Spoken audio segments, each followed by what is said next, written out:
it should all be hopefully good from here on out. All right, we're just gonna wait for it to come up on the phone here, and hopefully that's that. I don't know why this shit's like.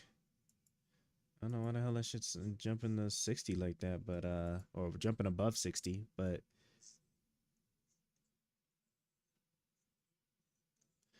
I just need to give it a minute. I'm gonna just give it a minute to catch up, load up, or whatever it is sitting there doing. I don't know what's up with yeah, that looks good. I see nice smooth movement. I see it. I see it. Can I come on? I wish it didn't like have this issue where yeah, there we go. Okay. Oh, wait, why did that die for a second? Huh? What happened? Connection was closed unexpectedly. What do you mean is oh, don't tell me. No way.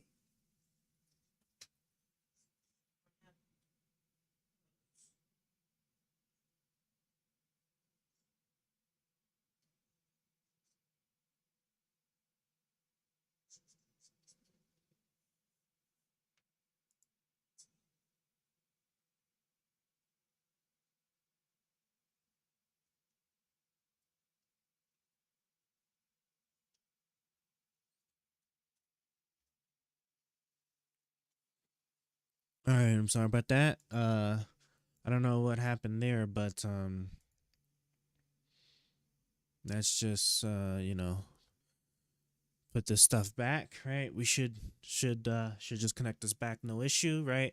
I am gonna have to like refix my camera now because had to pull it out to check and see what it was tripping about. What it was tripping about. Okay. That looks good, I guess. And that's look, that's fine. At this point, I don't care no more. At this point, I don't care no more. As long as the videos look good, I guess, right? Then that's that. Okay.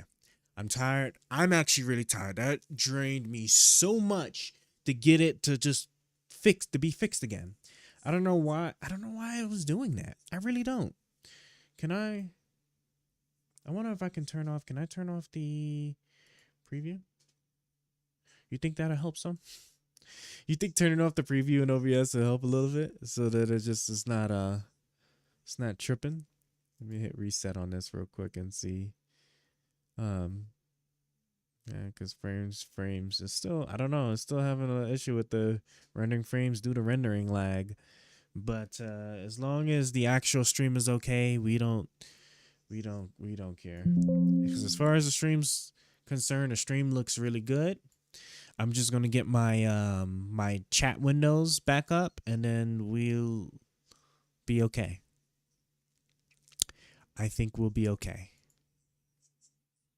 Yeah, I think we'll be okay. So let me put the. All right, so just give me a second. All right, I already deleted all of the vods, so we don't have to worry about that no more. This is why this is probably why I took a break because I was just so tired. I was so tired.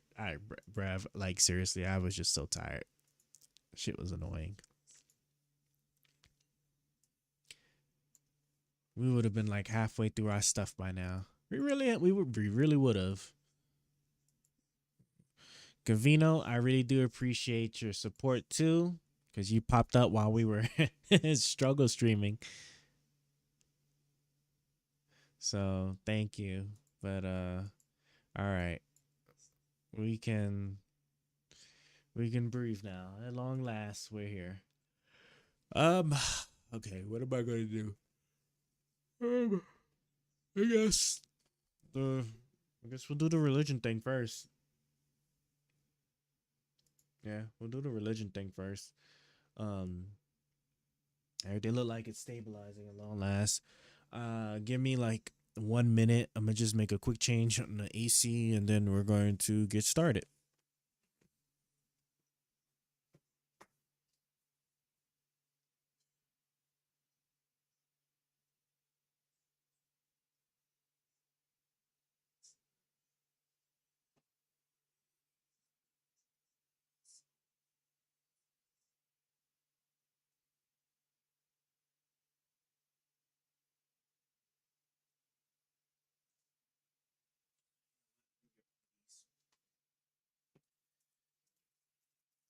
Give me one of these to cheer myself up, right? Because I'm trying not to cave into my temptations here. So let me just get this, perk myself up, and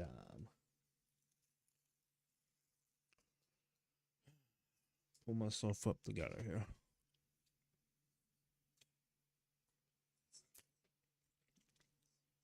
Okay. Okay. Okay. I keep telling myself that until my brain actually starts functioning again. Oh yeah, I forgot this.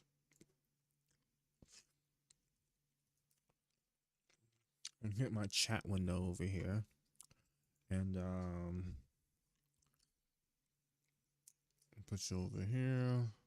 Cool, right?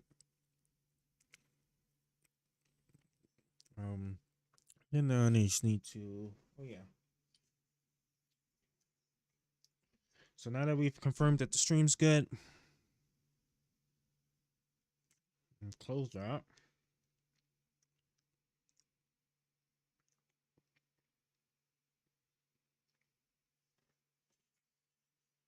Close all of these, and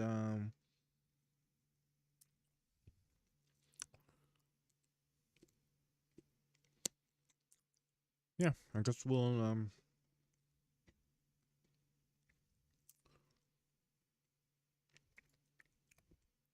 get our phone up and running here.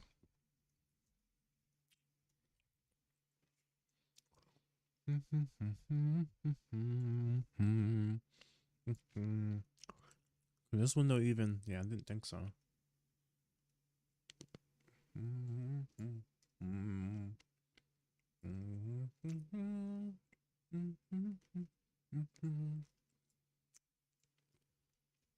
Oh, of course. Of course. You know, first I thought, at first I thought it crashed on me. Because why wouldn't an application do that? Plug this back in now, right?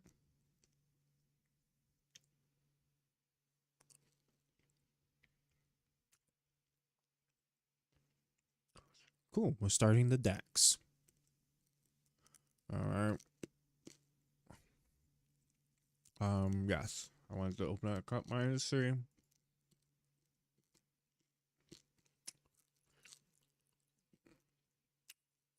Oh God, they're crying, of course. I'm gonna do 20 seconds, 30 minutes. I was gonna do an hour, but we're gonna do 30 minutes.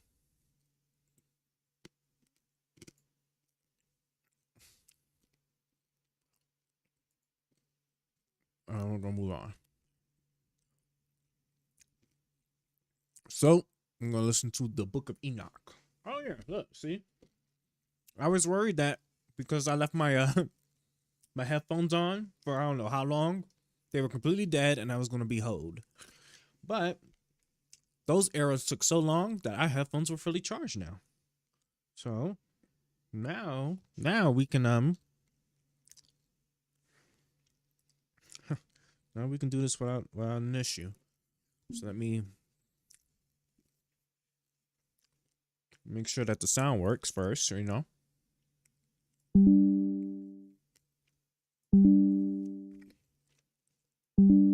Okay. Both ears work. We'll do the religion. Make a quick beat. And then we'll get on to our beautiful topics here.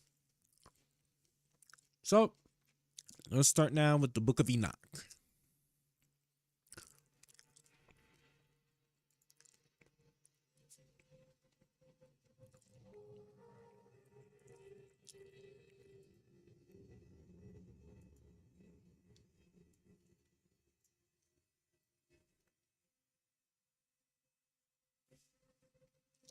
Oh, my bad. 1 second. I was wondering, I was like, hold on, why is it doing that? And then Lord and behold. Okay, where the hell's the thing at? Brev, I'm about to say. Like you're trying to hold me right now. Way back. And there we go.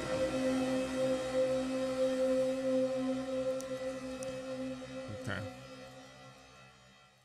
The Book of Enoch, Section 1, Chapter 1. The words of the blessing of Enoch, wherewith he blessed the chosen and just, who will exist on the day of tribulation, when all the wicked and impious shall be removed.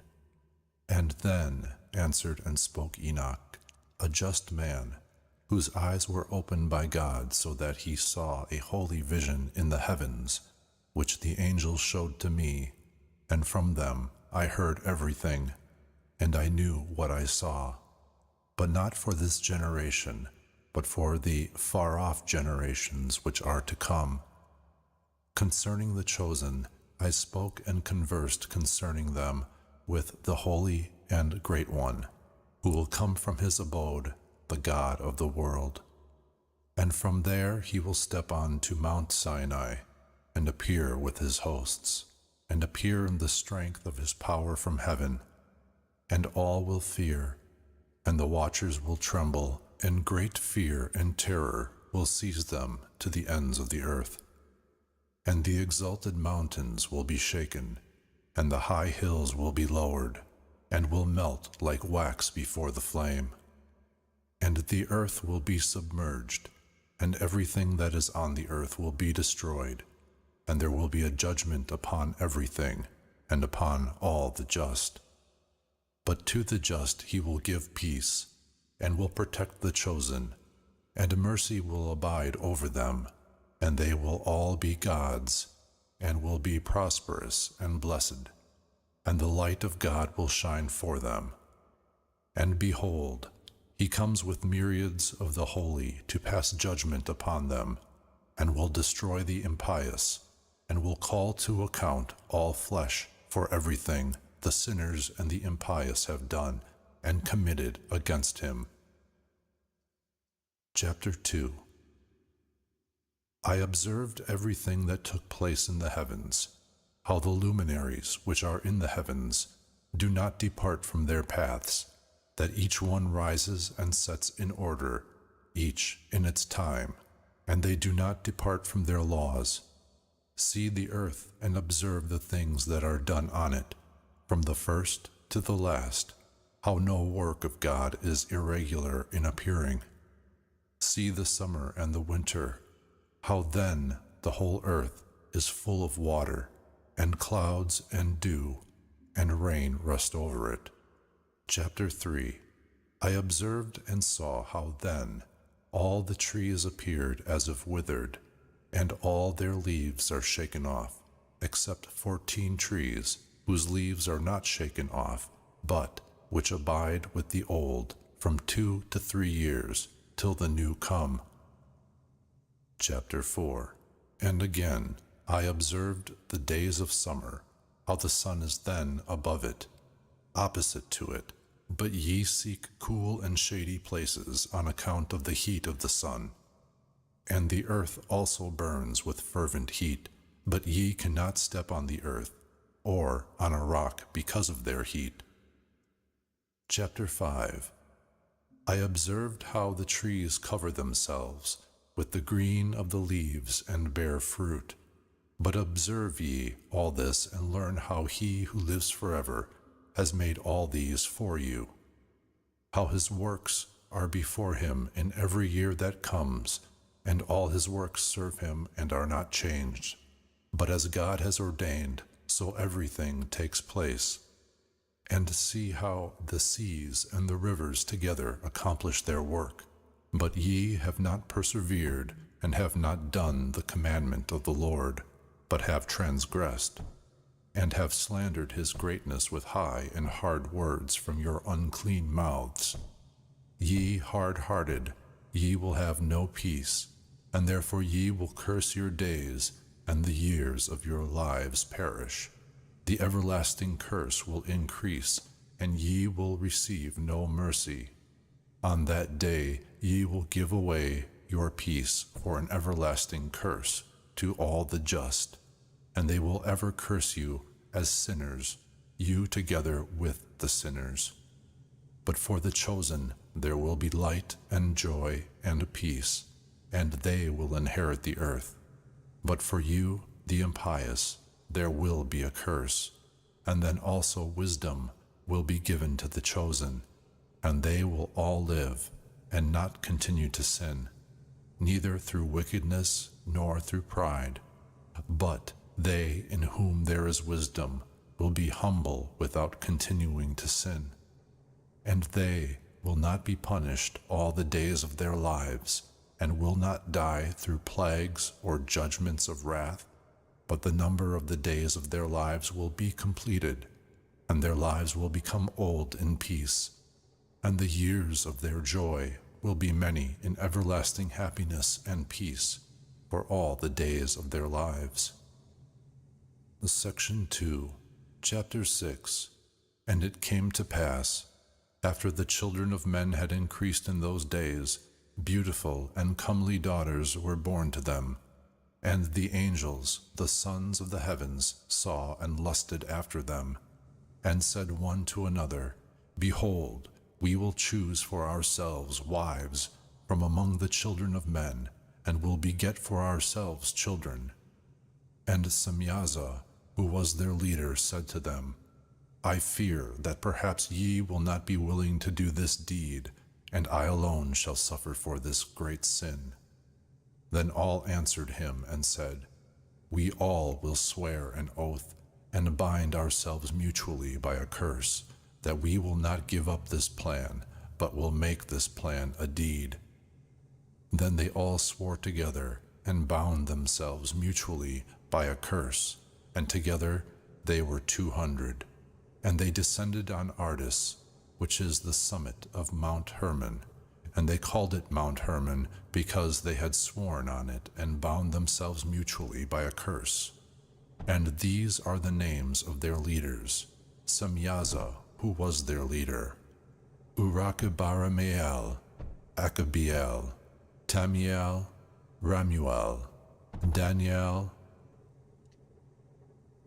You know, what I kind of find really interesting about like this story on the Book of Enoch is it kind of puts it in perspective. I don't know this quite yet, but it kind of puts it into perspective regarding the Noah's flood, if I'm not mistaken.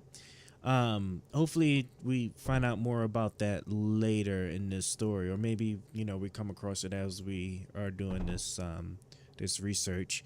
But from what I have kind of heard is that the reason for Noah's flood was, I mean, besides like the wickedness that was going on and whatnot, you know, God being upset with the state of things essentially, but it was also because of this, because so what's essentially happening is that the angels are like, you have this group of angels that are coming down to earth to basically fornicate with the humans, which is forbidden because obviously the offspring are not going to be like regular offspring, and I think they end up being giants, if I'm not mistaken. So and I think what I read was that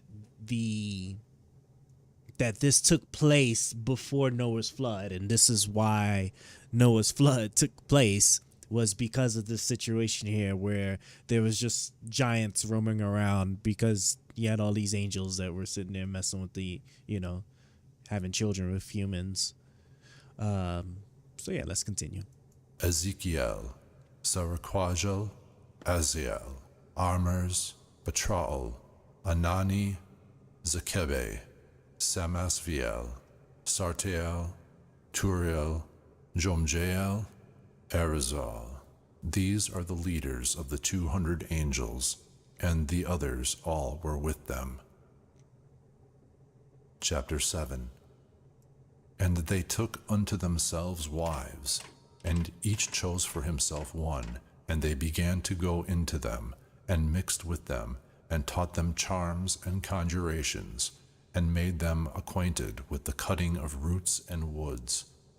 And they became pregnant, and brought forth great giants whose stature was 3,000 ells. These devoured all the acquisitions of mankind, till men were unable to sustain themselves. And the giants turned themselves against mankind in order to devour them. And they began to sin against the birds and the beasts, and against the creeping things and the fish, and devoured their flesh among themselves, and drank the blood thereof. Then the earth complained of the unjust ones. Chapter 8. And Azazel taught mankind to make swords and knives and shields and... Oh yeah, and then there was also then there's this angel that that started teaching humans how to how to wage war and stuff. So that also led to basically humanity kind of getting hoed by this group of angels that came down. So it's a really interesting story. Let me go ahead and continue. Coats of mail, and taught them to see what was behind them, and their works of art, bracelets and ornaments, and the usage of rouge, and the beautifying of the eyebrows, and the dearest and choicest stones, and all coloring substances, and the metals of the earth. And there was great wickedness, and much fornication, and they sinned, and all their ways were corrupt. Amezerach taught all the conjurers and root cutters, Armoros, the loosening of conjurations, Barak-al, the astrologers, Kokabel, the signs, and Temael taught astrology, and Azradale taught the course of the moon. And in the destruction of mankind they cried aloud, and their voices reached heaven. Chapter 9. Then Michael and Gabriel and Surjan and Urijan looked down from heaven and saw the great amount of blood which had been spilled on the earth, and all the wickedness had been committed over the earth. And they said to one another, The emptied earth re-echoes the sound of their cries up to the gates of heaven. And now to you, O ye holy ones of heaven, cry the souls of men, saying, Secure us judgment before the Most High. And they spoke to their Lord, to the King, O Lord of lords, God of gods, King of kings. The throne of thy majesty is among all the generations of the world, and thy name, holy and glorious, among all the generations of the world. Thou art blessed and praised. Thou hast made all things, and all power is with thee. All things are open before thee and uncovered, and thou seest all things, and nothing can hide itself from thee. See then what Azazel has done, how he has taught all wickedness on the earth, and has revealed the secrets of the world which were prepared in the heavens. And Semyaza, to whom thou hast given the power to be chief of his associates, has made known conjurations. And they have gone together to the daughters of men, and had slept with them, with those women, and have defiled themselves, and have revealed to them these sins. And the women have brought forth giants, and thereby the whole earth has been filled with blood and wickedness. And now, behold, the souls which have died cry and lament to the gates of heaven, and their groans ascend, and they are not able to escape from the wickedness which is committed on earth. And thou knowest everything before it comes to pass, and thou knowest this and their circumstances, and yet thou dost not speak to us. What shall we therefore do in regard to this? Chapter 10. Then the Most High, the Great and Holy One, spoke and sent Arsalalir to the son of Lamech, and said to him, Tell him in my name, hide thyself, and reveal to him the end which is to come. For the whole earth will be destroyed, and the water of the deluge is about to come over the whole earth, and what is upon it will be destroyed. And now instruct him, that he may escape and his seed remain on the whole earth. And again the Lord spoke to Raphael, Bind Azazel hand and foot, and put him in the darkness, make an opening in the desert which is Dudael, and put him there, and lay upon him rough and pointed rocks, and cover him with darkness, that he may remain there forever, and cover his face, that he may not see the light. And on the great day of judgment he will be cast into the fire, and heal the earth, which the angels have defiled, and announce the healing of the earth, that I will heal it, and that not all the sons of men shall be destroyed through the mystery of all the things which the watchers have spoken, and have taught their sons. And the whole earth was defiled through the example of the deeds of Azazel. To him ascribe all the sins.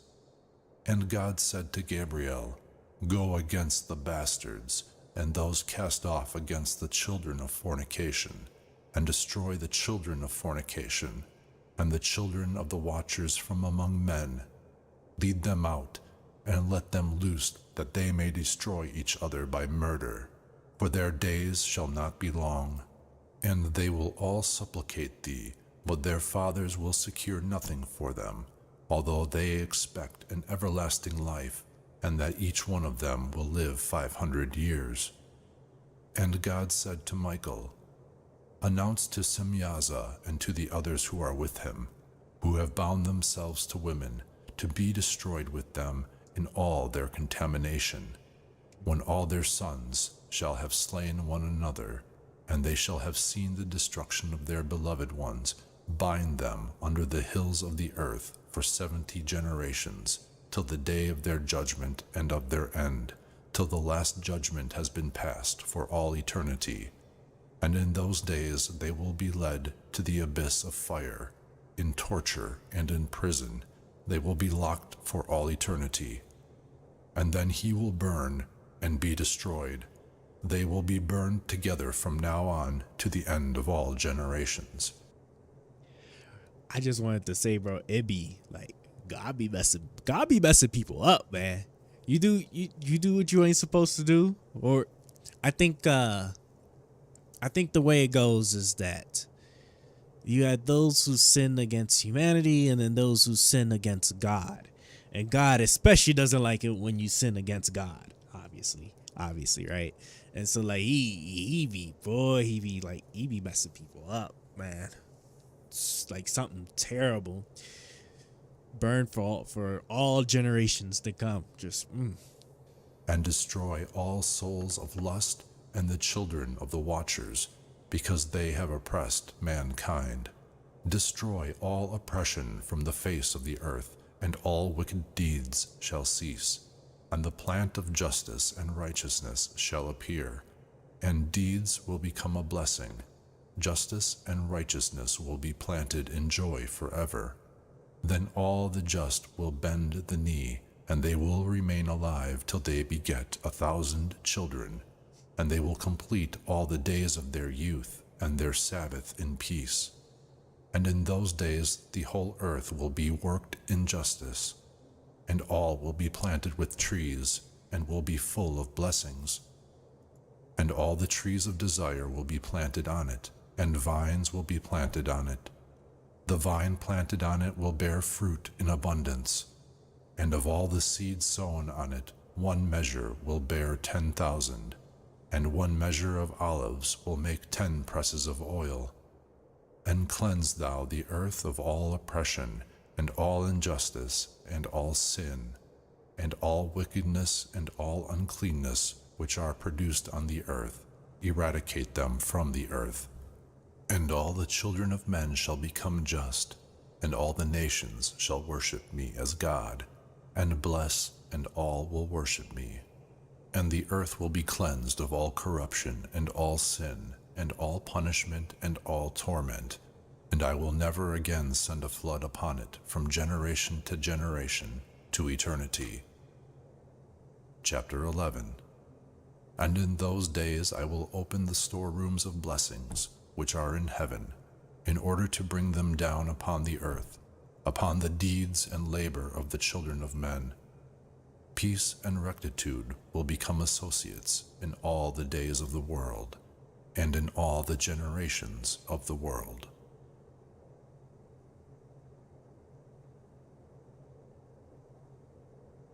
Section 3, Chapter 12. And previous to all these things, Enoch was hidden, and not one of the children of men knew where he was hidden, and where he was, and what had become of him. And all his deeds were with the holy ones, and with the watchers in his days. And I, Enoch, was praising the great Lord, and the King of the world. And behold, the watchers called to me, Enoch the scribe, and said to me, Enoch, thou scribe of justice, go, announce to the watchers of heaven, who have left the high heaven and the holy, eternal place, and have contaminated themselves with women, and have done as the children of men do, and have taken to themselves wives, and are contaminated in great contamination upon the earth. But upon earth they shall have no peace, nor forgiveness of sin, for they will not enjoy their children. They will see the murder of their beloved ones, and they will lament over the destruction of their children, and will petition to eternity, but mercy and peace will not be unto them. Chapter 13. And Enoch, departing, said to Azazel, Thou wilt have no peace, a great condemnation has come upon thee, and he will bind thee, and alleviation and intercession and mercy will not be unto thee, because thou hast taught oppression, and because of all the deeds of abuse, oppression, and sin, which thou hast showed to the children of men. And then going, I spoke to them all together, and they were all afraid. Fear and trembling seized them. And they asked me to write a memorial petition for them, that they thereby might attain forgiveness, and to carry their memorial petition before God into heaven. For they could not, from now on, speak with him, nor could they raise their eyes towards heaven from shame on account of their sins for which they were being punished. Then I wrote this memorial petition, and prayed with reference to their souls, and for each of their deeds, and for that which they had asked of me, that they thereby might obtain forgiveness and patience. And going, I sat down near the waters of Dan in Dan, which is to the right of the evening side of Hermon, and read their memorial petition till I fell asleep.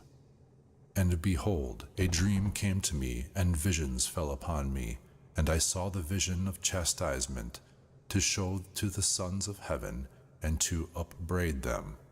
And having become awake, I went to them, and they were all sitting assembled, lamenting at Ublegiel, which is between the Lebanon and the Seneseer, with their faces covered. And I related before them all the visions that I had seen in my sleep, and commenced to speak those words of justice, and to upbraid the watchmen of heaven.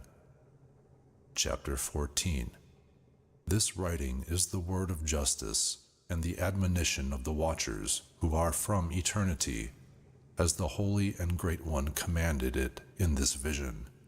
I saw in my sleep what I now will relate, with a tongue of flesh, and with my breath, which the Great One has given to the mouth of men, that they might converse with it and understand it in their hearts. As he has created and given to men the power to understand the word of knowledge, thus also he has created me and given me the power to upbraid the watchers, the sons of heaven. I have written your petition, and in my vision it appeared to me thus, that your petition will not be granted in all the days of the world, and that judgment has been passed over you, and nothing will be granted unto you. And from now on ye will not ascend into heaven to all eternity, and upon earth it has been decreed, they shall bind you for all the days of the world. But before this ye will have seen the destruction of your beloved children, and ye will not be able to possess them, but they shall fall before you by the sword. Your petition for them will not be granted unto you, nor the one for yourselves. And while ye are weeping and praying, ye cannot speak a single word from the writing which I have written. And the vision appeared to me thus: Behold, clouds in the vision invited me, and a fog invited me. And the course of the stars and lightning drove and pressed me. And the winds in the vision gave me wings and drove me. And they lifted me up into heaven, and I went till I approached near a wall which was built of crystals, and a tongue of fire surrounded it, and it began to cause me to fear. And I went into the tongue of fire and approached near to a large house, which was built of crystals, and the walls of this house were like a floor inlaid with crystals, and the groundwork was of crystals. The ceiling was like the course of the stars, and of the lightning, and cherubim of fire were between them, and their heaven was water. A flaming fire surrounded the walls, and its doors burned with fire. And I went into this house, and it was hot like fire and cold like ice, and there was nothing pleasant, and no life in it. Fear covered me, and trembling seized me, and as I was shaking and trembling, I fell down on my face and saw in a vision. And behold, there was a second house, larger than the other, all whose doors stood open before me, and it was built with a tongue of fire. And in all things it excelled in grandeur and magnificence and size, so that I cannot describe to you its magnificence and its size. Its floor was fire, and above it was lightning, and the course of the stars, and its ceiling was also a flaming fire. And I looked and saw therein a high throne. Its appearance was like the hoarfrost, and its circuit was like a shining sun, and voices of the cherubim. And from under the great throne came streams of flaming fire, and it was impossible to look at. And he who is great in majesty sat thereon. His garment shone more brilliantly than the sun, and was whiter than any hail. None of the angels were able to enter, nor any flesh to look upon the form of the face of the majestic and honored one. Fire of flaming fire was around him, and a great fire stood before him, and none of those who were around him could approach him. 10,000 times 10,000 were before him, but he required not any holy counsel. And the holy ones who were near him did not leave day or night, nor did they depart from him. And I had so long a veil upon my face, and I trembled. And the Lord called me with his own voice, and said to me, Come hither, Enoch, and to my holy word. And he caused me to arise, and I went to the door, but I bent my face downwards. Chapter 15. And he answered and spoke to me with his word, Hear, and fear not, Enoch, thou just man and scribe of justice. Approach hither, and hear my words. And go, say to the watchers of heaven who have sent thee, that thou shouldst petition for them. Ye should petition for men, and not men for you.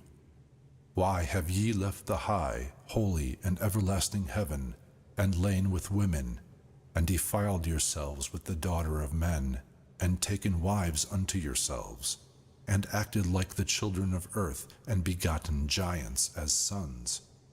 While ye were spiritual, holy, having eternal life, ye defiled yourselves with women, and with the blood of flesh have begotten children, and have lusted after the blood of men, and have produced flesh and blood, as they produce who die and are destroyed. Therefore I have given them wives, that they might impregnate them, and children be born by them, as it is done on earth. Ye were formerly spiritual, living an eternal life without death to all the generations of the world. Therefore I have not made for you any wives, for spiritual beings have their home in heaven. And now the giants, who have been begotten from body and flesh, will be called evil spirits on earth, and their dwelling places will be upon the earth. Evil spirits proceed from their bodies, because they are created from above, their beginning and first basis being from the holy watchers.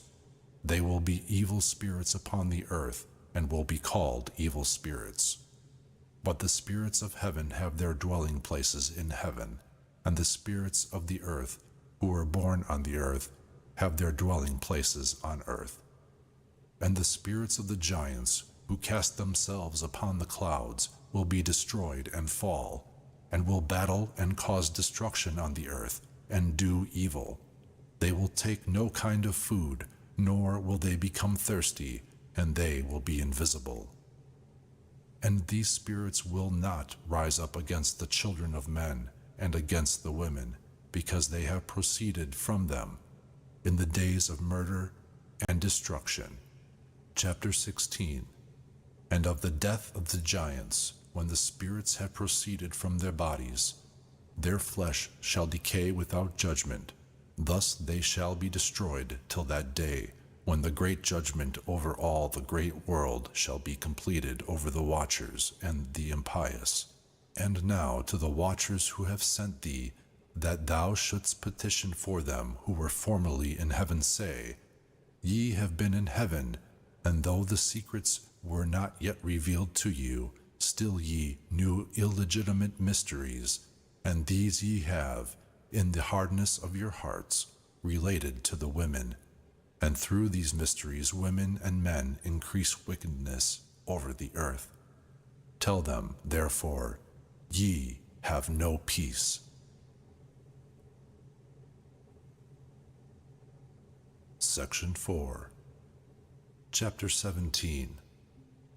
And they took me to a place where there were images like flaming fire, and when they wished they appeared like men.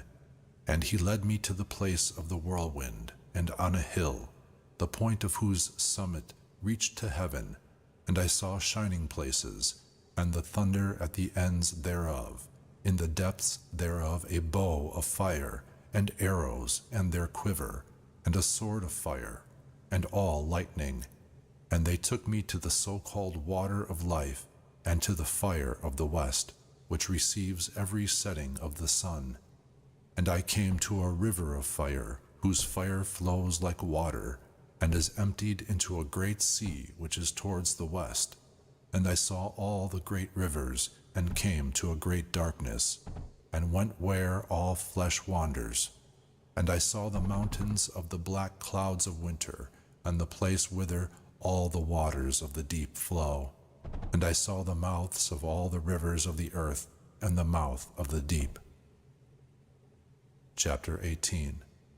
And I saw the repositories of all the winds, and I saw how he had ornamented all the creation, and the foundations of the earth with them. And I saw the cornerstone of the earth, and I saw the four winds which support the earth, and the firmament of the heavens. And I saw how the winds expand the heights of the heavens, and they remain between heaven and earth, and they are... Hey, trying to remember that name. XNV. Te Wahido time. Te Wahido time. What is this? Let me see here real quick. Hold on. I wonder what do you mean by this? Te Wahido time. What is Te Wahido? It's my hold on, where's my little thingamabob at here? Oh, of course, because I have it over here. What is Te Wahido? Ah, yes, yep. And actually, I'm glad you actually said something, because I only wanted to give it 30 minutes, but I was really I don't even know what the word, like, captured by the story. The Book of Enoch is a very, very interesting story. So like this part that we're at, chapter 17. So if I'm not mistaken, they are now going through each of the different heavens. It's like Is there, how many heavens was it? I think there's 7 or 5. I don't remember. A church that canonizes the book of Enoch. Ah, that's who those are? Orthodox Tewahedo. Ah, okay. Let me look and see here. Refers to 2 Oriental Orthodox Christian churches with shared beliefs, liturgy, and history. The Orthodox Tewahedo biblical canon is common to both churches, as is Orthodox Tewahedo music. The Ethiopian Orthodox, these people here, that people there, is a, okay, so Tewahedo, Tawahedo, I think that's probably how you pronounce it. Tawahedo is a Gez word meaning being made one or unified. This word refers to Oriental Orthodox belief in the one composite unified nature of Christ, i.e., a belief that a complete natural union of the divine and human natures into one is self-evident in order to accomplish the divine salvation of humankind. This position is known as Miaphysitism and is in contrast to the 2 natures of Christ's belief, unmixed but unseparated divine and human natures, called the hypostatic union, which is held by the Catholic Church and the Eastern Orthodox Church. Also, also relevant for fans of the Diablo series. Really? The Diablo series. I'm trying to think, because I can interpret that in many different ways there. Let me just see, because we're talking about the actual, like Diablo game? I have to be careful with my assumptions here, because isn't Diablo like the Spanish word for like devil, right? Mythology. Diablo lore is particularly inspired by Judeo-Christian ideas. Yeah, right. I think Hebrew scripture. Yeah, obviously Spanish for devil. Yeah, that's I was thinking there. Is that what that's what you're referring to? Referring to the Diablo game? Does the Diablo game have some lore that uses Enoch stuff in it? I was only doing 30 minutes of the religion stuff today, also, by the way, because we spent the last like 2 hours prior to this fixing our setup here. Our setup is like on borderline trash, but this was definitely good. But we got that up and running now, so now we can actually move on to the next thing, which, let me save I don't have to worry about this here. Close that. Let me save this. Let me just go ahead and let's see. So all that's good there, and yeah, everything looks good. And when I come back to this, we'll be able to get that going. But let me save this. Cool. Because now we are going to move on to the next big part of today's stream. Where's my folder? So now we're getting ready to move on to our Charlie Kirk section here. So what we're about to do. Okay. So I kind of like Charlie Kirk. Charlie Kirk is he's on like the Republican side, right leaning, stuff like that. I don't know that much about him, but like the clips and stuff I saw, I kind of liked it. I'm kind of like in between with him right now, but there was a video I saw where he was getting grilled by some interviewer. They kept talking about his involvement on January 6th, and it kind of blew my mind, because I was like, hold on, like Charlie Kirk had something to do with January 6th, like some kind of involvement? No way.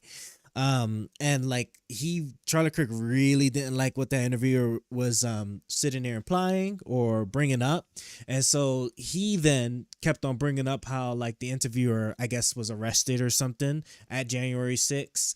But my understanding is that the interviewer didn't actually commit any wrongdoing. He was just like wrapped up like with everybody else. Like I've had it happen to me, where like if you just happen to be in an area with a group, the police don't know which one you are, so you will be apprehended first, and then they're like, oh, okay, like you won't, yeah, you're good, and then they just let you go.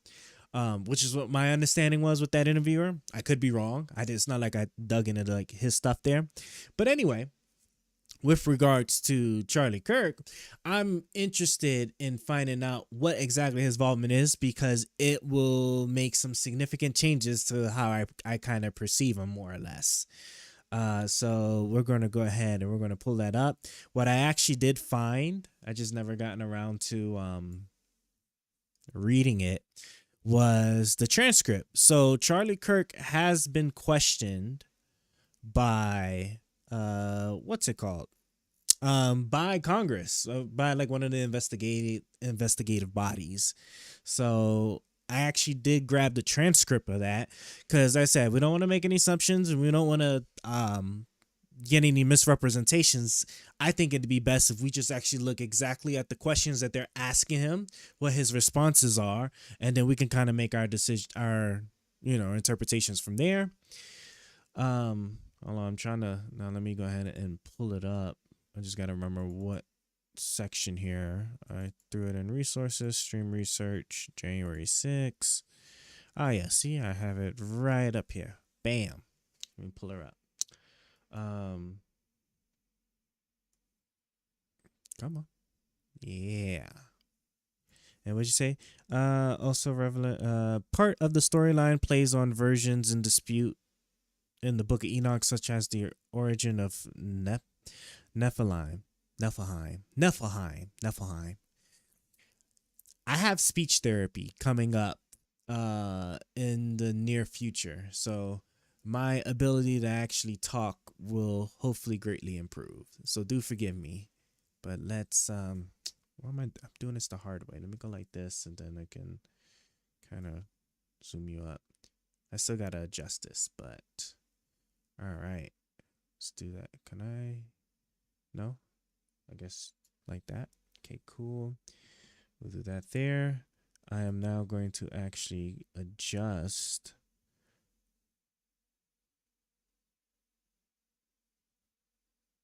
Yeah, let me adjust my thing over here. Cool. So we got that. So my chat, at least on the vertical thing, is up. And yeah, that's actually really cool. I really like video games that do that. You actually make me I'm pretty sure I have a copy of one of the Diablo games somewhere. And stuff like that makes me want to actually play them, or spend the time playing them, because I always love like the lore and the stories that they bring into the games. Because I think God of War with like Norse mythology, although God of War is kind of like a little bit on that heavy side. I'm trying to think what other games have I done. Your pronunciation is way off. It's actually pronounced. Ah, Jesus Christ, fuck, he messing with me. But now we have to actually pull it up. Bro, did I not just have? Here we go. Bam. Let me do it. Yeah. Tewado. Now I have to do it. Dio. I see. Tewahido. What? That's, oh my God, I was definitely way off. Tewahido. Tewahido. Damn. Wow, you're right. I was incredibly off. I said, what did I say? Tewahido. How do you even? God, I hate the English language sometimes. Tewahido.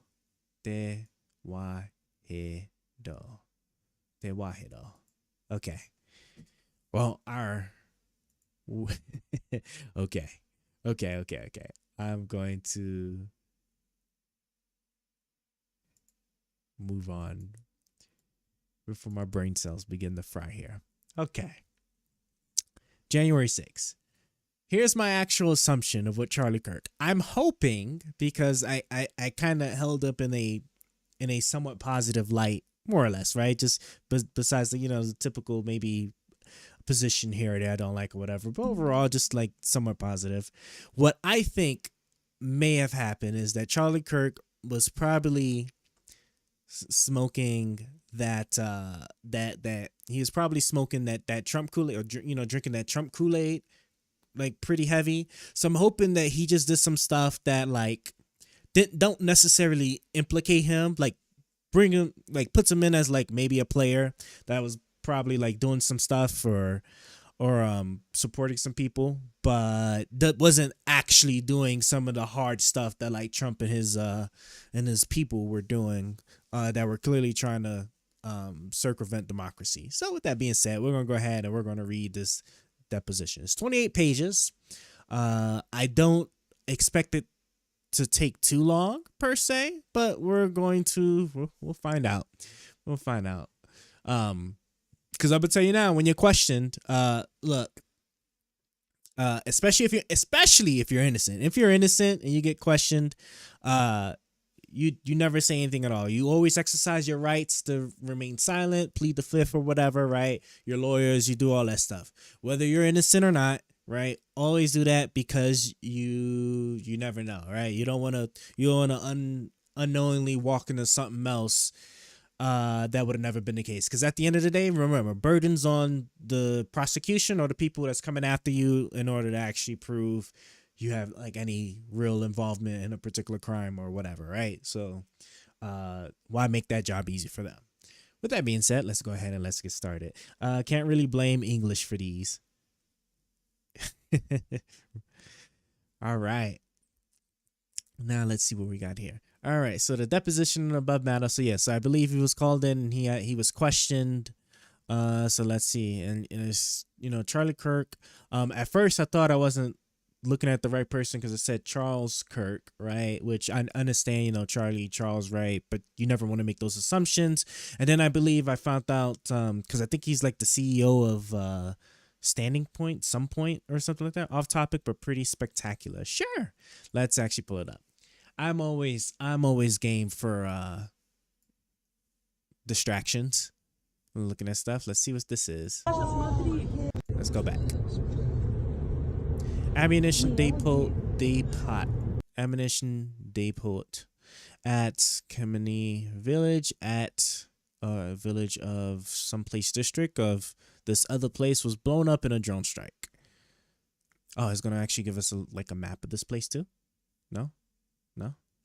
Because I have no idea what. Oh, they just have photos. Okay.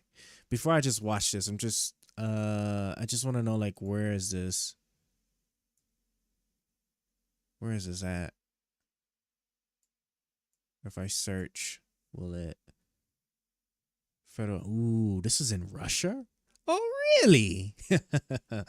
Oh, okay. So we're talking about someplace in Russia. Can I get a map? Can I get a map? Can I get a map? Can I get a map? Okay, let me hold on. Come on, bastards. Map. I think I just do ain't it map.google, right? Map.google.com. Map.google.com, and I see that I don't like that Edge did that, but it's all right. Let me just make sure. Okay, let's see what I have here. I just want to see where this is physically located. I'm also upset that it pulled up my Edge, but it was all right. I see. So right here, where's I was about to say Ukraine. Crimea. Here go the Odessa. Isn't Crimea like somewhere over here? We gotta start like studying geography. I can't be this stupid. I have got to stop being this stupid. This doesn't work. What's with these names too? The Donetsk. That's a nice looking photo. I doubt it looks like that now, but okay. Well, this looks like if I was to look for Crimea, wouldn't. Okay, I gotta give a quick search to Crimea real quick. Crimea. Where's Crimea? Crimea Peninsula. I love that Okay, I love that. Are you gonna show? Okay, I was right. Okay, so what we are talking like over here. Okay, I wanted to make sure. Why no name? Why no name? Jesus Christ. But okay. Anyway, getting back to it. All right, so we're talking about roughly over here. That's actually a pretty decent that's actually a pretty decent search. Jesus. Let me look and see here. Hold on. Okay, I thought I was getting something important. It's actually a pretty decent Brev. I know you like stop it. Yeah, that's a pretty decent job, right? Because don't Russia still like have all of this shut down over here? I think they still have like all of this like still cut. So we started shooting right here. Wonder why they haven't blown up the bridges yet, but okay.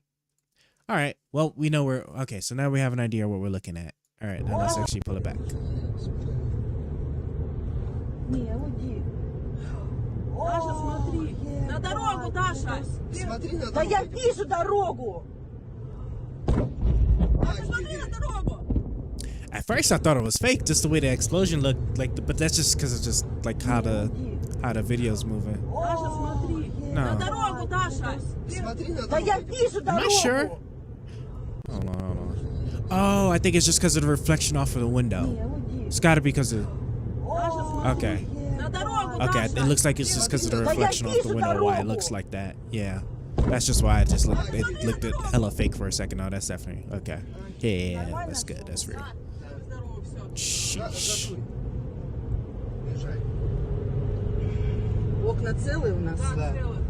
Уезжай. Это уже снаряды. Это сейчас все пойдет. Может, сейчас направо, но прям поедем. Я знаю дороги. Нет. Мы поедем. Все нормально. See, boy, people don't understand like how nice it is to be in the U.S. Because I tell you, right? You don't. When war and stuff is kicking off, could you just imagine you just like in an area where it's just at any point in time or just a grenade or a rocket could just fly over your head? Like that's just terrible. Like people don't understand how good they got it here in the U.S., man, because you ain't got to deal with any of that. You just driving and all of a sudden just like a whole area just get blown up. That's a pretty big explosion too. Yeah, that's like massive. Sheesh. Yeah. Especially for an ammunition depot too, because like one of the things I kind of always worry about with stuff like that too is the reason why you can't shoot, like if you had like a handgun or something. I've actually if I recall correctly, I think it's like on one of those unfortunate way to die like videos or something, where like somebody at some really far distance was like shooting a gun in the air, I think for like New Year's or something like that, right? And they were shooting a gun and one of the bullets traveled I don't know how far and then ended up like going through like a window or something and actually killing somebody. That'd be the kind of things that like that kind of scare me, like when a like an ammo depot explodes like that. Is I'd be worried about like the actual bullets that could be discharged, especially in a military ammo depot, right? Because you're not talking about just any kind of you ain't talking about like the regular ammunition that most people had, that you know most guns have, right? You're talking about the stuff that people can't necessarily get their probably can't get their hands on, like maybe some like really serious deadly bullets. But with that being said, let's all right, let's go back. Thank you for sharing. It's interesting to see that Ukrainians are continuing to give the Russians that work. That for sure.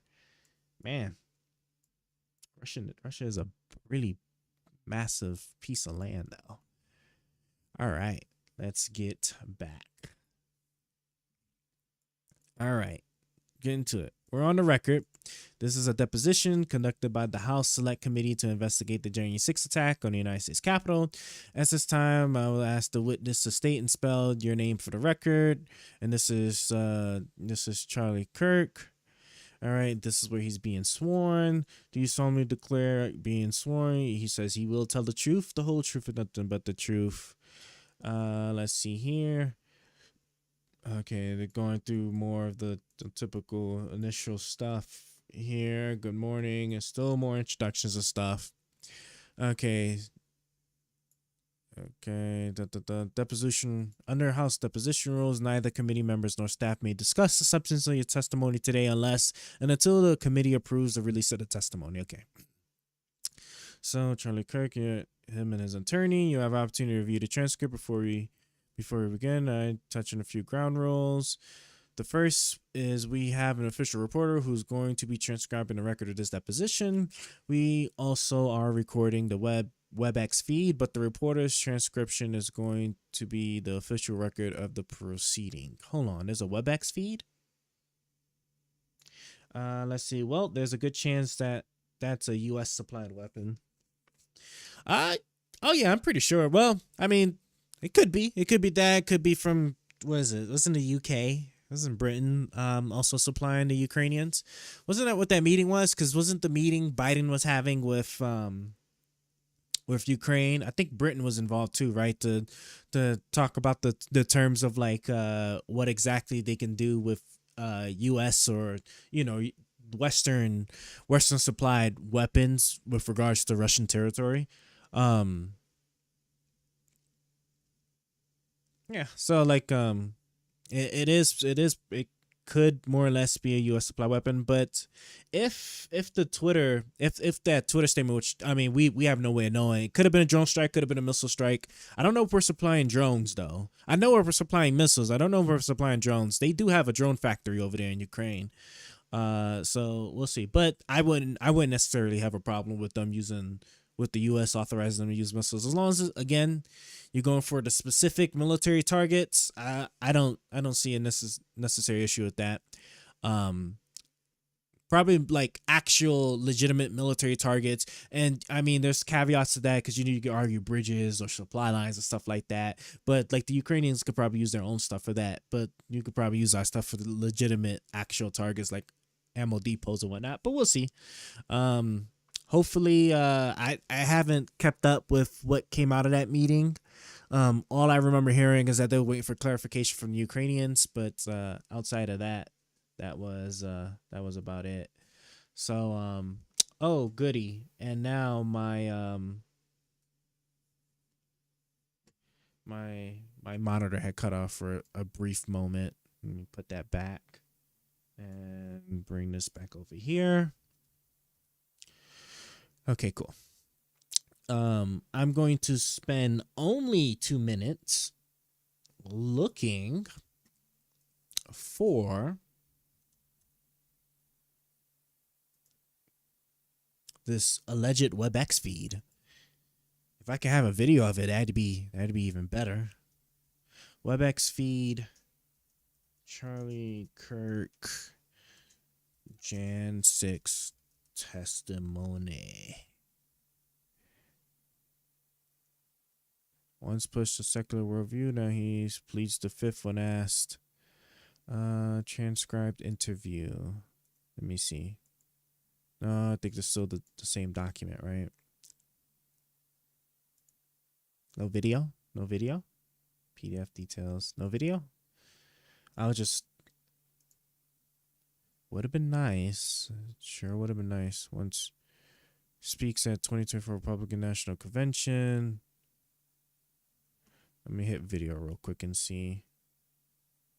Everything we learned from the recent release.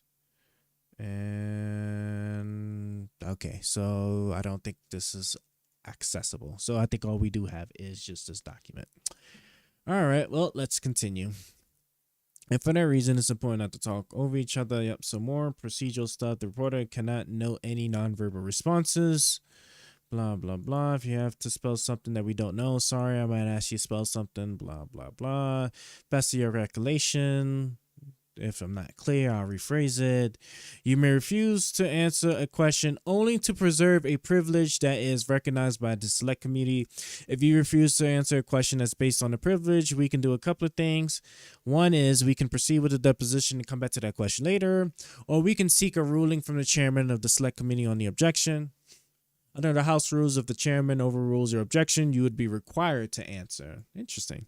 Finally, I remind you, as we do all witnesses, that it is unlawful to deliberately provide false information to Congress, and doing so could result in criminal penalties. What I'm kind of interested in this is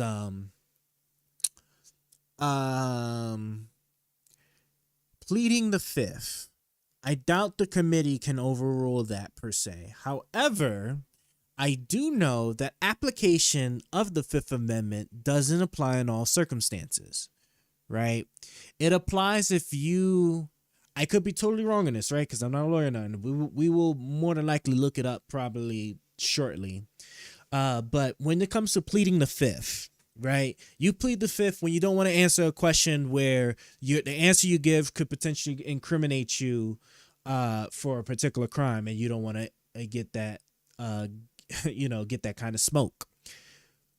But you can't use it if what you're being asked can't implicate you. It's really weird, the caveats to it, because the best way I can explain it is like, think of if you were a witness to like a bank robbery, right? You was in the bank and you was there and you saw the guy that went through, he robbed the bank and everything, right? And you was called to testify. You wouldn't be able to plead the fifth. You shouldn't be able to plead the fifth because you had no involvement and nothing to do with it. You're not being investigated for it. You're not being charged with a crime for it. So your Fifth Amendment right to not incriminate yourself is not supposed to apply. So therefore you wouldn't do it. So I guess if you're being asked something where it's not immediately understood how you can incriminate yourself based on whatever answer you give, your Fifth Amendment right wouldn't work. But to me, it's a bit strange because like if they ask you a question and they have no knowledge of your involvement, but the question, if you want to answer truthfully, could start like painting the picture of your involvement, then maybe you could plead the fifth, but then they'd be really confused, and I don't know, it's like really weird. That's most certainly a lawyer / look up on the internet question. But let's continue. So this is interesting. Okay, so this is that first rule. Let's see. Wait, one is we can proceed. Wait, finally I remind you as we unlawful. Wait, so why did they say we could do a couple of things and they only talk about just one thing that they can do? Okay. Okay. All right, let's go. Okay. Now, I'd like to begin the deposition by outlining a little bit of the background information of your interactions with the Select Committee, blah, blah, blah. The Select Committee's investigative staff contacted you in October 2021. So this was like what? Like 9 months? Yeah, this is about 9 months roughly. Yeah, 9 months. This is like 9 months after January 6th. Between October 21 and March 2022, through your counsel, you voluntarily turned over more than 8,000 pages of documents that were associated with you and Turning Point entities. These were largely email communications among Turning Point employees about arranging bus transportation to and from the January 6th Ellipse rally in March 2022. Okay, so he was sending people. Okay. Yeah, here we go. This is how I made sure this was actually Charlie Kirk, right? Because they're talking about Turning Point, and this person, Charles Kirk, is the CEO. So like, and as we know, Charlie Kirk is, the CEO person of Turning Point. So that's how I knew that this was the same person. With that being said, let's go ahead and continue. So he was busing people. This I recall hearing about. So let's see. So in March 2022, your counsel informed the Select Committee that you would not voluntarily sit for an interview, and for that reason, the Select Committee issued a subpoena to compel your testimony and ensure the completion of your document production. Ooh, so they didn't want him to sit in, but they compelled him, so he was subpoenaed. Okay. Now, I'll say that your counsel has informed us, Mr. Kirk, that you will be refusing to answer any questions today pursuant to the Fifth Amendment. Is that correct as a general matter? Yes. Now, be as it may, we are hoping once you hear some of our questions that you would choose to answer. These questions were Within the scope of our investigation, we hope that you consider whether you will actually answer the questions. Okay, so I'm gonna wait till we start seeing the kind of questions before I sit here and make the statement. But already, it's not sounding too good, because if just off the rip, it's gonna be like pleading the Fifth Amendment to any and all questions, which, I mean, I'm not gonna knock you for it, but I'm just saying, I think Donald Trump said it himself. Donald Trump did say it himself, right? That the only people that plead the Fifth, and I'm gonna let him finish that statement from before, right? As a matter of fact, let's see if we can I even pull it up real quick? It shouldn't take me more than like a minute, right? Donald Trump, what? Plead Fifth statement.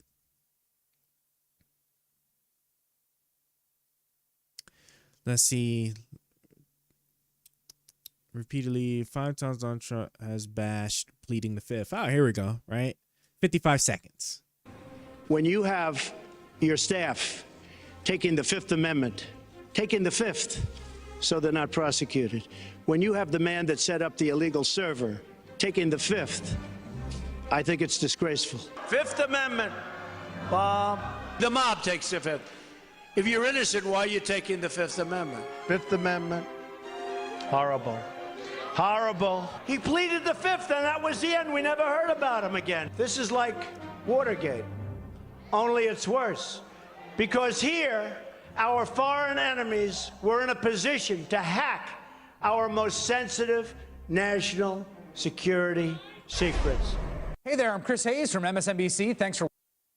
And I just remember this because I remember, like, when he was being questioned for something, wow, 400 times. 400 times is crazy. But with that being said, so look, you know what I'm saying? I'm gonna keep up, but let's see what the questions are, and we'll go after that. Like I said, I hold Charlie Kirk on a little bit more of the positive light side. So maybe, like I said, it was just some Kool-Aid, some Trump Kool-Aid he was drinking, and he just got himself wrapped up. And like anybody should, right? You shouldn't answer any questions, period. So, right, there go my disclaimer. So let's see. Let's see. Be it as it may, if you have a privileged assertion such as the Fifth Amendment, you must assert it for the record in response to the questions as appropriate. I also note that the Fifth Amendment provides a witness the ability to refuse to answer a question if they have a reasonable belief that a truthful answer could be used against them in a criminal prosecution, not simply because the witness would prefer not to answer questions. So this is what I was saying about the whole bank robbery thing, right? Like if you're, like I say, if you witness a crime and you're being asked and you're being told that you have to testify, you can't use the Fifth Amendment unless somehow, some way you wanna basically put it on a record that your answer to this question could implicate you criminally. So that's my understanding of it. We might still have to look it up a little bit after this, but let's see. So, Mr. Kirk, do you understand that? On advice of counsel, I'm invoking my Fifth Amendment right not to testify and decline to answer the question. Okay, so this might be them being nice because, well, if I was the person that asked the question, I would have immediately brought that to the chairman because, like, look, like you like some of these questions, you are more certainly that have nothing to do directly with your implication. You most certainly need to answer. Like, I need you to understand what I just said about invoking your Fifth Amendment, because I hope because like I said, right, it can't apply for stuff that you wouldn't reasonably believe could incriminate you. But I mean, you know, that's just my opinion. We'll see. Now, before I move on to substantial questions, I took the liberty of outlining some of the procedural history and blah, blah, blah. But Josh or Jeff, is there anything you want to add? Thank you, blah, blah, blah. The background in terms of Mr. Kirk Turning Point's cooperation with the Select Committee has been memorialized, in a number of writings and letters, and including the letter Y. Okay, there we go. Okay, and a number of writings and letters, including the letter of March 16, 2022, blah, blah, blah. Record states as such. That's fine. But I'll tell you a few exhibits. Those are numbered. Okay, the exhibits Or is there anything else? Okay, Mr. Kirk, how old are you? Okay. I didn't know. I didn't know you could invoke your Fifth Amendment right for generalized questions like this. See what I mean? We most certainly gonna have to look it up because, and this just could be because the committee just don't want to sit there and have the fight on it. Or maybe you really can invoke your Fifth Amendment right to sit there and just stonewall absolutely everything. Okay, so we will read some of these questions. In what state do you reside? I live in currently Scottsdale, Arizona, Phoenix, Arizona. Wait, so how can he? Wait, this is what I'm talking about. I'm confused. How are you answering? How you can't answer how old you are, but you could answer what state you live in? Well, okay, sure. What is your highest level of education? That's incriminating, so I can't answer. Mr. Kirk, you are a founder and executive director of an entity called Turning Point USA, correct? This would be public information. I don't know why you can't answer that, but okay. And you're also the founder of an entity called Turning Point Action, correct? Fifth Amendment right. It's incriminating. I'll tell you that if you would like to shorten your response, invoke the Fifth Amendment right to something that is not as wordy as to save some time, I'm fine with that, and we'll understand that you mean the full statement that you have made. So you can move forward by simply saying I invoke the Fifth Amendment. If that makes sense that way, we will not treat that response differently than what you're given. I do have some exhibits to share now. Exhibit 1. Hold on 1 second. Here we go. You can see the documents on the screen. Yes, I can. So, Mr. Kirk, this is a copy of the subpoena that was issued to you by the Select Committee. As I mentioned before, we issued the subpoena in response to your decision to decline a voluntary interview. You can see here that the subpoena called for the production documents and testified for your deposition. I'm going to go forward here towards the end of this document. It has what we refer to here as a document schedule. You can see here on the schedule a command to you to produce certain documents and communications in possession and covering roughly 4 categories. I'm sorry, more than 4 categories, but specifically to the January 6 rallies and events leading up to it. And we're already on what page? Okay, so we're on page 9. So see, we're kind of blowing through this, so this isn't going to take too long, like roughly 30 minutes. Let's see. As I mentioned before, your counsel produced several thousand documents in response to the request that were outlined in the schedule. This is identical to the voluntary document request that was made last fall. We noted in the production there were no text messages included, and your counsel has conveyed to us that you do not have any text messages from the relevant period in possession. Is that correct? Fifth Amendment right. When did you delete those text messages? Fifth Amendment right. We also noted that there are no messages from alternative messaging applications from these places. Mr. Kirk, did you use any such messaging applications to communicate about subjects that are outlined in subpoena? Fifth Amendment right. Oh, yeah, that would be incriminating. Mr. Kirk, I can represent to you these are text messages produced by a woman named Amy Creamer. And the document suggests that these are text messages between Mrs. Creamer and the user that she had saved on her phone as Charlie Kirk. And you can see here, December 21st, 2020, Amy sends a message that says, "Hey, Charlie, can you speak at the March for Trump rally on Jan 6 in DC? Then 2 days after that, please give me a call. Thanks." Mr. Kirk, did you speak with Ms. Creamer about speaking at the January 6 event of invoking my Fifth Amendment right? Was he actually physically there? Actually, yes, he was. He was there. I remember seeing a video where he was actually physically there, I believe. I think it was like on a monument or something. I think, right? We'd have to like double check to make sure, but I'm pretty sure he was there. But okay. Well now, how could you get away with this? Well, I mean,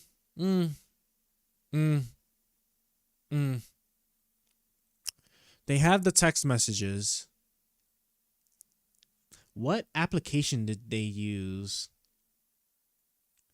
It depends on what application you use, but like, because you can always grab the metadata from the text message to find out. Well, I mean, plus the person could probably just pull it up real quick to see like what number it was text, and then you can, whatever cell phone company, and then get the identity of that phone number, right?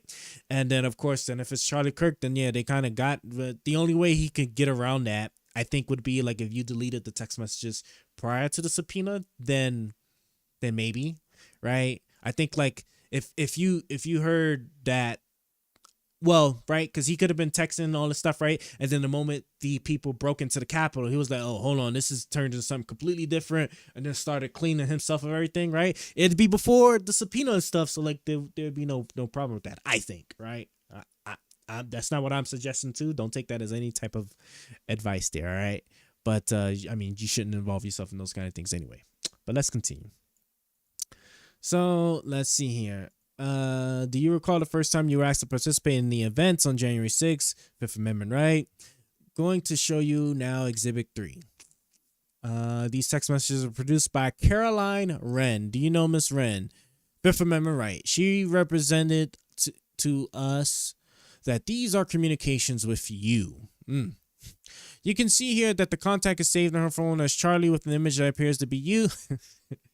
Okay, and I'll just read what they should have did is they should have also included like the phone number too. Like if they include the phone number, which I mean I'm sure they already have, but it just would have been another extra one of those like things, right? Because just because some obviously like this isn't necessarily definitive unless you have the phone number. You got to have the phone number. You got to be able to validate that that was the phone number being text. So then it also depends on the application too. If it was regular text message or through WhatsApp or whatever, right? But that phone number, you can get the phone number that it was actually texting, right? Then it's too easy to get then identify it from that point forward. FBI does it all the time. At about 12:25 p.m., Miss Wren texts you, do you know Julie Francelli? And she explains who this woman is, that she's given money to President Trump. She says, Miss Wren says she's going to come Thursday through Sunday for SAS and ask for wire transfer info because she's interested in donating money to your entity. Following non-communist Twitch streamer. Hey, hold on. Let me put my thing up so I can actually pull you up there. Hey, Shoveling Ashes. Hey, what's going on? We are we're reading the transcript for Charlie Kirk's I guess subpoenaed interview with the January 6th committee about January 6th, obviously. But yes, we're not funded. We're not funded by Russia. So let's see what we find out about this. I personally, as of now, still, even with this information that we've gone over so far, I have Charlie Kirk a little bit more in a positive light, but I don't know, right? I don't know like to what extent his involvement is. So far, we know that he was busing people. He was busing people to the January 6th event based off of the information in this transcript. So we'll see. But thank you for stopping by. We're about halfway through the document, roughly, give or take, almost halfway. So it hopefully shouldn't take us necessarily too much longer, unless we hit something juicy that we got to look up. But he's invoking his Fifth Amendment right, which we talked about before, right? That, Fifth Amendment right, that's used to keep yourself from incriminating, from giving an incriminating answer, right? But you're not supposed to be able to use it when being asked questions that shouldn't possibly be able to incriminate you based off of whatever answer you could possibly give them. Like, what's your age? How old are you? Where do you live? Well, I mean, where do you live? Yeah, maybe, I guess. I mean, Charlie Kirk is APAC employee, so of course he was. It's actually kind of interesting. Well, that's that Jewish organization, right? I'm trying to remember. Like, I've been away for a bit, so I mean that's that Jewish organization, right? I would have thought it would have been more the billionaires, blah blah blah blah blah blah blah blah. In the video section, that's why. Yes, that's that Jewish group. Okay, I was right. Connecting my dots here. I would have thought he would have been more towards, I don't know. After the whole Tim Pool thing, I would have grouped him with everybody else and would have just said that I'm sure they got Russian money from somewhere. But yeah. All right, let's go ahead. Let us continue here. So let's see. Let's see.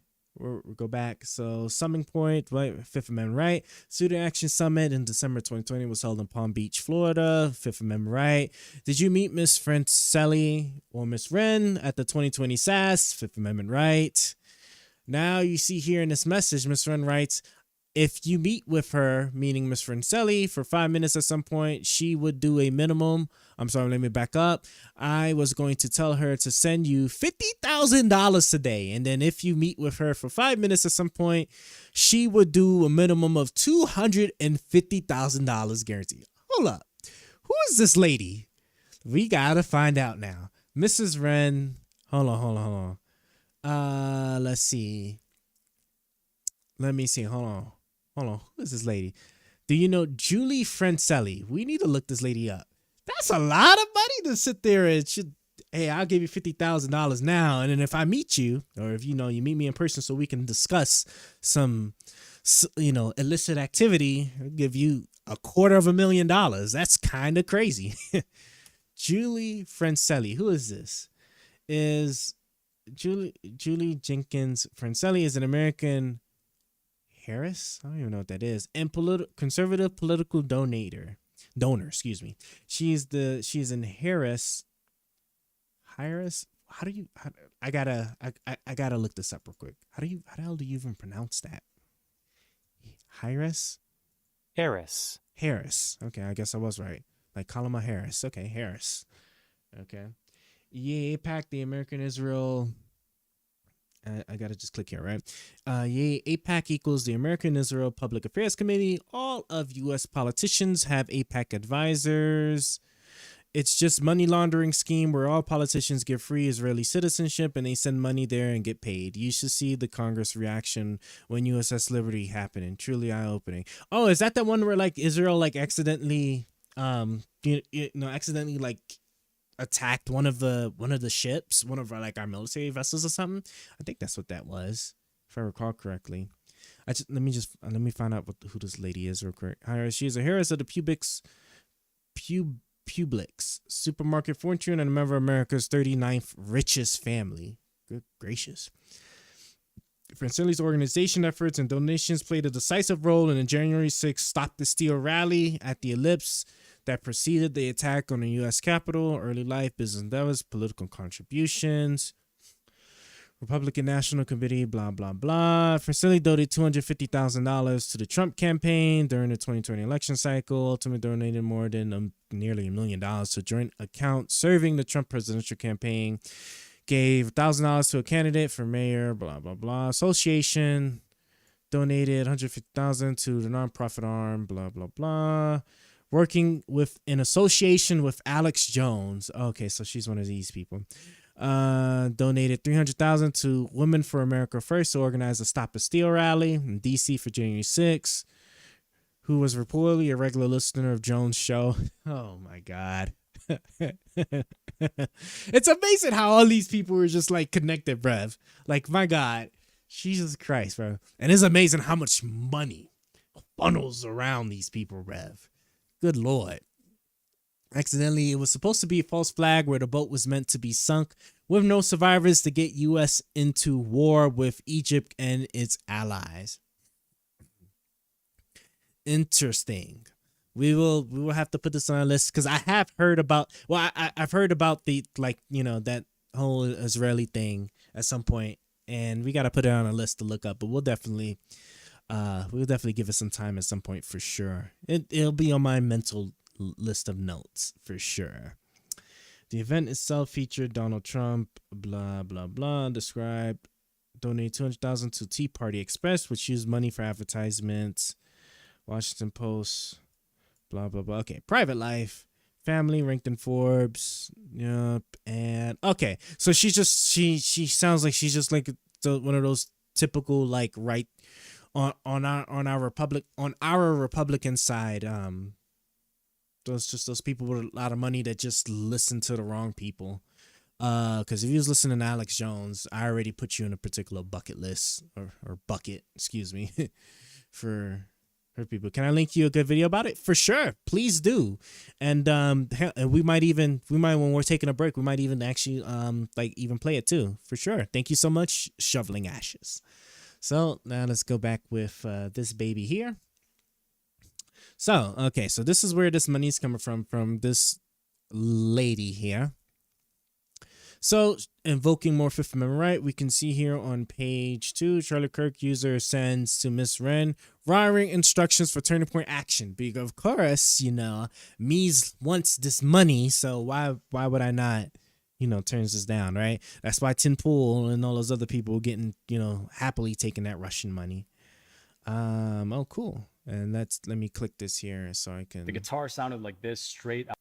Let me. Dun, dun, dun, dun. Ooh, I like the I love the thumbnail already. How long is this? 41 minutes? I see. I will add this. Come here. Yep. Save to our stream looks here. So that way we can most certainly save this for later. Thank you so much, Shoveling Ashes. We really do appreciate it. Let's see. Did your friends... Where was I? Oh, yeah. Wire instructions, Fifth Amendment right. Did your friend give us money? 3 days later, Mr. Russell, I'm actually sitting with her now. Of course. Are you doing all sort of effort to bring folks out to D.C. for January 6 protests? Call me if you can. She's ready to invest. In response, you write, nothing for Jan 6, can call soon. Mr. Kirk, why at this point was Turning Point not involved in planning efforts for January 6th? Interesting. Okay, so this is positive stuff right here. This is positive stuff so far. Like I said, I'm going to be unbiased on this. Fifth Amendment right. You scroll down to Exhibit 4. Mr. One shares with you a contact card in the iMessage. Okay, so these iMessages, so they most certainly have the phone number that she was texting. And at any point, they could have subpoenaed, like, whatever phone company to validate that this was him. In my mind. Let's see. Contact. You write back. Called her. No response. Called you back, and she writes back. Went to voicemail. Writes to you. Can you send me a quick paragraph to describe what you would spend the 1.5 million on? I'm going to suggest 1.25 to Turning Point Action and 250K to Turning Point USA. What happened between this date that you went from doing nothing in response to be involved in planning your support for January 6th? Fifth Amendment, don't want to incriminate myself.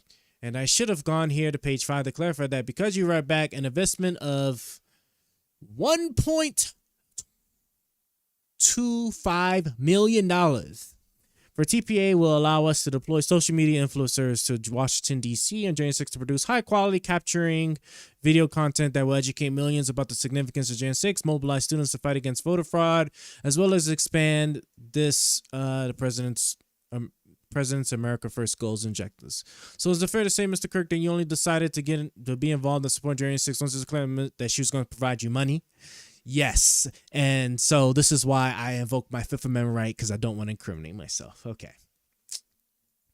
Ms. Wren writes, POTUS is now speaking on January 6th, so you need, let me put this back over here. Why don't you have ad block? And ad block, does ad block even work on YouTube? I'm gonna have to give that a try and see. I didn't know. I thought ad block didn't work on YouTube. We'll check it and see. That'd be really cool. If it does, we will give that a shot. Don't I have ad block on? I think I have it on Chrome and not Edge. I think I need to install it on Edge. We'll see. We will see. Yes. Okay. Okay. Well, then we will be installing ad block. Some uBlock works. uBlock works. Oh wait. So not ad block. uBlock. Okay. We'll keep an eye out for uBlock for sure, and we will install that. And in fact, Ghostery works on Twitch. Word. Okay, hold on. Now I have to stop and actually look this stuff up, right? So uBlock. Let me use uBlock. uBlock. Edge Store allows me to get this. uBlock, and then you said Ghostery. That's pretty cool. Okay, cool. It's installed, and now I want to look for where's the search thing on this stuff here, man. Search all add-ons. Ghostery. Privacy ad block. Yes, let's add this.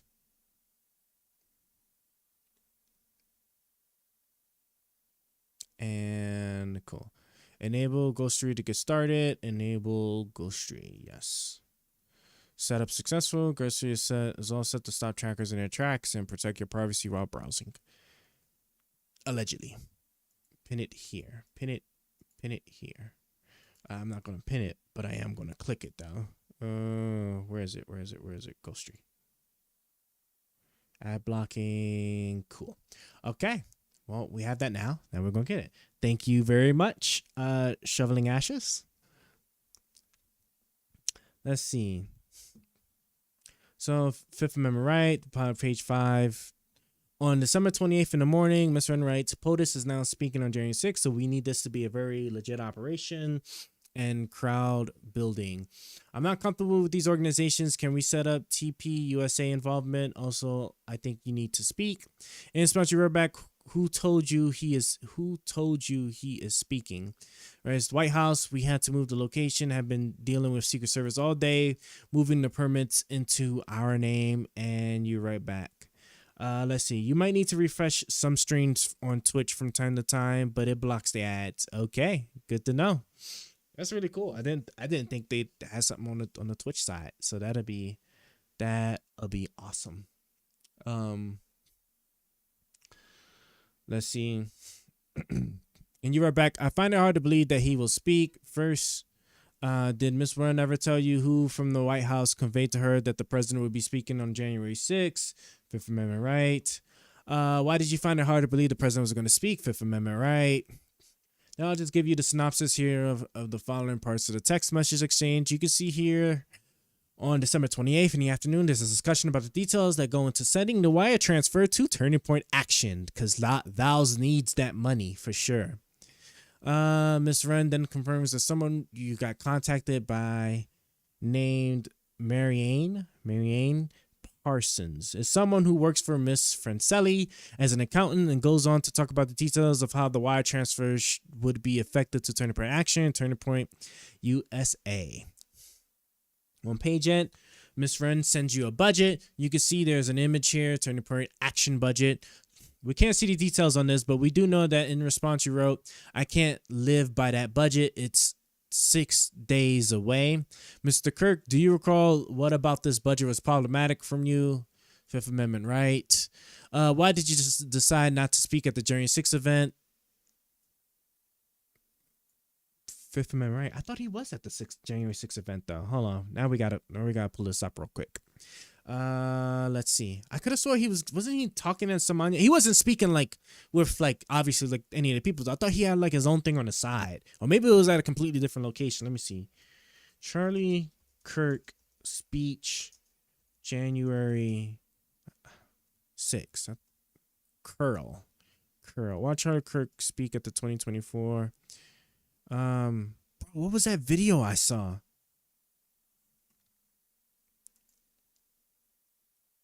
You know something? Trump's font. We found out at UC border. Turning Point USA.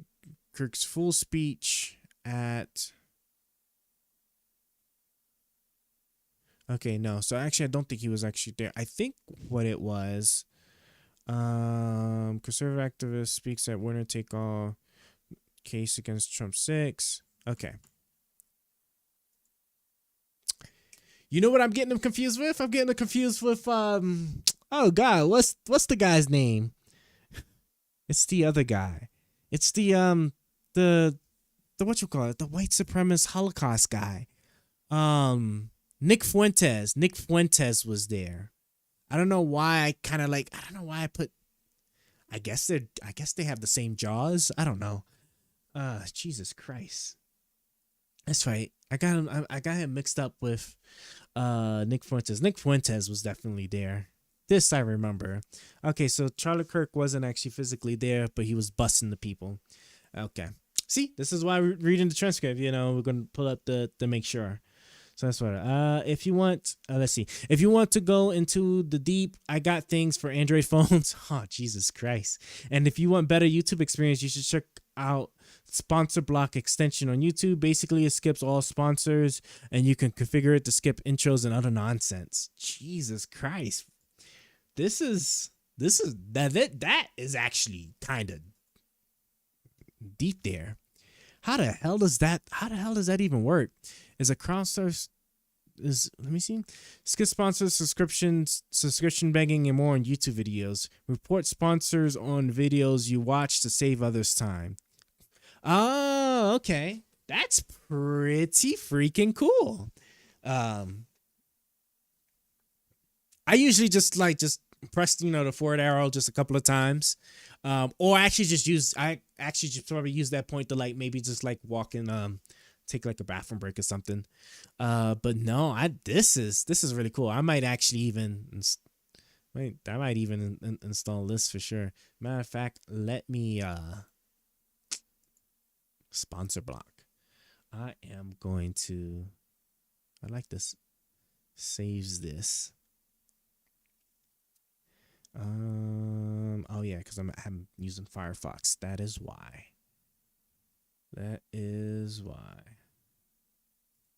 Pull you up here. Let me go here. All right. Well, we might actually consider it. I don't want to install too many things, but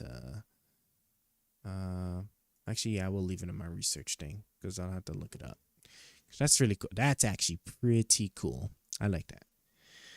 Nick Fuentes Nick Fuentes is also a Fed. He was funneling people into the Capitol building and didn't get arrested. He was literally just making his followers get arrested. That's actually a unique story, I will say. Especially if he was actually feted. What's that other guy? Do you remember the name of the other guy that people were swearing up and down was a Fed? Alex Jones and all of them were saying that he was a Fed.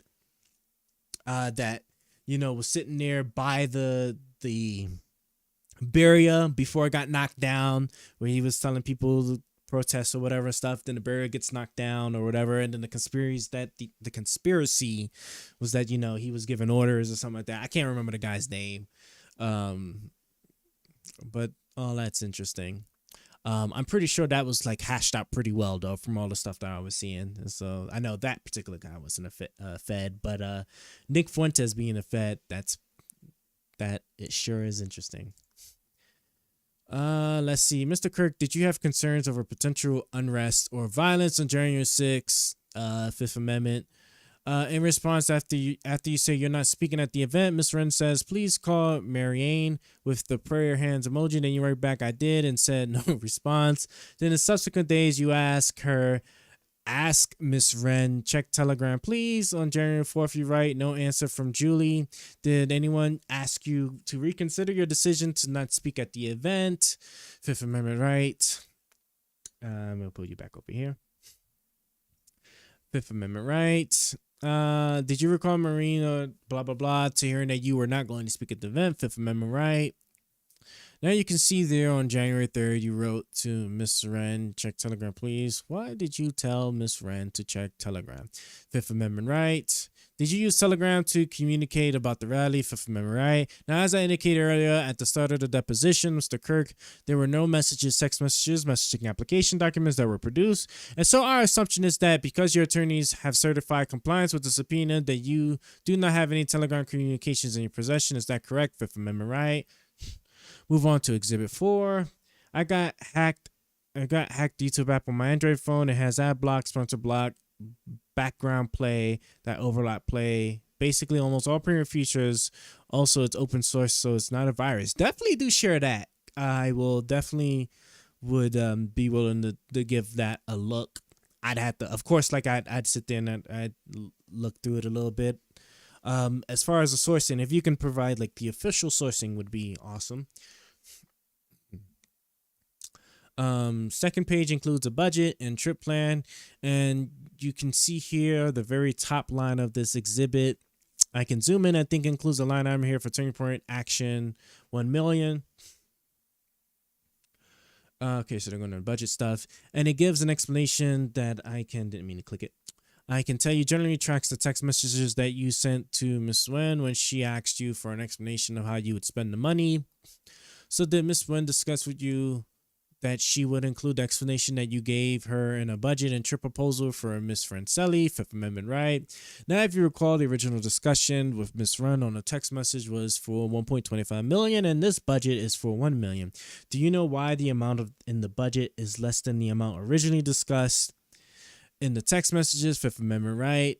I'll show you Exhibit 5. Exhibit 5 is a Gmail email thread that shows a brief email thread between Caroline Wren, Justin Caporal, who's an event planner with event strategies, and you, Charlie Kirk. You can see here, blah, blah, blah. Miss Wren writes to Caporal and asks, please send Charlie the invoice and expense breakdown for the close to $250,000 payment needed for the Jan 6 build out. The invoice should be made to Turning Point Action. In response, you wrote yes, and then Justin writes back, thank you, Charlie. Can you send me the legal entity name so he can create a client profile? And then he'll send a full invoice and also explains additional costs that would be associated because of the floor covering required by NPS, which is the National Park Service. Turning Point Action. Ms. Wren provides additional information, blah, blah, blah. So, this was a payment associated with the production of January 6th rally, Fifth Amendment right. You were able through Turning Point to provide these funds because of the donations from Ms. Francelli, Fifth Amendment right. We can take a look at Exhibit 6. Exhibit 6 is an email. The original email started at this date from this person to the Kremers, Amy Kremer and Kylie Jane. I was going to say Jennings. Jesus. Jane Kremer. I'll link you to GitHub page because it'll always have the official website link. If you search this name online, they will have a ton of SEO poison websites on top of the real one. Thank you very much. I shall click it. Look at this. Continuing the legacy of Vance. Revance. Continuing the legacy of Vance.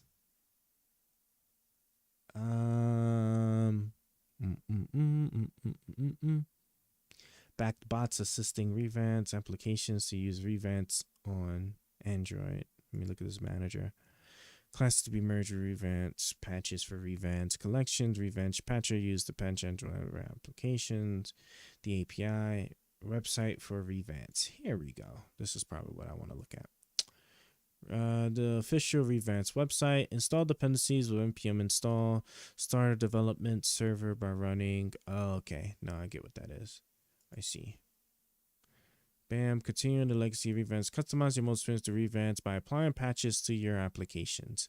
Oh, I see what they do here. Oh, is that what it does? I see. Can I get some patch your favorite applications? Change the package name, enable packagings. I get it. So maybe it's not a standalone application. It just patches the YouTube app, which is also that'll also be really, really cool. Patches, right? And then if I search YouTube, as option to show the dislike count on videos using the return YouTube dislike API. That's cute. That is very cute. Can I go back here and see? You can patch, let's see. On top, there's the link reference app. You can patch multiple different applications. Yeah, that's like, yeah, see, I went straight to it because I understood, probably like how it was working. Playback speed, customers variable playback speeds. Remember the last playback speed selector. Remember video quality, mini player. And if patching target adds options to use modern mini players theme. Okay. It will definitely give this a look for sure. This is cool because this probably has like a bunch of other stuff that are probably super convenient that I will most certainly look at. Thank you for most certainly sharing. We will also add this to our research tab here to look at later for sure.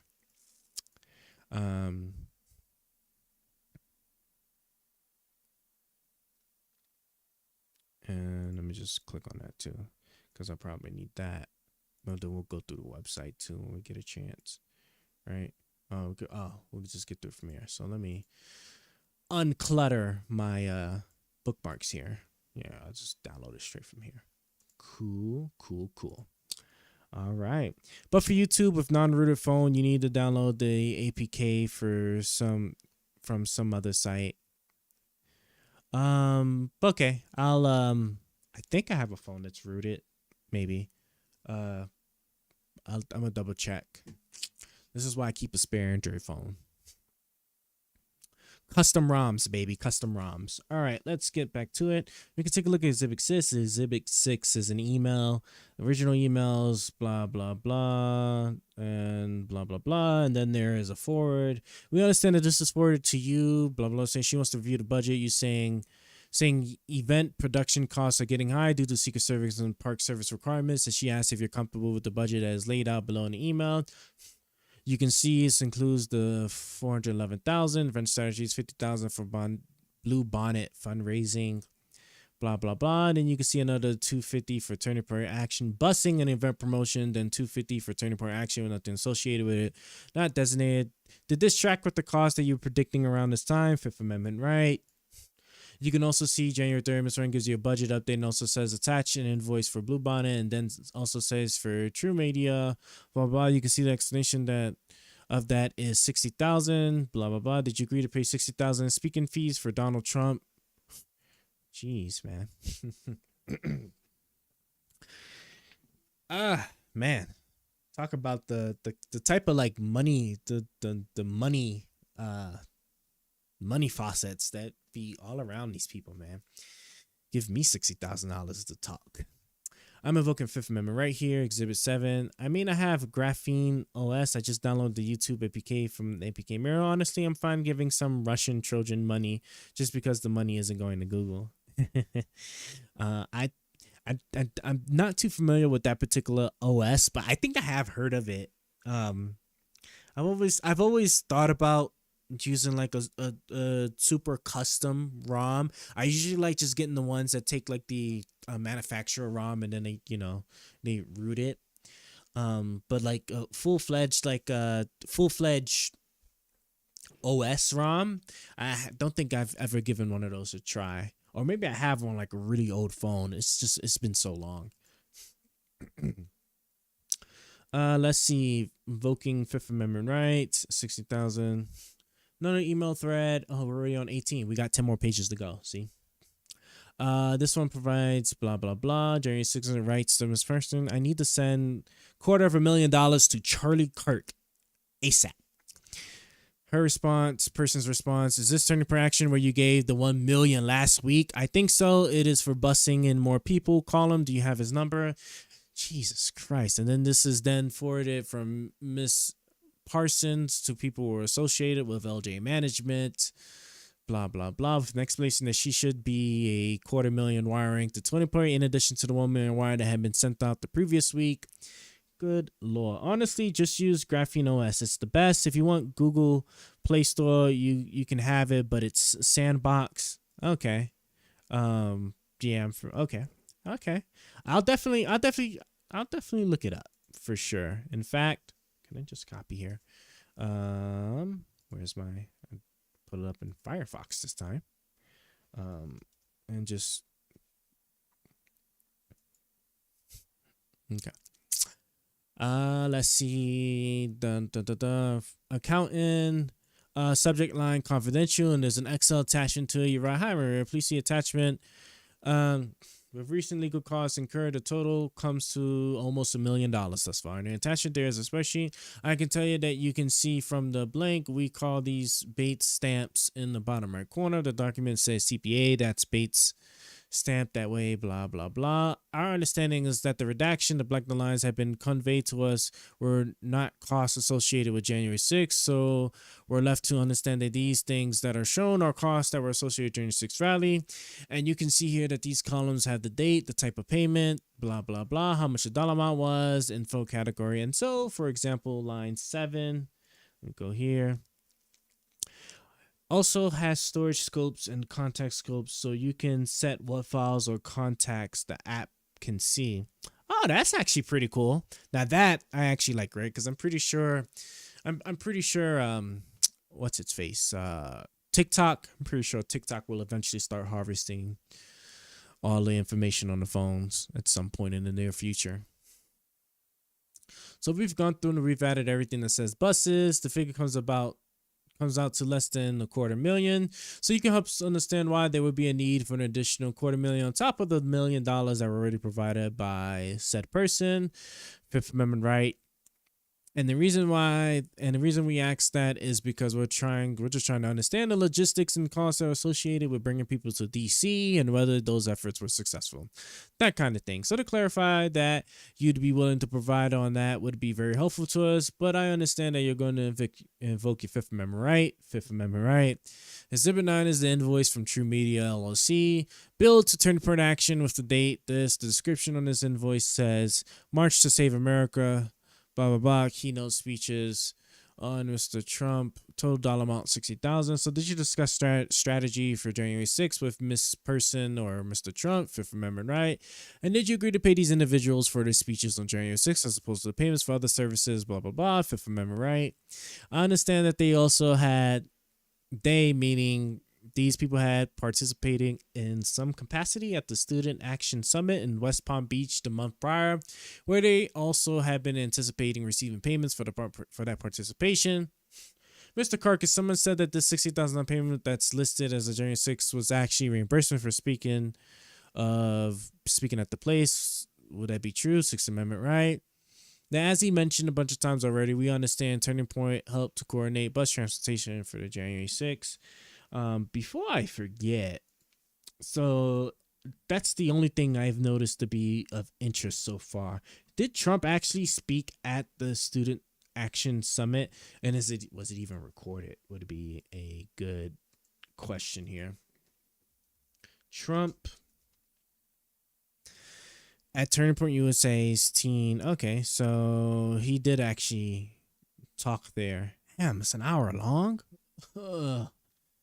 Okay, what at 2x speed that'd be 30 minutes, but 2x speed might be a bit rough. 1.5, we're talking about like approaching an hour, like 50-ish minutes roughly. Okay, maybe we might look at that later at some point. January 6th was such a horror. I can't imagine why they were letting people in and touring them around. Cause 462, welcome. I'm happy for you to join us.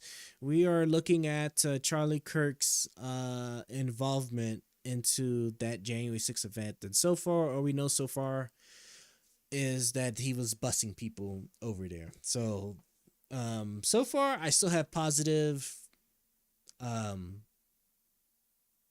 perceptions of Charlie Kirk thus far. So I haven't seen anything in here that looks like particularly damning, because I know he's pleading fifth on all of the questions, sure, but all the questions being asked doesn't tell me that he necessarily had anything nefarious planned like some of the other people that we know. But I can't imagine. But now, regarding your point about letting people in and touring them around, what did I say? I posted a short about this. The short version of that is just going to be that, when you're a guard and think of like if you was a guard at a museum, okay? If 100 people broke in and your job was to protect the paint or the artwork or whatever it is, are you going to attempt to apprehend, I guess, all 100 of them, or at least like a handful of them? Or would you just, make a phone call and just step back and then let them go about their business, right? Because the thing I argued was that, as if I was one of the guards, right, and there was 1,000 people that broke in, so many people that I see them pouring out from outside and it doesn't look like it's ending, why would I sit there and try to come in between that? Yeah, I can sit there and move around and stuff and watch them. The places that we know we want to protect is where the congressmen actually are. We know those areas are secured, they're locked, and the people over there that's protecting them have guns as well, right? So I'm not about to involve myself in anything extra that I need to. I'm just gonna let these people walk around and be kosher. It's like my thing. I know the videos I saw were them opening the doors. There was no crowd. Well, you only saw one of the videos, right? I have a good idea of what video you're probably even talking about too. Just know that every time I try to pull up that video, which I've seen it before, it's very hard for me to not also see all of the other videos of the people breaking down, the people that were breaking the windows, breaking the doors, breaking the barriers, beating the cops, pushing the cops out the way. Like, all those videos were also there too. So the video you're talking about was carefully spliced between carefully spliced to not show all the things that happened before and all the things that happened after, which maybe after we're done going through this document, we'll even attempt to, again, pull that particular video you're talking about. And then you will see that as we're trying to find it, we got to sit there and we got to go through all of the other videos that clearly show wasn't anything but calmed. So yeah, carefully spliced.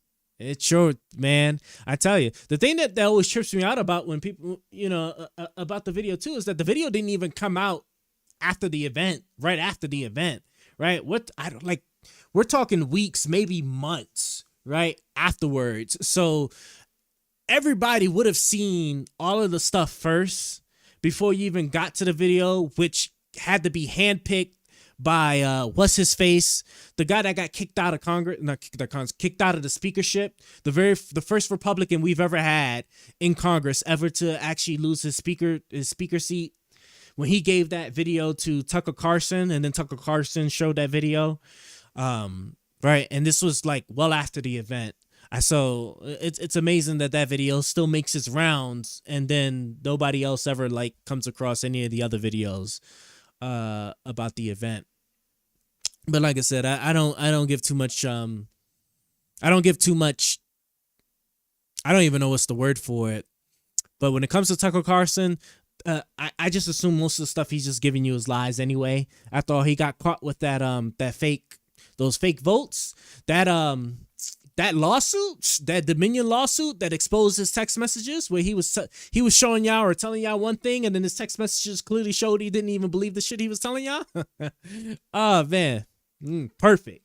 Just is exactly what I tell people, man. If y'all could see what these people say behind closed doors, that tell you these things that we know is not true, but they oh my God, they'll swear up and down and they'll just feed it to you day and night. That it's otherwise. Okay, so let's see, $60,000 payments. Yeah, so that's the Trump speech. Fifth Amendment right. Responsible. Who from Turning Point was responsible at the leadership level for coordinating the transportation? Fifth Amendment right. Exhibit 10. Tweet. I apologize. This is actually from a website called archive.org. You may be familiar with it, but the way that it works is essentially we'll crawl the internet and take screenshots of images of websites historically over time. And so I think you probably understand that this particular tweet that we're looking at here by you was subsequently deleted. So the archived version that we have is not, as you can see here from the language on it, from the United States-based website, but it is an abbreviation for January 6th. That's not English. I won't hazard a guess. Well, blah, blah, blah. French, maybe, blah, blah, blah. Okay, come on. 1743 timestamp is likely the local time on the website, but in any event, you see here Charlie Kirk 11, which is your Twitter handle. Tweeted on January 4th, this historic event will likely be one of the largest and most consequential in American history. The team at Trump Students and Turning Point Action are honored to help make this happen, sending 80 plus buses full of patriots to DC to fight for this president. 80 plus buses. That's a lot of people. Now, Mr. Kirk, how many buses did Turning Point pay to travel to D.C.? Fifth Amendment right. Now, I understand that there was later a clarification to the media after January 6th that a number of buses that you had been anticipating sending were canceled, and ultimately, according to the news reports, Turning Action sent only 7 buses with students. But how many other buses, aside from the ones associated with Turnberg, did Turning Point pay to have traveled to DC?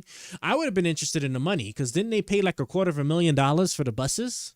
And then if it was for 80 plus buses and then only 7 guys sent, I wonder where that money went.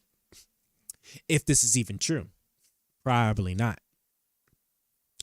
I am invoking my Fifth Amendment right.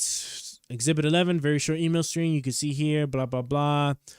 It says sending on behalf of Stop the Steal. Thank you. And scroll down, blah, blah, blah. It's an invoice with the company called This Place with an address. I gotta stop clicking it. Jesus Christ. And then you can see here January 3rd listed twice for 2 different buses. Appears one from Atlanta, one from Minneapolis, for a total cost of $17,000. And also say that the dollar amount does track with a figure that appears on the spreadsheet that we looked at previously, Exhibit 8. And you can also see here at the top of this email, Mr. Boyer sends to an accounting department at Turner Per Action. Please pay. Excuse me. What page are we on? 22. See, we only got 6 more pages to go. Awesome. Archive.org is CUCK. Their leadership works for a public image management company. Basically, they offer services where they make positive news articles to give Wikipedia sources and then delete stuff from archive.org. Archive.is instead is more reliable. Oh, I will click this. My God, Shovel and Ashes. You are like the internet guru. Let me cut this. My man literally has all of the gems of the internet. How did I stumble upon you? Oh, I'm tripping. Actually, I did want that on my edge here because I'm throwing in my research to look at it later. Let me change the name or add that it is this archive dot is web archive. Okay. This guy right here, man. All right, let's go back. Let's skip back. Let me see here. What am I looking at? What am I looking at here? All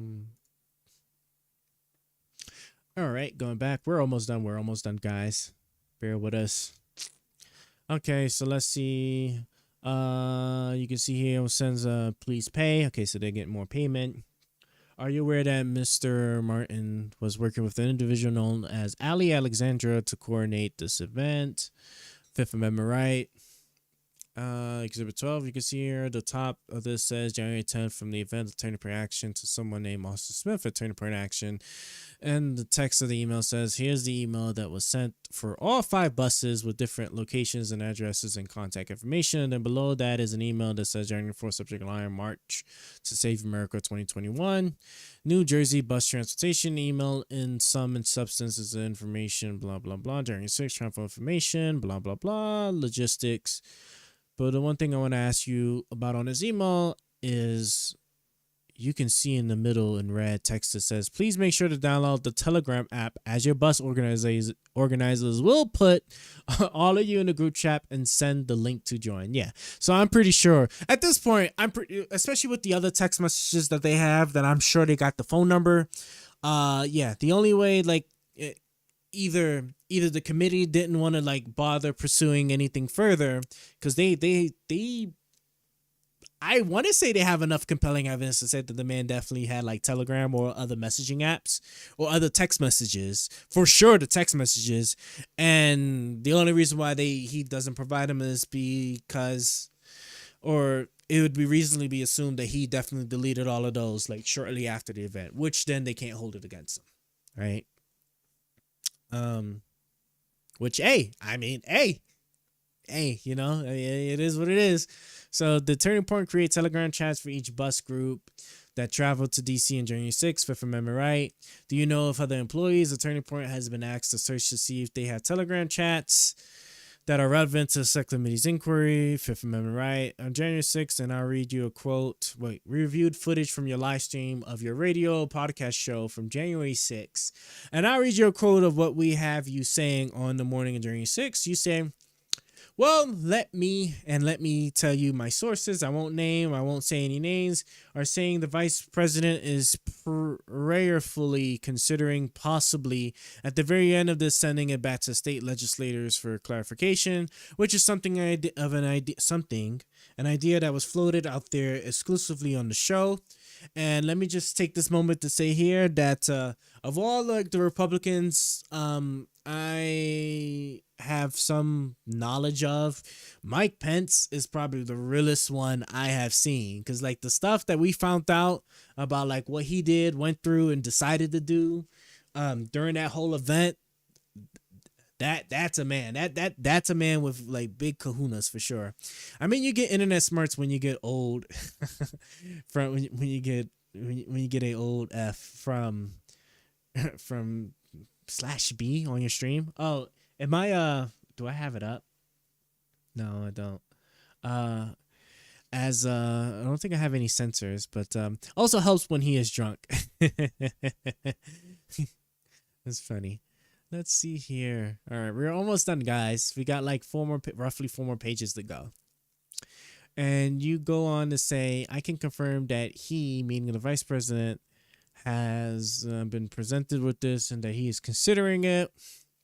What are your sources for right? They're going to tell you the vice president was seriously considering sending things back to the state, even after he already issued a statement saying that he would fulfill his statutory and constitutional duties on January 6th, if I remember right. Now, Mr. Kirk, as far as I can tell you from the very first moment on your live stream that it was reported there was a breach on the Capitol security perimeter, you immediately said, quote, we do not support, close quote, end quote. We completely denounce and we think it's reprehensible, close quote. Quote, man, I'm getting crazy here. So before that moment, that when you learned about the breach of the security perimeter, did anyone indicate to you that there was a chance that something like that could happen January 6th, Fifth Amendment, right? Is the risk of violence in individual Chicago, is that the part of the reason why you didn't travel to DC? Fifth Amendment, right? Let me show you Exhibit 13. This is interesting. I might talk about this segment right here. Just put an idea in my head that I might talk about shortly after. Let me show you Exhibit 13, the series of emails that were produced to us from you at the subpoena issue. And this one, I think we're being joined by Kinzinger.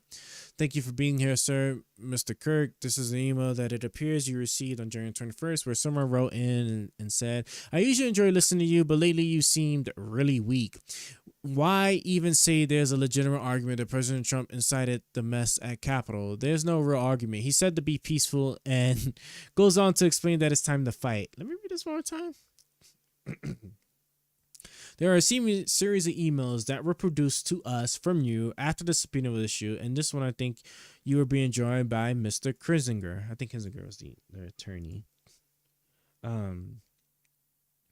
Mr. Kirk, this is the email that appears that you received in transfer where someone wrote in and said, I usually enjoy, so he's probably just getting an email from a fan or something.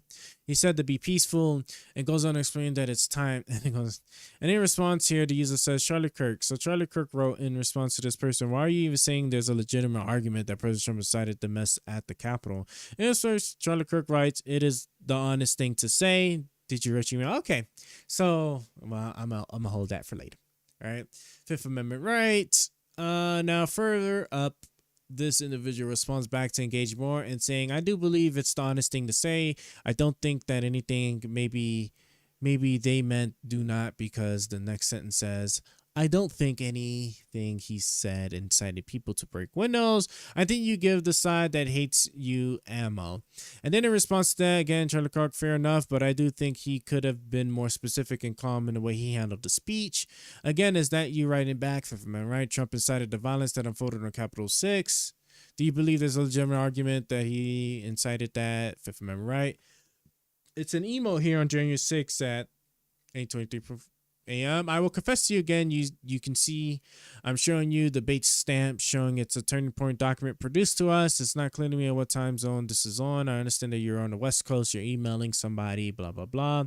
Not totally executive officer or president, so somebody from East Coast. Not totally clear what time zone this is, but any event on January 6 in the morning, White House writes to you and says, in order to finalize your withdrawal from the President's Advisory 1776 Commission, please send me an email. Finalize your withdrawal from the President's Advisory 1776 Commission. He was part of that commission. Oh no. Okay. That'll be. I'll look more into that, but that may be a ding for me. So far, I'm still overall fairly positive about Charlie Kirk, but if he was also part of that stupidness. Anyway, let's get back to it. Responding to this one here, stating your resignation from the commission. A few days later, on January 9th, you write back, yes, this is correct. Sorry for the delay. Did this decision have anything to do with President Trump's post-election conduct? Invoking my Fifth Amendment right. Okay, maybe so. It actually, that kind of reinforces my thing about the Trump Kool-Aid he was probably drinking, but we'll find out. Fifth Amendment right. Now, Kirk, have you been interviewed by law enforcement regarding your knowledge of the events of January 6th, Fifth Amendment right? And specifically, have you been contacted by the FBI about January 6th, Fifth Amendment right? Have you been contacted by any attorney representing individuals charged with criminal conduct, Fifth Amendment right? I don't have any further questions. For Mr. Kinzinger's benefit, I will summarize to say that Mr. Kirk considered the Fifth Amendment privilege as a basis to refuse virtually every question today. By my note, the only question he answered was what city and state he resided in. Other than that, the Fifth Amendment was invoked to answer every question. So, Mr. Kissinger, if you have any questions, I'll pause before we wrap up.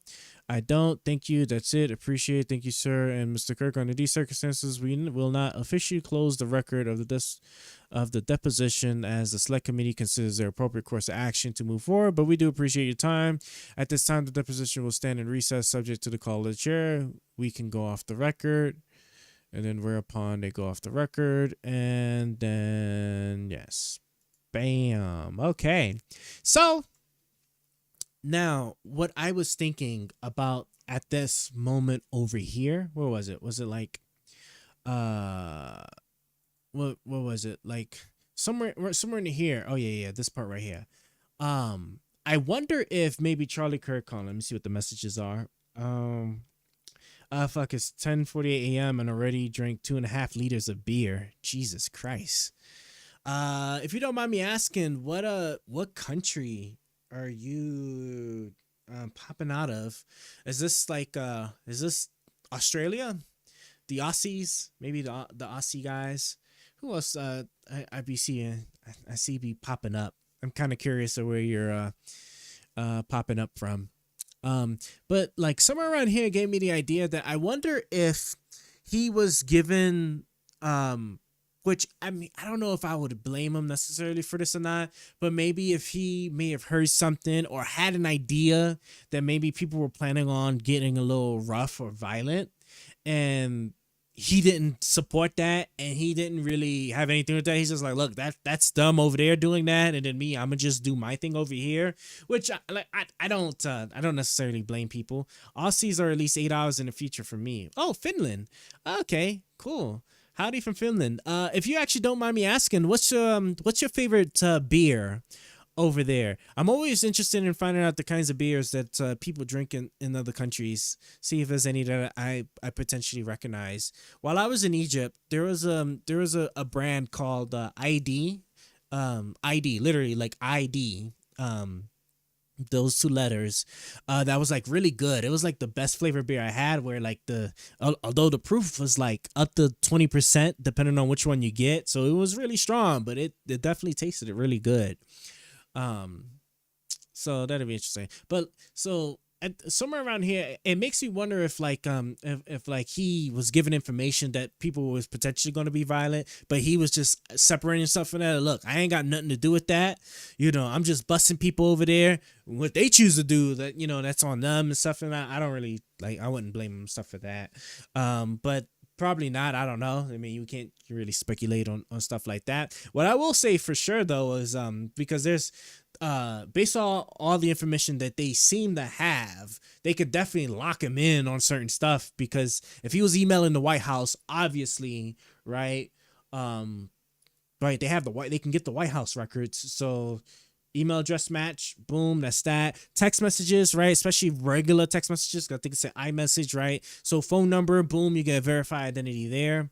So yeah, so like as far as like locking them in on linking him directly to stuff, like I'm sure they have it or whatever, but I can tell you that based off of just the questions being asked, it seems like he didn't actually have any bad involvement with January 6th. Literally was probably just one of those people that was just like, you know, drinking that Trump Kool-Aid, and seems to be more on the nobler, right? Doesn't necessarily mean fully noble, but nobler, I will say, side on the Republican, which is nice, right? Because it's really hard for me to find people in my party that don't seem to be like heavily skewed or tainted. Because some of these people that I listen to the PBD podcast a lot, but they're pretty, they can be fairly skewed or jaded. I tried watching Tim Pool, that's out of the water, and I don't even look at some of the other guys. I like Ben Shapiro. Ben Shapiro is like is somewhat decent. He can get a little bit odd sometimes, but yeah. I drink Estonian beer because it's cheap and has the best price quality ratio name. Ale Cook. Let's see here. Ale Cook. Ale Cook. I hope I'm pronouncing it right. Probably not, but we will see. Ale Cook. Ale Cook. Ale Cook is an Estonian brewery company founded by a Prussian family of the same name who were descendants of the Huguenots who had fled. Man, there's quite some history back there.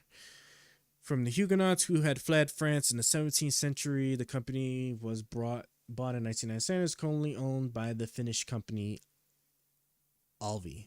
Okay, that's interesting. Let me see some artwork here of their beer.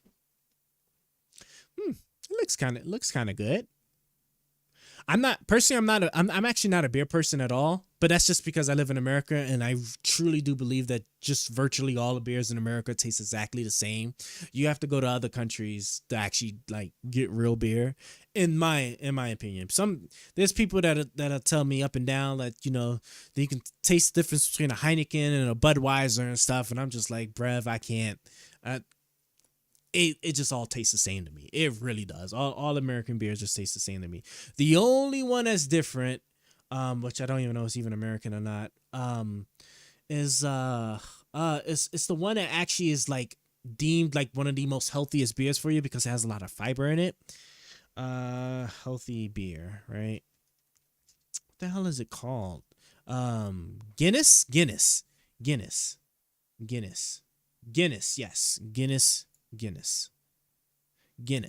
It's the Guinness beer. I have tried that one. That one's the only one that I can say for sure tastes very different from any other beers I've ever tasted. I wouldn't say that I kind of like it, kind of, sort of, kind of. Maybe I might pick up a case. It might make me want to pick up a case, but I don't even drink beer. I will consider it someday, maybe. I don't know. But okay, we're kind of done with that. Okay, so Charlie Kirk has cleared my perceptions here, so that's nice. What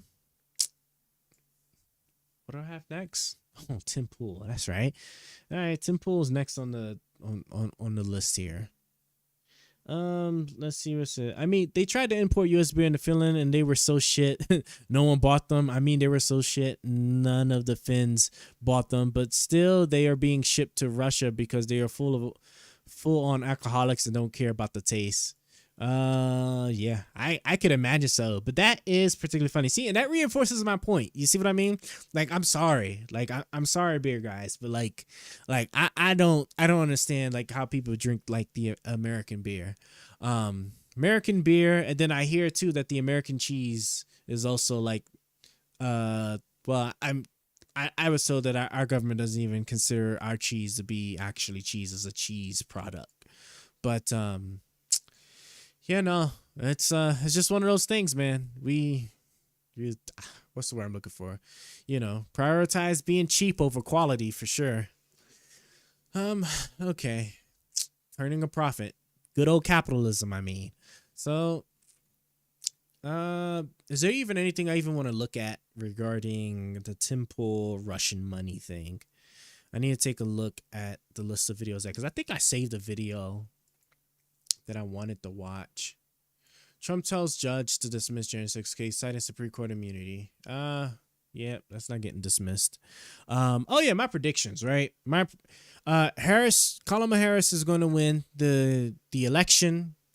By how much is a bit up in the air. I'm hoping by a lot. If it's by a lot, Trump will quietly get politically packed up and will then get out of the picture eventually. It might not happen immediately. It would have been nice if it happened immediately, but what'll end up happening is there'll be some ruckus, right, that he'll raise, but all of the court cases, then it'll be full on.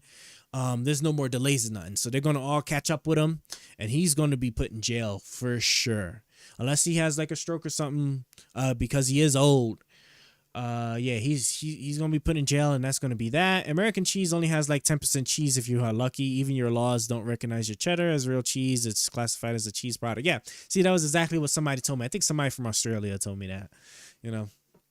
It's very interesting. I actually stopped eating cheese and started removing it from my diet. Now I like other certain cheese products, like well, by cheese, like actual cheese, like blue cheese. I like blue cheese. Blue cheese has been like a recent favorite of mine. But with that being said, yeah, so like court cases are going to catch up with Trump, and he's going to be put in jail, and then after that, the Republican Party will be in free fall. There'll be some crazy event where we'll figure out where the points of power lie, and hopefully we can actually rebuild the party to be a real party again prior to Trump, so that we can actually have people that actually adhere to values and things like the budget. And it'd be nice to find somebody that actually cares about the education in the country, because like every year that goes by, I feel like we're just getting more stupider. It really just seemed like, because I don't know why there's so much arguments and so much stuff against facts or the things that we see with like our own two eyes here. All right, so I'm just pulling up that playlist real quick, or my little list, I mean. Let's see here. Blue cheese is amazing in pizza. One of the most popular pizzas in Finland is Americana. It's ham, pineapple, and blue cheese. Ooh, that sounds so good.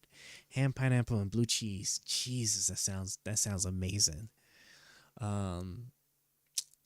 Where am I going to this playlist here? Yeah, but yeah, like I said, blue cheese has been like a recent like favorite of mine, that I've been putting it on my burgers. Like whenever I'm doing turkey burgers, I throw that. And then there's a salt, I don't even know, a chippy salt brand that one of the Australians recommended I try. That it tastes pretty good, like the salt. But I've been putting that on my turkey burgers, and like whenever I'm making like these simple little egg sandwiches, I'll throw it on some bagels. Oh my god, this an egg, a fried egg, right? That I throw a few seasonings on. I throw some pepper, some of the chippy salt, and then I also throw like some it's an adobo substitute that's like from an Indian brand. I can't think of its name, but you know, I'll season that egg or throw that on the eggs. Fry it, and then I'll put it on a raisin bagel that I've threw butter on and toasted it, and it tastes so good with the blue cheese, because then I'll toast it with the butter first, and then I'll toast it for like 6 minutes or whatever. Then I'll take it out, and then I'll throw like the blue cheese on it, and then I'll put it back in for like another 2-3 minutes, to toast it with the blue cheese, so the blue cheese can also melt too. Then I'll take it out, throw the fried egg on it, and my God, it's so good. Blue cheese is salty and strong taste, and pineapple is sweet and such. Mixes well. Okay, I'll have to keep a lookout to see if I can ever find something like that. I've seen plenty of pizzas with a ham and pineapple, but I just don't recall if I've ever seen any pizzas that did ham, pineapple with blue cheese. But that does sound amazing though. That sounds incredible. We'll have to look it up for sure. Okay, I have my little playlist here, or my list. Let me see. Excuse me. Let me see if I have anything on the Tim Pool stuff that I happen to have saved.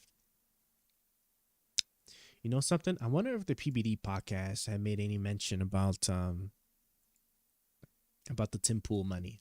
It'll be nice to like listen and see what they talk about.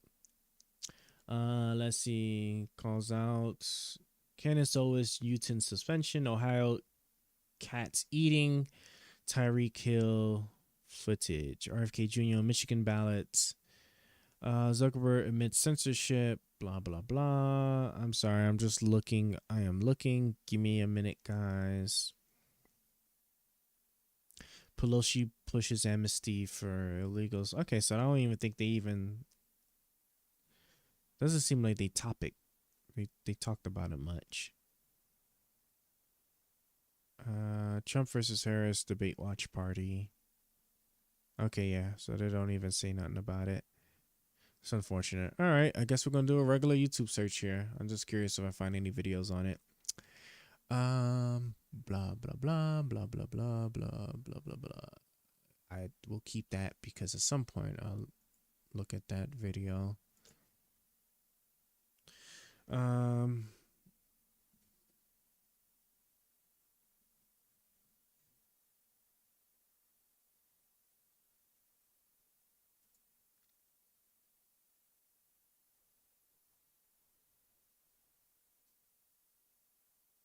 Oh, it was a message that was blocked. I just approved it or just unblocked it so the term can be used.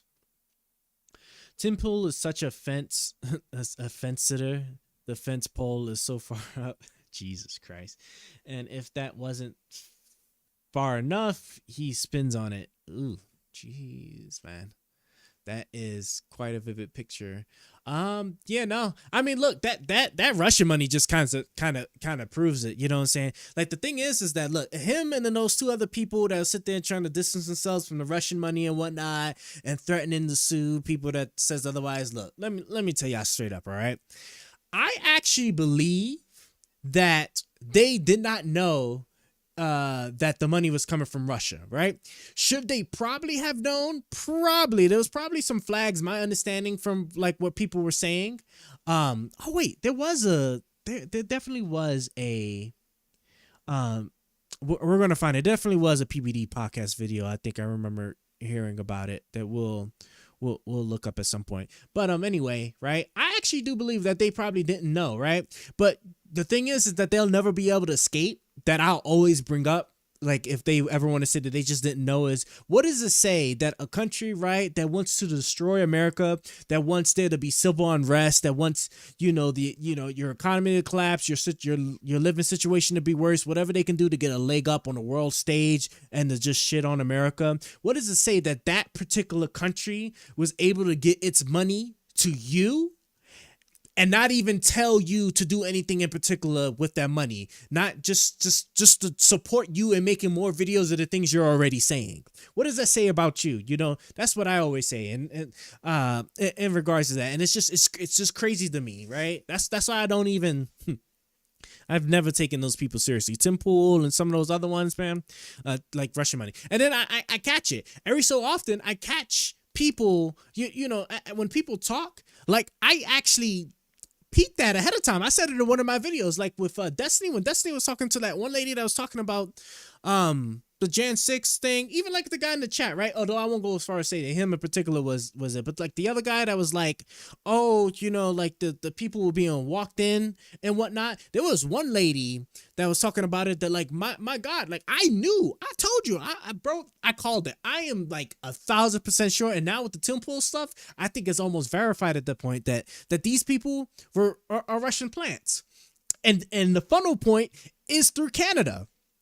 The funnel point is through Canada. These Russians are going through Canada to then get this stuff to get tricky, the whatever manifest or whatever, and then the interfere into the U.S. Right? It guaranteed, and you can see it just like how some of these people talk, because the fact that you sit there and you can have such strong opinions about January 6th tells me that you would have been looking stuff up, and for you to sit there and tell me that you only saw this video of people being let in, which again, right? It's not like you just get a video of like it's dark and then it becomes morning and then the doors open and then people come in, right? You clearly see that video is taken at a specific point in time. So there's a lot before it and there's a lot after it. that's being that you don't have. And in addition to that, that video, that clip, that portion of it was produced like days, at least weeks after the event. So if the event was important to you and you heard about the event, I assure you, you would have seen all the other stuff before you even saw that particular video, when that video was eventually produced and put out for everybody. So it's just crazy to me. Honestly, if you want to follow the Russian money, what about the millions that Soviet Union spent on Hollywood and academia? I mean, it's not surprised that America academia is full on far left, considering the money Soviets sent there. Yeah, but wouldn't we be talking about a significant or serious like gap in time though?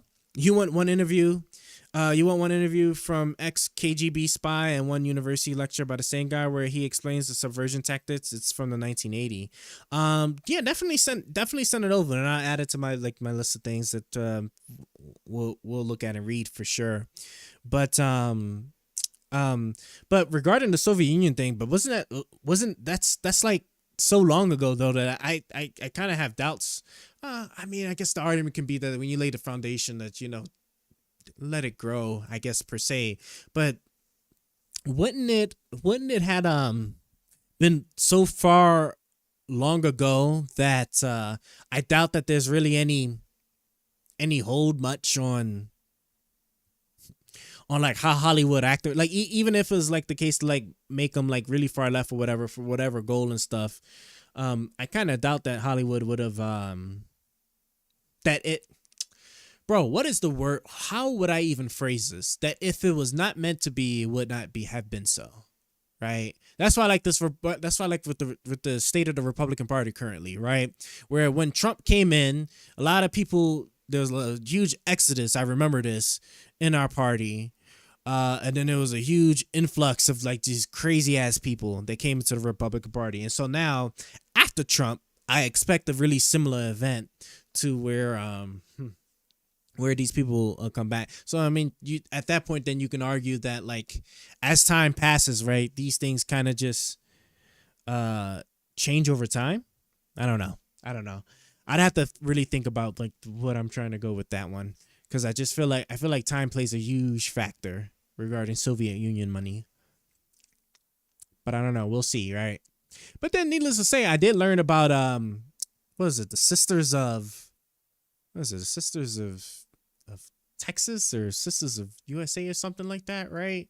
That like had this. Let me see. Sisters of, what was it? But like it was Sisters. What was it called? It was hold on, maybe if I put another Sisters Texas. Let me see. Rewrite history. Those are the people that did that thing to like rewrite the like the whole Confederate history thing. Texas Society, Daughters of the American Revolution. Prove rewriting history textbooks. What was it? How Southern Societies, United Daughters of the Confederacy, I think is what it was, right? The United Daughters of the Confederacy alter the South's memory of the Civil War. Yes. So I guess maybe, right? Maybe the Soviet Union does still impact the Hollywood to this day. So yeah, you can see. Maybe. I don't know. Like, I don't know how much stock I put into like movies and television. But then again, when you take education, when education is no longer prioritized in the country, then I guess then Hollywood and TV, i.e. Tim Pool, right, become your main source of where you get your information and where you learn your stuff. So maybe you're right. Let me summarize the tactic in the video. They fund academia to make the next generation of teachers and such that teaches the next generation, thus it escalates. Yes, here we go. First link is the academic lecture for university students about the subversion. I think this is the more important lecture. And then you got the other one. Okay, cool. Let me close that. Jesus Christ, it's another hour video. But yeah, no, definitely gonna add that. Let me remove that. Let me add it to my what's it called? My stream list here. Live stream looks. Got that. And then here's the second one. Second is interview by journalist.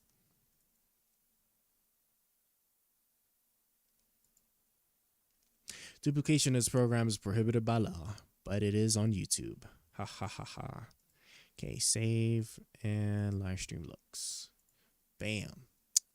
Awesome, awesome, awesome.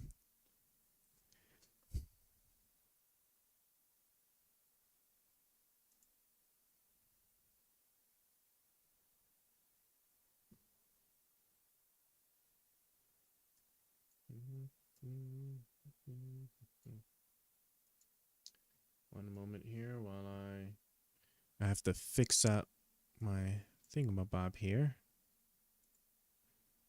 Hold on.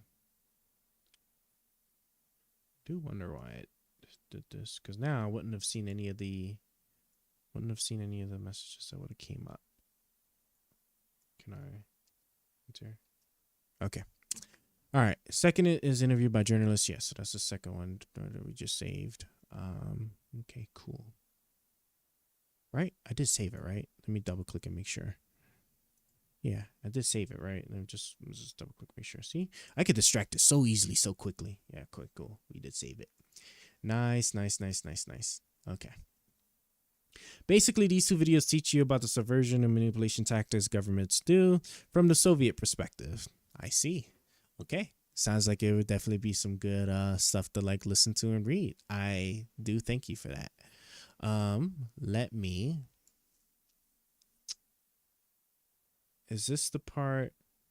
You know what I can do actually? Let me see something here real quick. Well, first off, let me do this and let me Google and say YouTube. Hold on. YouTube transcript. Read YouTube videos, because this will tell me this will make my search a lot faster for a particular video. There was one I wanted to look at. 1%. You know what that is? If you preventing us from generating a summary. Oh, they blocked it. Man. Taylor Swift. Hold on. Hold on.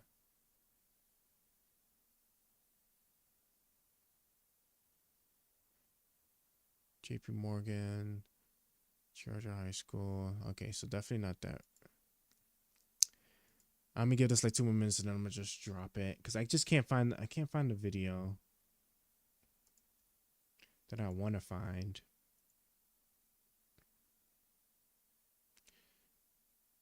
Whistleblower, first solo event, political, law enforcement details, Mark Cuban. Porn traffic plummets during presidential debate. Why is that even a topic? That's so crazy. 1 day ago. Bro, there was a video I remember. When did the Tim Pool story hit? I'm trying to remember. Affirmations. Here we go. Barry Johnson. There we go. Let's pull this up quick. Let me just use this real fast. Now I can kill that and do this. this happens, you don't see the are more negative than positive, and then the upper class parents was 100,000 more positive than negative. Did that make sense? Yeah, of course. So it's a little bit more like. So, in my opinion, and many people's opinion, the best part of the entire interview. And it was at because the he end. kept it super real about his dad. And it resonated with me because the same thing happened with my dad. When my dad passed away, we were not speaking. Very contentious relationship. When you watch those videos, think about how internet and modern tech would help these tactics. Oh, I'm pretty sure technology if I'm not mistaken too, I mean, based off of what you're telling me, it's gonna just imagine like once the AI stuff becomes like really decent, and the thing is that they're already using the AI technology for those Russian bots that are all over X, that because Elon Musk doesn't even know what he's doing. Yeah, it's just really interesting. In fact, there was a YouTube video I had published. I don't even know. I wonder if I can even find it. It'll be this will be really cool to actually show you, right? Because this will be exactly a great example of like of like how these AI bots have gotten. Let me see. Is it this one? Hold on. I think is it this one? Let me see. Hold on. Okay, it's not that. Oh, or maybe YouTube might have packed up those guys. Yeah, because I don't even see any replies anymore. Hold on. No, take off the ones about haven't responded. And let me see. Okay.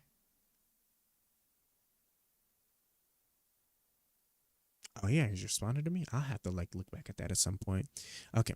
But so one of my YouTube videos, there was somebody, it was like somebody that was making some advertisements, just, the typical spam bot or whatever, right? But then there was all these, it was like 16 other accounts, right?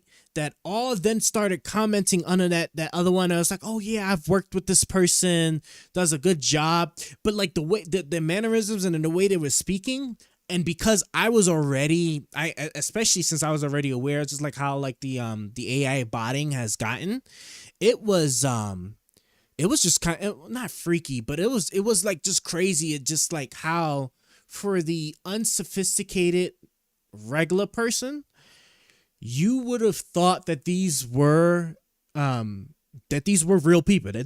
people, holding a conversation and talking. But if you are aware, like some of the fallacy, like some of the like the flaws in like how the AI bots talk to each other and how they try to structure their thing, you can pick it out immediately that the whole thing was fake. And it was just crazy to me, just like how rampant that stuff is starting to get with the AI botting. And the Russians, like after that that information that the US government put out with the was it under indictments or something, but like the or just like the general information that I think they just released, where it just shows like how the Russians are using AI to generate these personalities that they then like put into these bots in order to like basically like try to act like real people in Twitter or X, X now, right? Oh yeah, are you interested in Ukraine war nonsense? I can link a pretty neutral channel with 2 updates a day. Okay, yeah, definitely do share that. Google's notebook LM, notebook Google. Just Google. I thought you said Google's. I thought you like Google's as in like Google's, because Google has like a notebook website, right? That lets you like execute code on their infrastructure, right? Notebook LM. Note taking and research assistant. Use the Power AI for quick summarization and note taking. Notebook LM is your powerful virtual assistant. Google Notebook LM. Notebook LM. What is this? Welcome to Notebook LM. We're excited to help you explore the Power AI. We value privacy, blah, blah, blah. If you provide feedback, human reviewers may review your queries, uploads, and the model's responses to troubleshoot. This is cool. So how does this work? It's a AI-powered research and writing system that works best with the sources you upload. Upload your documents and it will answer detailed questions or surface key insights. Convert complex material into easy to understand formats like FAQs and briefing docs. Add key resources to notebooks. That sounds pretty cool. My God, guy, you are. Basically, Google has Notebook LM. It can make a podcast out of the material. You link it. It has voices and such. This is very interesting. Opening up my other thing here.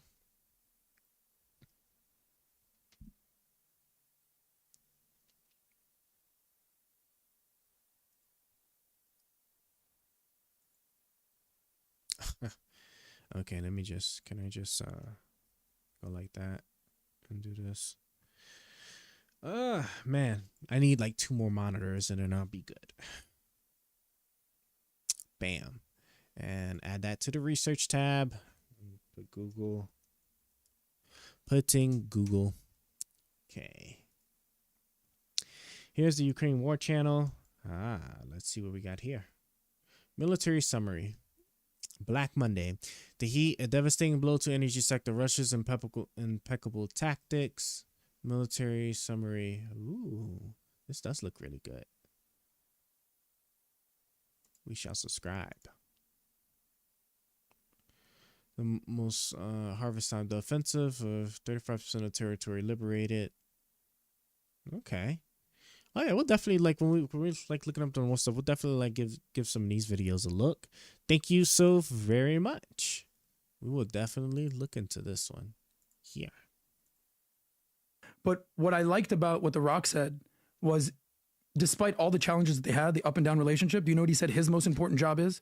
Being a father. Because when you asked him, hey, do you see yourself playing? Did you ever think? Oh my God, really? Then my nephew started doing it when my sister eventually had a kid. Christ. And then he started. All right, so next story here. We haven't reacted to this. So, this is a story that happened last week. We're in the middle of the event.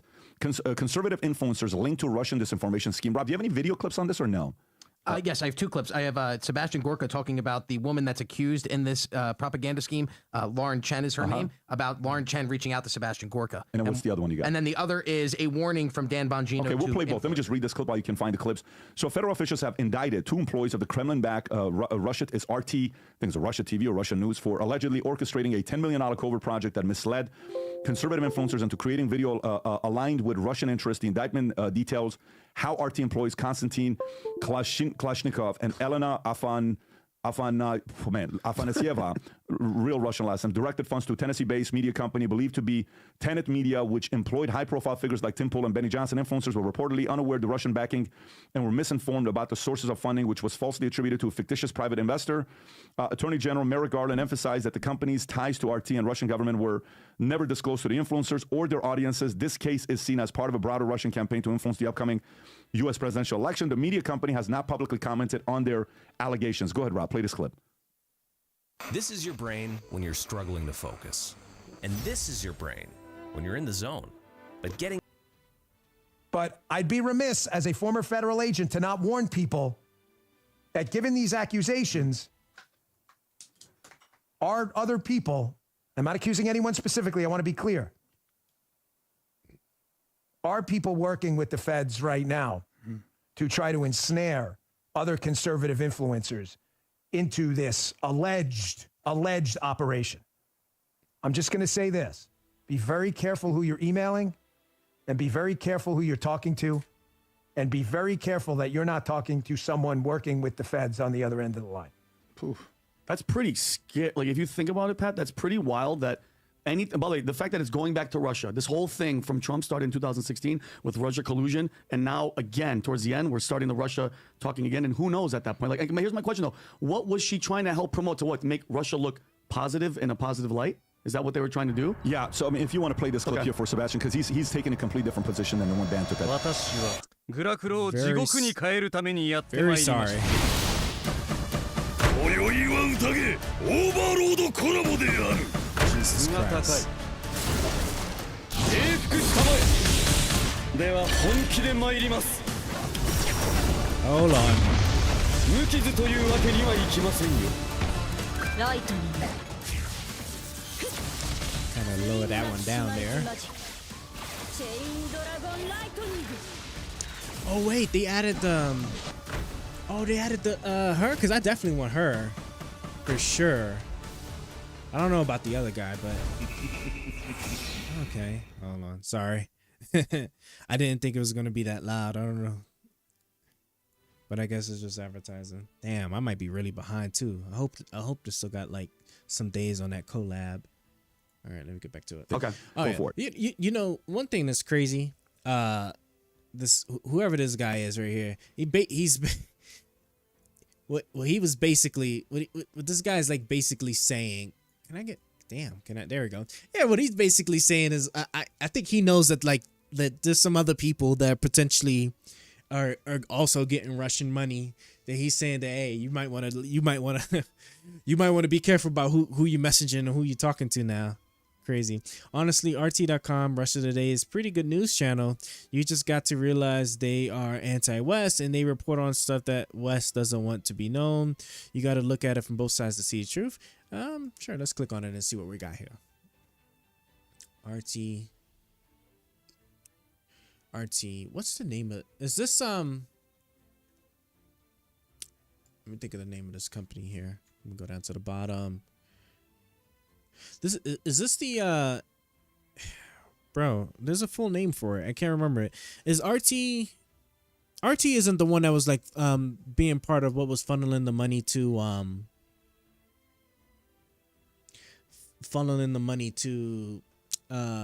Tim Pool and them, was it? Tenant Media. Okay, I was thinking of Tenant Media. Tenant Media was the one I had in my mind. Jeez, these things are massive. Let me check that. Okay. RT.com. Why the world's largest democracy isn't buying freedom of speech, U.S. style. Ukraine to demolish UNESCO protected monument. Switzerland to expel hundreds of Russian scientists. Serbia moves to bring back conscription. Okay. The Russian army has achieved in the last 2 months. We'll definitely add this to our little research tab for sure. I mean, that video earlier talked about RT, so this website. Okay. No, we don't need to play it. Well, let me see.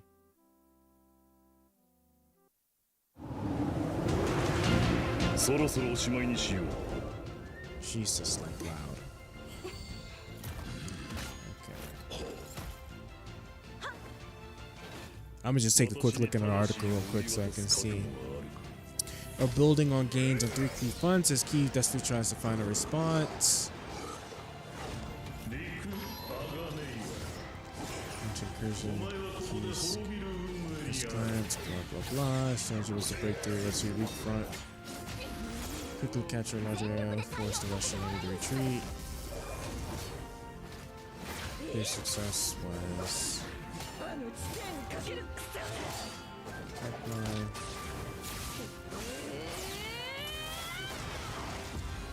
Without an eruption. Could be established. Russian forces promoted this to launch counterattacks at the lot of Ukrainians. Okay, this actually look like this would be actually a really good read for sure, or at least this website. That's some really good. Okay, could really get some really good details. Nice. Damn, playing Overlord. The book's pretty good. Anime is just cringe. I will say that the anime tends to have quite a bit of fan service per se. There's very unfortunately there's very few animes whose mangas I'd actually sit there and read. I have read some, I just can't really think of any at the moment. But I'm playing 7 Deadly Sins, and they have an Overlord collab going on right now. But I haven't touched the game in like maybe a month or two, so I'm hoping I'm not too far behind. I'm hoping the collab isn't like about to like run out. Let me see, when does it end? The 20. Oh, Jesus Christ, it ends in 2 days. I knew it. I'm gonna have to be grinding. I'm gonna have to grind like something serious. Shoot. I mean, I have them torrented audiobooks. Oh, cool. They have audiobooks of the mangas. I mean, legally bought things.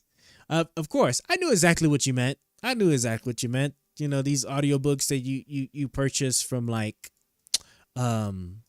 what do you call it? Kindle, the little Kindle sites and whatnot, or you know, all those places, all that good stuff. Gotcha, don't worry.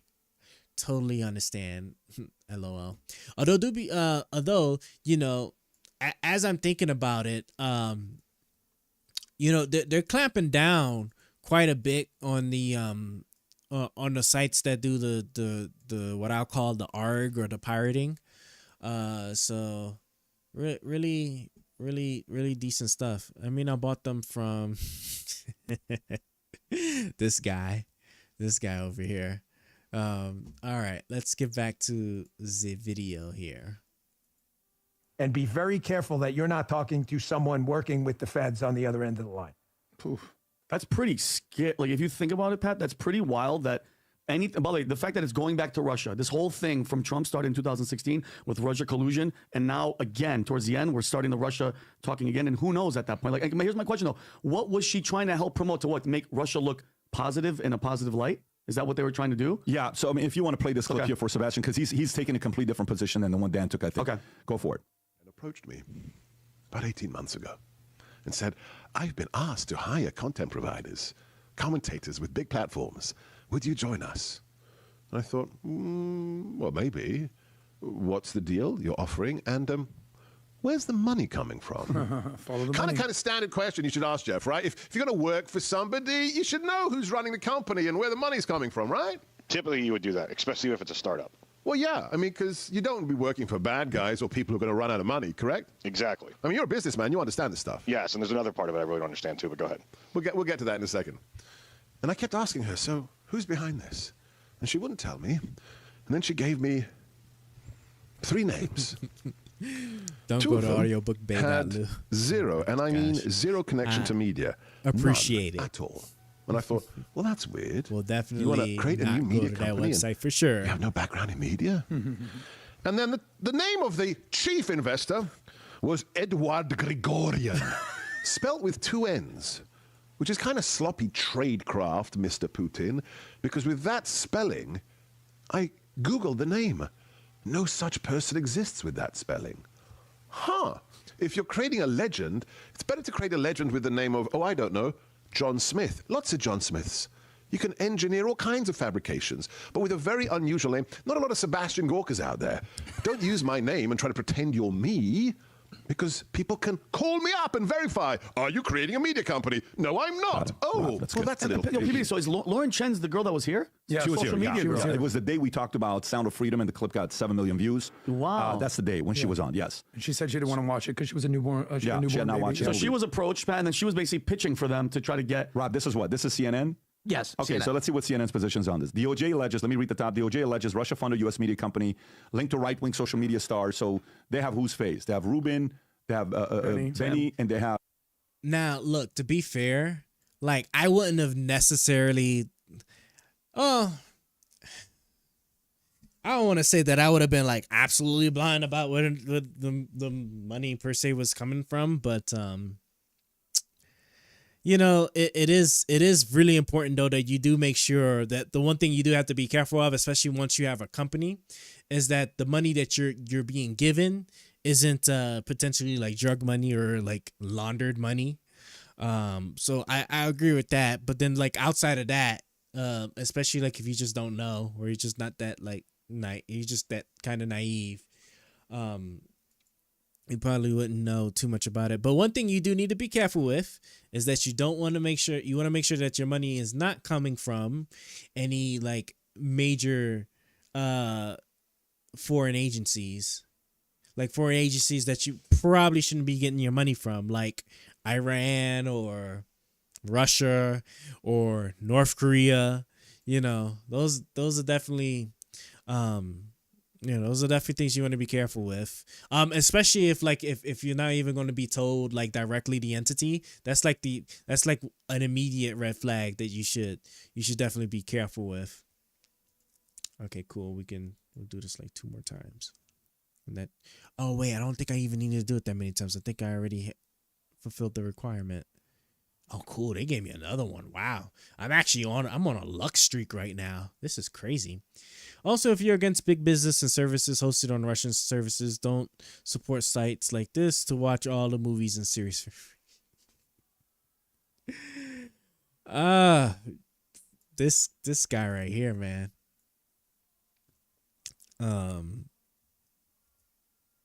Where's my oh, I didn't mean to do that. I want to click over here. I'm just getting a separate note document for something. Yeah. Okay. All right, let us continue. Tim, okay, keep going lower. The unnamed tennis-based company just being funded with Kremlin. Okay, got it. $10 million. Got it. CNN's independent confirmed that company one tenant company's platform independent content creator. Bro, I got her. Oh snap! I actually got her. That's crazy. Hell yeah! See, because I already got all the other characters besides like the I got Ainz. I got Ainz. And I can't remember the short lady's name or the other girl, and the blue guy. The only one I don't have is just the really skinny devil-looking guy, but I'm not really interested in him. I just really wanted her. Wow, I can't believe I actually ended up getting her. Bro, the luck today has been crazy. That is awesome. Hell yeah. Bro, I cannot believe we actually got her. You know, and we only got for like 2 days before the thing's over with. Psh. Oh, hell yeah. And that's what I'm talking about. Crazy. All right, let's get back. Okay, got it. The alleged Russia operation taped 2 people. Tapped, is that tapped or taped? Tapped 2 people to set up the company. The names of to add its legitimacy, and 2 founders were aware Russian money backed operation. So the founders knew. Okay, does that mean the talent knew? I don't think the talent knew. The goal of the operation, according to prosecutors, was to fuel pro-Russian narratives in part by pushing content and news articles to Republican presidential nominee Donald Trump and others who Kremlin deemed. Okay, among the commentators and media personalities, Benedict, we read that, all have released statements saying that they were victims of the alleged Russian scheme and they maintained editorial content over what they created. Each has a loyal fan base with combined roughly 6 million followers. Wednesday indictment. The indictment outlines how one of the social media stars was approached by Tenet Media founder with an offer of $2 million a year to make videos for the company. One of the founders later wrote it would need to be closer to $5 million yearly to be interested, according to the indictment. The social media star expressed some skepticism about who was funding the idea. Eventually, the social media star agreed on a contract of $400,000 monthly fee. Wow. 4 weekly videos at $100,000, $100,000 signing. That's $100,000 a video. The only money you make from YouTube, if it gets 1 million views, it's $6,000 to $8,000. And that's if it gets 1 million views, right? And most of so what I like, this was really awesome that they actually spilled this, because it's always hard to say more or less, but it's nice to know that if you get a video, if you're you know, you get ad revenue, so like you're in an ad program or whatnot. So a single video that gets 1 million views equates to about 6 to 7, like roughly about $6,000, right?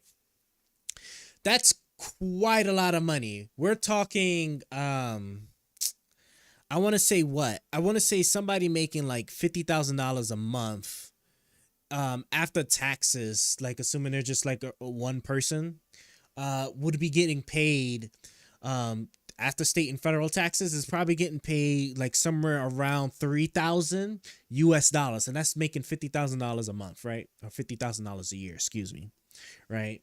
That's if you have a salary of that. So if you make a single video that hits the million view, and you get paid $6,000 or $7,000 that one video, like this is how people that be producing videos maybe every month, or like 1 or 2 videos a month, right? And if they get super lucky in the, you know, in their quality or algorithm or whatever, and they're producing multi-million view videos and multi-videos a month, this is how people are making millions of dollars a year, just making YouTube videos. So it's amazing. So with that being said, now that you have that in mind, so the fact that the Russians were paying them $100,000, basically $100,000 a week, right? And there is no guarantee or no requirement for your videos to even hit a certain viewpoint. We just want to give you this money so you could just make the videos. And we're gonna pay you $100,000. Ding ding ding, right? It would be like, but I don't know, right? Maybe I would have been like Temple. I would have just played dumb. It's just been like, you know, I just been like, shh, I don't know. If you hate piracy and want to support creators of anime, don't go to Anyway Best. You wouldn't want to get free shit for free and fast on their official service. Bro, this guy is incredible over here. But I just want to take a closer look at this message at a later point in time. With this being said, maybe I would have played dumb, and just would have been like, I can't say for sure whether or not like this is, these people may be bad or not. As far as I know, this is money. They're not asking me to do anything particular. They just want to give me the money. And so I'd be like, oh, okay, cool. And just do that. I'm just like kind of playing around, more or less, sort of, kind of, per se. Cause it'd be a little bit grimy, but like I wouldn't necessarily knock somebody if they just would just do it, right? Or maybe, you could take the money and then go to the federal government, go to like the FBI or something, and then be like an informant, and you just continue collecting the money, and then you continue to feed the FBI or CIA or whoever with like the information on like where the money's coming from, so they could do their investigation and whatnot, or find the sources. And then as long as you just get to keep the money, hey, it is what it is, and that's something I would almost for sure do that for sure. You know what I'm saying? Like if the Chinese all of a sudden want to funnel me money, you best believe I'm going to the I'm going to the FBI, CIA, whoever, right? I'm gonna still take the money, but like, especially if you're not going to tell me I need to do anything. But I most certainly am going to become an informant for the FBI, or become the agent or whatever, and just supply them information so they could eventually catch whoever is doing it and get y'all off the street. Truly discussing that these free services dare to offer better quality service than paid services. Fucking dare they be better than the premium stuff. Oh man. Well, something, I will have to look at this and see how this is to be the case, because maybe you're right. Maybe these websites, because I'd be really interested in just looking at their user interface to really see like just the quality, maybe get some ideas of how to build websites with like nice interactions and whatnot. That'd be the only reason why I'd sit there and like look at some of these. So yeah, that'd be really interesting. I do thank you for pointing that out. That is a good point. If they provide like nicer services than the stuff that people actually paid money to. VPN though. Oh yeah, for sure. For sure we'll use VPN. As I'm looking at these sites here. All right, so let's look at this. Oh, let's play this video. Don't. Tenet Media U.S. founder are not named in the indictment, but business records of Tennessee reveal two people connected to the company. Liam Donovan, a Twitter account for Donovan, that's why identified as Tenet Media. So those two were linked. The account describes Donovan as Chen's husband. Okay, I didn't know that. A private message between the two, May 2021, reads, so we're billing the Russian from the corporation, right? What? Okay, so then they knew. 2 weeks later, another message said, also the Russians paid, so we're good to bill them the next month, I guess. Ugh. Chen is a right-wing media influencer. She appeared on some Tenet Media videos and has more than 500,000 subscribers to Russia Control. As of Thursday afternoon, Turning Point USA has deleted web pages featuring Chen. I didn't know that. A YouTube video referenced the indictment, further describes Tenet Media as a project of Lauren Chen and her husband. Blaze Media on Thursday said it fired Chen. Blaze, a subset of Glenn Beck, founded conservative outlet, has taken out a page of previously promoted content Chen produced, including her show Pseudo-Intellectual. Lauren Chen was an independent contractor who's this is not good for them. YouTube has removed Tenet channel. Oh, wow. Associated with Channel YouTube spokesman. Following an indictment from U.S. Department of Justice after careful review, Lauren Chen ongoing. The company's investigation into the matter is ongoing. Neither Chen. Okay, Tom, what do you know about the story? What else do you think or know about the story? So I've been diving into this. Oh, wait, Poole said something. Let me just read the last one of Poole. Keep going down. Should these allegations prove true, I well as the other personalities and commentators were deceived and are victims. Gotcha. The show is produced in its entirety by our local team with input. Got it. And then Ruben said those allegations clearly show that I and other commentators were the victims of the scheme. I know absolutely nothing about any of this fraudulent activity, period. The DOJ has never contacted me regarding the matter, and I have no intentions to comment further. Yay for making a study on these services so you can send a educated complaint to them how they need to make their service more shit so people in the know would rather pay than use them. Oh yeah, for sure. Definitely. I'm all about filing complaints. For sure. Is there any other quotes at the bottom? Boom, boom, boom. No, go ahead, Tom. So there's a couple things here, and I've been diving into this, and I was looking at it, and I was kind of stunned because we've just come from, a decade in financial services, PBD, and we have to sit through compliance, and we have to sit through a thing that's connected to the Patriot Act, and if you bought a house or got a mortgage, you have to fill out forms that are related to KYC, know your customer, because there's a lot of laundering that happens. Like people will throw money into annuity, and then they withdraw the annuity, accept the 15% fee they have to pay, but now the 85% of the money has been laundered effectively. So when someone comes to you, so with that in the back of my head, I'm saying, why weren't people asking two questions, simple two questions? Why are these guys knocking on our door, or this woman, willing to pay 18 times the CPM, the normal ad rate? It's like somebody walks up to your gas station and says, hey, Vinny, gas across the street is $3 a gallon, right? 18 times, so 30. I'll pay you $54. But, and again, to be fair, like, you know what I'm saying? Like, if it's not necessarily immediately look crazy to you, like, yeah, it seems crazy, but like, if you ain't, well, for people to have, like, obviously, if you have a company and you have like you already get a lot of money and stuff and whatnot, like, you definitely would be super duper skeptical. But like, if you was to just go to like some regular person on the street, you bet, for sure, like, shit, I sure will take this money, A gallon sold. You would say yes, but then you would say, why do you want to pay $54 a gallon for gas? Well, do you want to put an ad on my podcast? Like, what are you selling? Are you selling camping gear? Do you want to you want me to do a read for your camping gear? Get Vinny's camping gear. And is that what you want to do? No, we want you to make some videos for us.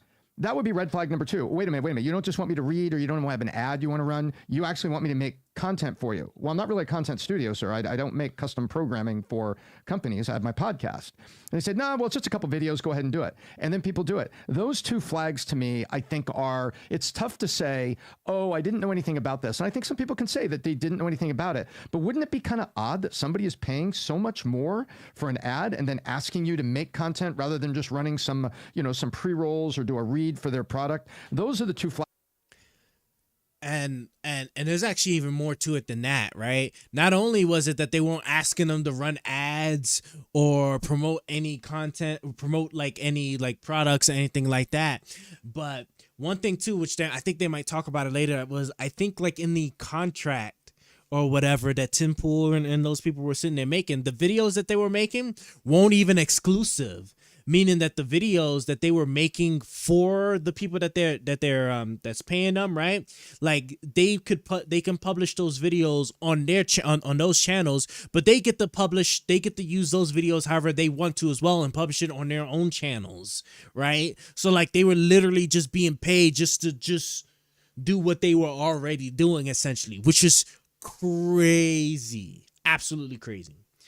Linus Tech Tips. Linus Tech Tips been hacked like 5 times just because he is so greedy for money that he is installing random exe files that have Trojan and cookie stealers as session hijackers in them. Oh yeah, I think I remember seeing a video about this where he got hacked. Dude has fallen for the same scam 5 times. Oh man, yeah, no. I couldn't. Yeah, I personally, I couldn't do it. Like, yeah, no, I couldn't do it. Like even the stuff that pop up on my stuff sometimes, like with the sponsorships and whatnot, I don't even sit there and just do it. But I'm not even really doing this more so like for money. And then even if I was the one they get blessed to like be getting some type of like revenue and whatnot for it, like this is more for fun to me than like anything else, than like a money grinding expedition. But yeah, no, that's pretty crazy. Like somebody asking me to like advertise something for them, like, I almost certainly wouldn't do it unless it's a product that I've personally have used and feel like it is something that actually matches how I would like generally like recommend or field it to other people. I'm not gonna do it just because somebody just gave me money to do it. Absolutely not. Let's see. Increase Overlord Heroes attacks, lifesteal. 50%. I think I'm gonna want this. Maybe. Yeah. 50% is a lot. 50% lifesteal is crazy. Flags I see. I believe the influencers that say we didn't know it was connected to Russians. I believe them. But you got to sit there and say, somebody knocking on your door and doing that, isn't that kind of crazy? And then my last point, Bongino's right. If something's too good to be true, you better ask questions about it, because we have witnessed the weaponization of our Justice Department. We have witnessed a season of dirty tricks, and we have witnessed what PBD correctly called last year the year of investigations. So why would you expose yourself to be any of that if you know you're a right-wing voice and you know that there's people who would love to see you stumble? Yeah, and especially, the majority of them are pro-Trump supporters. You would think, you would really think about it, because right now, Tom, how is this going to affect maybe an election? Because that's like election interference. Like if you think about it, they're spreading misinformation for Russia. I'm actually curious, Rob, was there anything like what video? Yeah, review our totally underscore not underscore virus.exe program here. I love it. And you will get $1 billion for a video. Let's tech tips rock hard. Clicks it. Yeah. It's just crazy, right? We can't I'm trying to think what is one of the most sophisticated hacking schemes I have seen. There's some obvious ones. It's like, okay, like you're freaking retarded for falling for this, but there's some ones that are pretty intense with how they do it.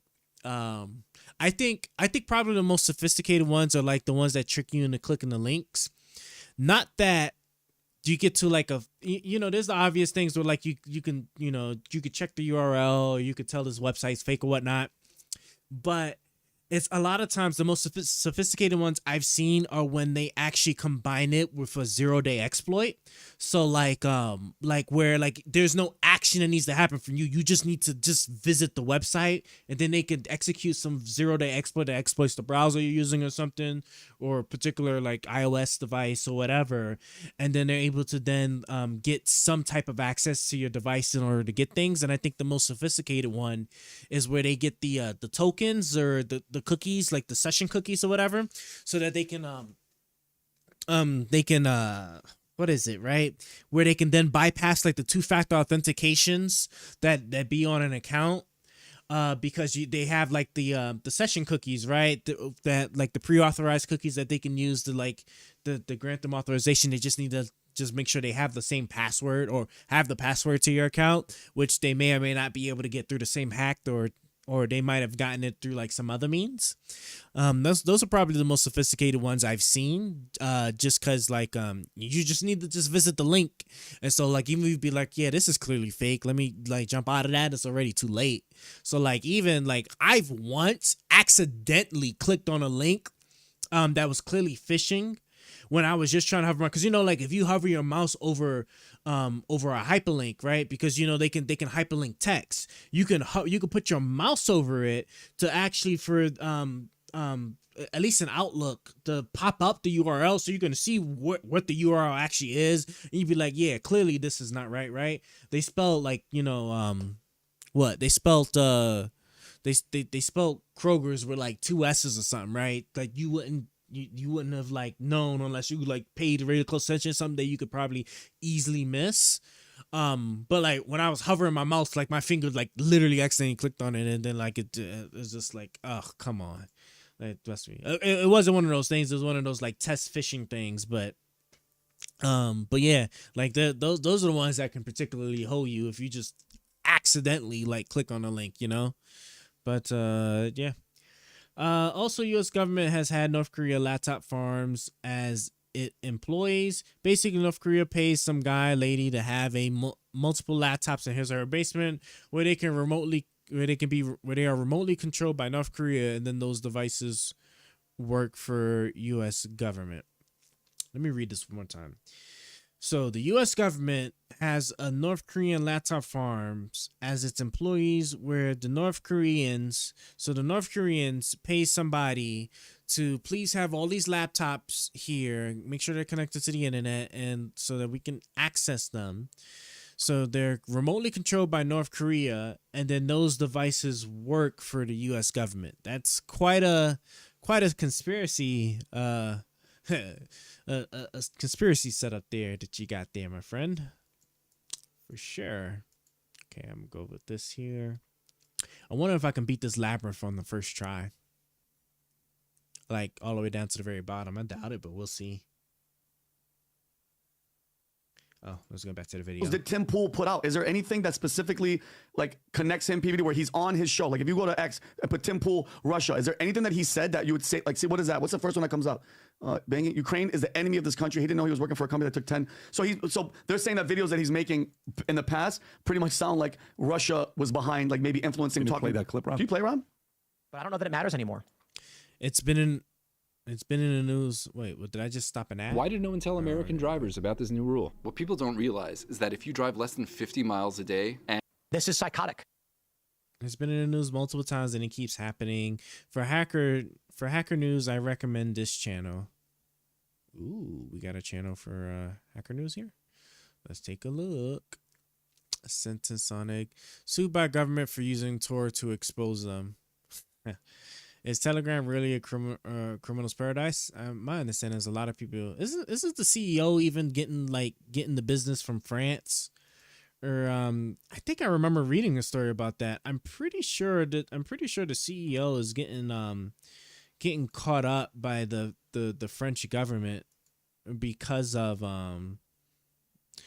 like bad people likes to use like his platform for stuff, and I think he wasn't complying with like warrants or something. Hacked for DNS poisoning, customers pawned. Okay, yeah, this actually seems like this would be something good too. A breakdown, let's take cybersecurity related news tech. This would actually be something I'd be interested in looking at. Thank you so very much. Ukraine is the enemy of this country. Ukraine is our enemy, being funded by the Democrats. I will stress this again. One of this country. Yeah. But I don't know that it matters anymore. Like just look at like how that just starts off, right? Ukraine is the enemy of this country. How? And like for what? and for like what reason? Like it's stuff like that. Like you like when you hear it, even if you don't know like they're being funded and stuff, it's like bro, like you're it's a little extreme. But now that we know that this Russian asset basically, right, was being paid, now like it all just makes like all the perfect sense. And so like now like all these people that just pop out of nowhere that be having like these points that conveniently like help like a particular like adversary country, it's like, okay, like I see where your priorities as well as your potential like secret money funding is coming from. So it's just like crazy. Use this here Anymore. This is psychotic. Ukraine is the enemy of this country. Also, this is pretty good virus testing channel and such nonsense. Huh? Has such nonsense. What is this? Oh, you know something? Let me put my decks back up now.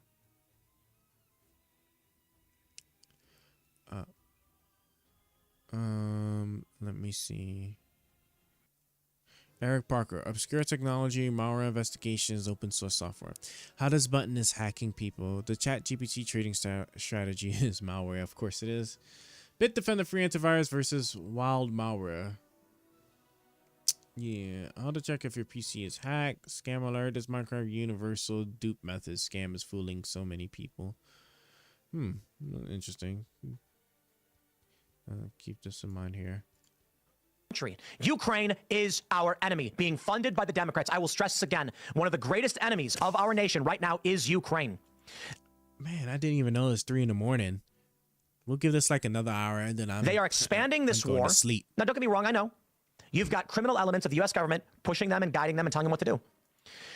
Ukraine is now accused. A German warrant issued for blowing up the Nord Stream pipeline, triggering this conflict. Ukraine is the greatest threat to this nation and to the world. We should rescind all funding and financing, pull out all military support, and we should apologize to Russia. Ooh. And the crazy thing is that sounds like verbatim a script that the Russians would most certainly want you to read. It's just so funny. Like even he's looking at it like, and it's like, yeah, dog, like that just sounds crazy. And I just randomly told them to do that. But now you know what sucks about the situation? People like me, my opinion with the fund, like the amount of money that we sent to Ukraine is ridiculous. But when you hear something like that, now it's like, wait a minute. Did he know? Like, was this money in the bank? Yeah, I don't want to, you know, I don't know where that comes from. That could have been Tim Pool doing an honest news report, you know, giving his take on it and being, that's really the way he felt. But when you put these two things together, it opens Tim up, unfortunately, for a lot of people to say, hey, what's going on here? Adam, and again, I'm not levering, you know, an indictment here. Adam, what's your thoughts? Well, you know, sometimes you see in the newspapers or on TV and they say, you know, breaking news. And then at the end, will say, this is an ongoing story. Details still more to come. I want to see what the details still more to come. What we know the facts are, from what I can establish, is that Lauren Chen, who we've known. She sat here. She sat here. She's been on the show. We saw her last time I saw her, she was at the AmFest that Charlie Kirk does out there in America Fest, Turning Point event that he did in Arizona. She was there. She just had another baby. Her husband, Liam Donovan, his name, I guess, was apparently allegedly the president of this Tenet Media. So he was sort of the liaison with all this. What I found interesting was they said there was a message from May of 2021 in that article. So meaning this has been over 3.5 years that they've been doing this investigation, I would assume, or at least going back that far. So I don't know anything about what Benny did or what Ruben did or what Tim Pool did. Let them speak for themselves. This is just, 2016 all over again. Russia. Yeah. What's going on here? So yeah, a lot of more questions need to be asked. But from reading what Pat just, That's the thing that just pisses. That's the thing that's. Oh my god, it just pisses me off so much, bro. Like I don't understand. Like why they're still on this Russia thing. Like, bro, like just drop it. Just drop it, right? The Mueller investigation pulled out like 12 indictments, right? It wasn't just a hoax or nothing. Like they actually charged these Russian companies that were sitting there and were doing these things to interfere with the election. I don't understand like why they keep on sitting there and just keep on like diminishing as if like the Mueller investigation came out of nowhere for no good reason and produced no results whatsoever. If it produced no results whatsoever, then maybe you could have said something. But like bro, like it's over with now. They've gotten the indictments. We found out that the people around Trump were just retarded in how they were getting help from the Russians, but Trump himself probably maybe didn't know about the how much Russian mingling was going on with the people around him, but he didn't care because, like I said, at the end of the day, whatever just supports him and whatever blissful ignorance that he can just get away with, that's what he was going to do. So there just wasn't anything to just sit there and try to like go after him with. And Mueller even said it himself that if he thought that the president was innocent, he would have said so. And so he didn't say so, so therefore the president wasn't innocent. And because the president obviously has control of the executive branch as well as the executive judicial system, so whether the Justice Department would even pursue anything, he was like, there just wasn't going to be no charges or nothing. So like don't give me that. This shit's so crazy, man.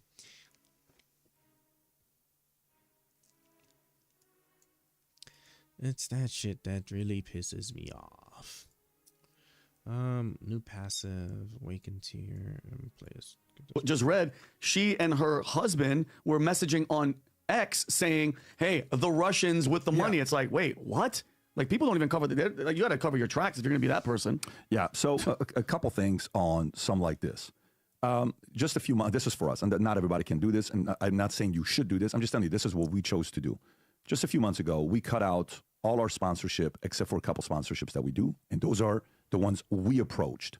And we said we have a relationship, we feel we can promote this. I announced one of them at the Vault, which is a big deal. I'll announce it here soon as well, because we're going to be going to Italy to do certain things with them, et cetera, et cetera. Okay. But I noticed that when you take money from sponsorships, you have to be a little bit careful, right? When you're taking money from sponsorships. A few years ago, this happened. I mean, U.S. talking about Russia collusion is just retarded. I mean, U.S. colludes and meddles with others' politics so much that U.S. even got Australian Prime Minister fired for saying that he won't tolerate U.S. meddling, and he will kick U.S. military bases off from their soil if they don't stop. Yes, I'm pretty sure the U.S. Does meddle, or I think like what is it? Like, they just like they just like to dump money. For countries that aren't like actually directly hostile, I think they just dump money in like opposition groups or whatever. And then for the for the countries that are actually hostile, then like you get the actual like insider agents, secret, coup, whatever stuff that be happening. Yeah, I'm pretty sure this type of stuff more or less happens. I mean, at the end of the day, like all countries do the whole spying, passing information stuff and whatnot, right? That's all. That's when you get on to your whole like little secret spy type of thing. So like all the countries do it, then, so you just got to be the one that just does it and don't get caught. Or you get like you get cut. And by cut, I mean you lose your life, because I mean that's typically what it is. This isn't espionage. I think espionage is usually punishable by death. So as a matter of fact, didn't the Chinese bust some like some operatives, some Chinese citizens that were like being operatives? Didn't they give them the death penalty? I think that's what happened, right?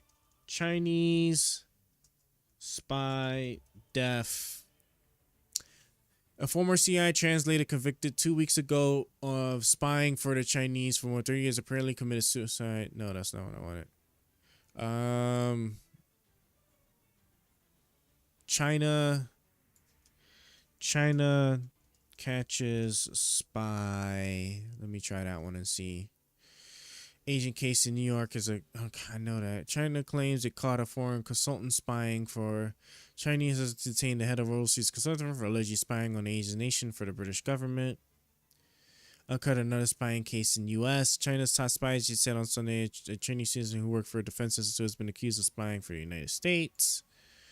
Let's see. Also, before you are hostile to Russia about Ukraine war, think about a scenario where Russia and China were making a military alliance with Mexico. Ask yourself, would U.S. not invading Mexico to stop that from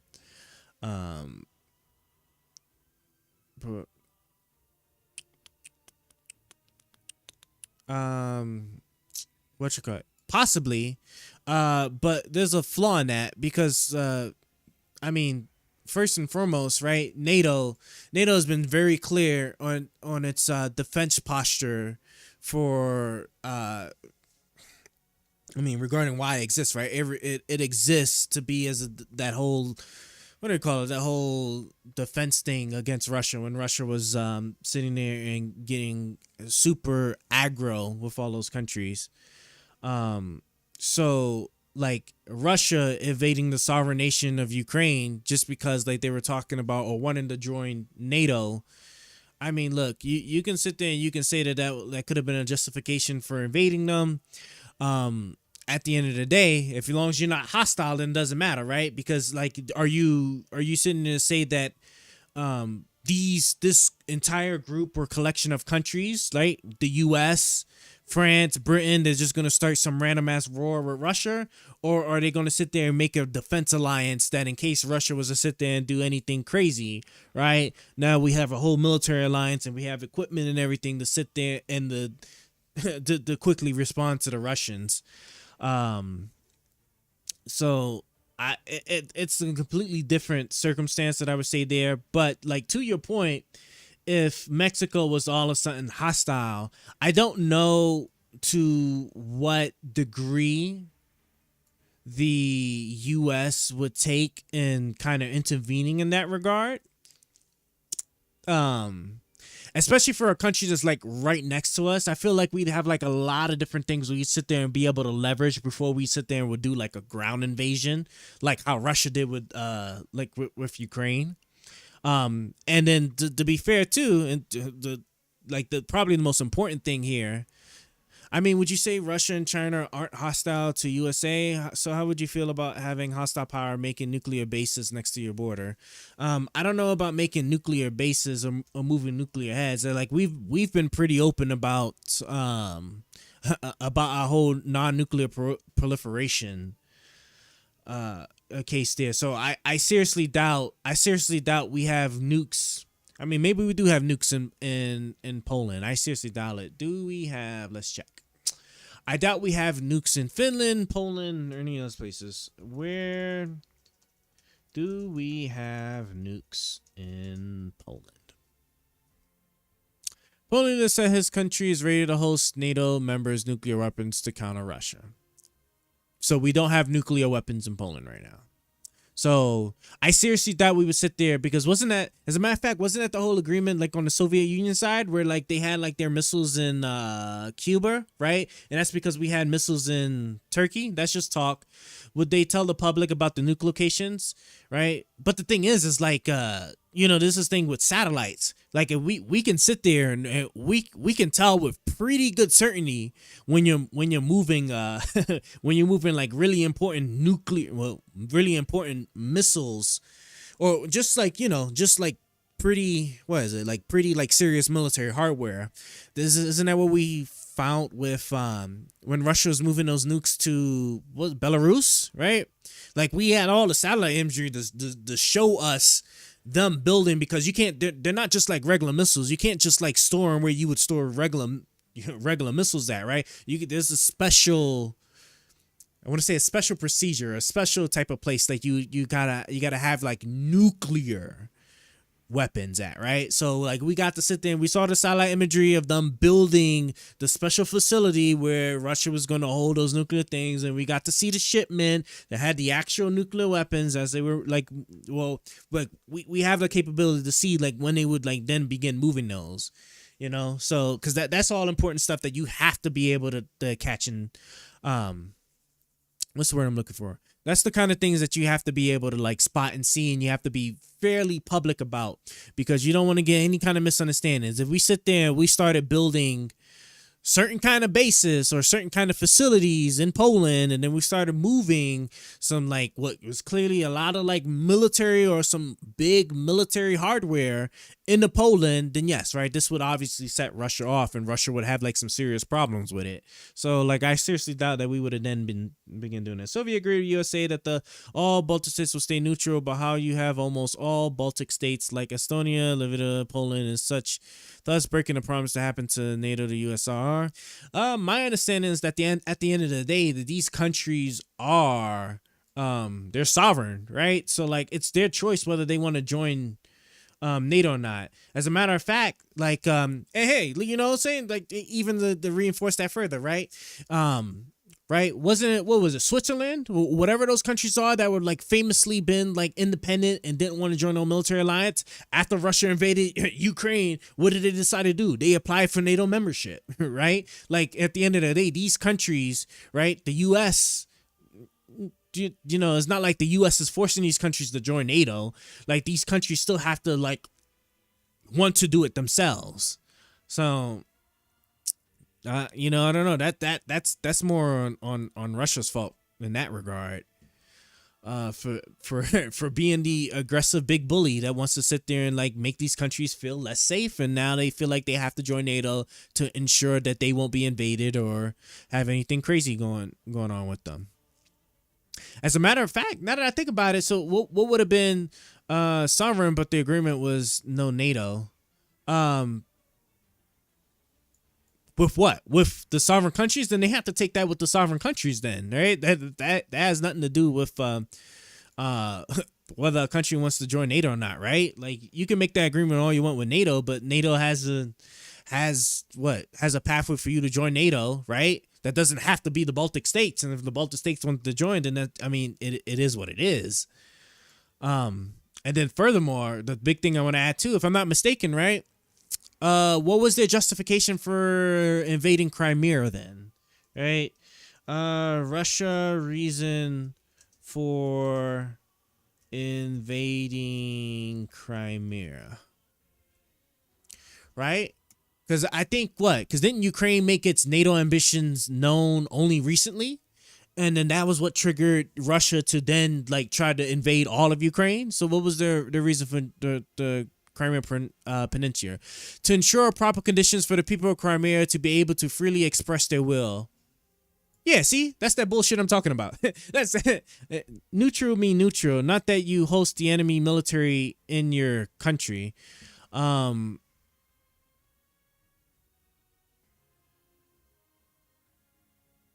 Well, I mean, again, that's what that country, right? I don't know if Switzerland's hosting anybody yet, but like I'm pretty sure they participate in what training exercises and whatnot. But I mean, they can host if they want to. I mean, at the end of the day, that's between them and the sovereign countries. It's like a country that joins NATO does not have to host. As far as I'm aware, and we can double check this to make sure. Does a NATO country have to host NATO military? Does not have to have its own armed forces, so allies commit troops and equipment on a voluntary basis. So I already know this. I just want to know if they were use American forces bases the way, let's see. As set forth by the treaty, are responsible for each other's security, and accordingly agreed to host the militaries of other nations with the prior approval of the host nation, of course, right? And I'm sure that we sat there and we dug in through like their actual like the NATO documents if we'd find it, right? Because my understanding is that you can't you like when you join NATO, you don't lose your sovereignty on a lot of different things. So The coronavirus thing happened with the 2014 coup. Well,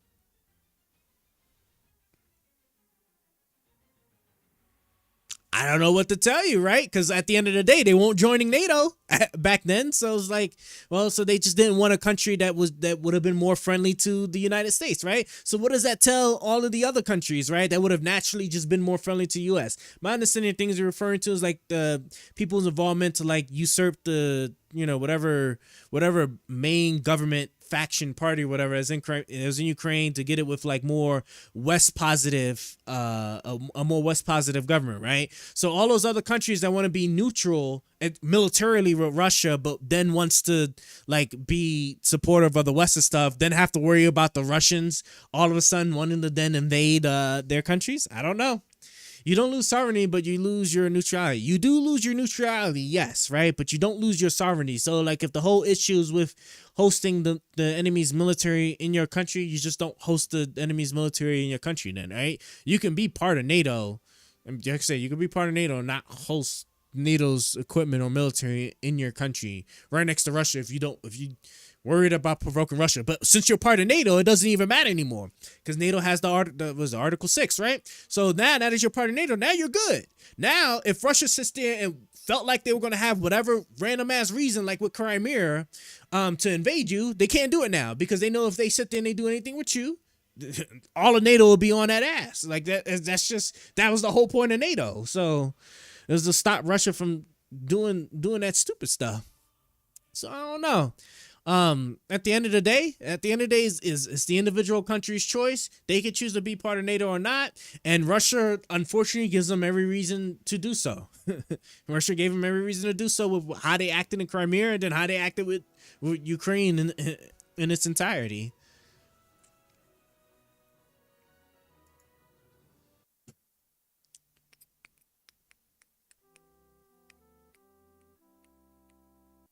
As a matter of fact, let me see something real quick here. Let me go to the map. Google Maps. Right. Let's zoom out. I believe this is all of China, right? Yeah, well, we got South Korea and North Korea over it, which is in like with China, but then we got Japan. I think the Philippines the Philippines are pretty friendly because China's sitting there and fucking with the water access. I want to say Vietnam is also pretty friendly too because China be fucking with their water access. I think these would be like some really good examples here, right? Because I'm pretty sure that the Philippines was it the Philippines that like recently within like the last couple of years started expanding their like military cooperation with the US. And why was that? Because then the Chinese started digging into like this whole South China Sea thing, saying that they basically own all of it. So like these fishing boats that the Philippines use to feed their people, yeah, you can't fish over here no more, like type stuff. Like it's just like it is what it is. Like, like if the countries have a problem with it, they need to like stop acting OG aggressive to all these like littler countries. So Russia doing it with Ukraine, right? Now all of a sudden, where we at? We got Poland. Who else we got here? Where's Switzerland and all of them at? Estonia, Latvia, Lithuania. I want to visit these countries though, man. These probably be like, oh, here go Finland. Here goes Sweden. Here goes Sweden, Norway, Finland. Hell yeah. Yeah, because China thinks whole South China Sea belongs to them. I mean, to be fair, it does say the South China Sea, right? That's how it is. But like to be on a more serious note though, like honest to God, I truly do believe like if these countries would have just been a little bit more chill with the people around them, I'd like they would have been like none of this expansionism and none of this like U.S. global military reach and whatnot. Honestly, like if they just like drop the shit, I think like things would just be like relatively chill. Nobody's trying to like start a war, especially like not nowadays, right? Because like we saw how bad like World War II was, and World War II didn't use nearly any of the things that like we know everybody is in possession of now. And World War II is the last major war prior to the nuclear weapons, right? Because then we just, we were the first ones and the only ones to use the nukes in Japan, and we saw the destruction. And then the thing is that the nukes used in Japan, right, were like in kilotons of power, or I think it was like kilowatts or whatever like the measurement is. And now we're in like the mega, the mega territory for nuclear yield. So we're talking about the destruction capabilities that's just never before seen on this planet, with energy, like with heat more hotter than the sun. So I would really, nobody's trying to like do no war. Have you seen, random question, have you seen all of the crazy stuff that happened during the Cold War? Like all of the mistakes and accidental like nuclear bombs that like fell in like what was that, like North Carolina, or the accidental training material that was put in the one of the like command centers or whatever that made it look like there was a bunch of missiles coming, so maybe we should respond, or the thing with the submarine that the Russians had where they thought there was attacking and the commander wanted to shoot a nuclear missile, or the false nuclear missile order that I think it was like that went to Japan, or was it one of the other countries where they told the commander, where they told that that entity to shoot one single nuclear missile to China, and he was like, "This can't be right." And just that, it's just crazy. You should look at the Tsar bombs. It was blown up in Russia, but broke windows in Finland. Yeah. U.S. is moving all its warships near Israel because Israel been sending missiles to Iran and such. Yep. The whole show of strength and stuff to show like if Iran wants to do anything, like, we're already there to assist Israel to help them fend off any attacks. And then also the Tsar bomb, yeah, like I'm already aware of the Tsar bomb, like Russia's like most strongest nuclear bomb, right? And we're talking about, Finland's all the way over here, and then wherever they detonated at, I think they detonated it like somewhere over here.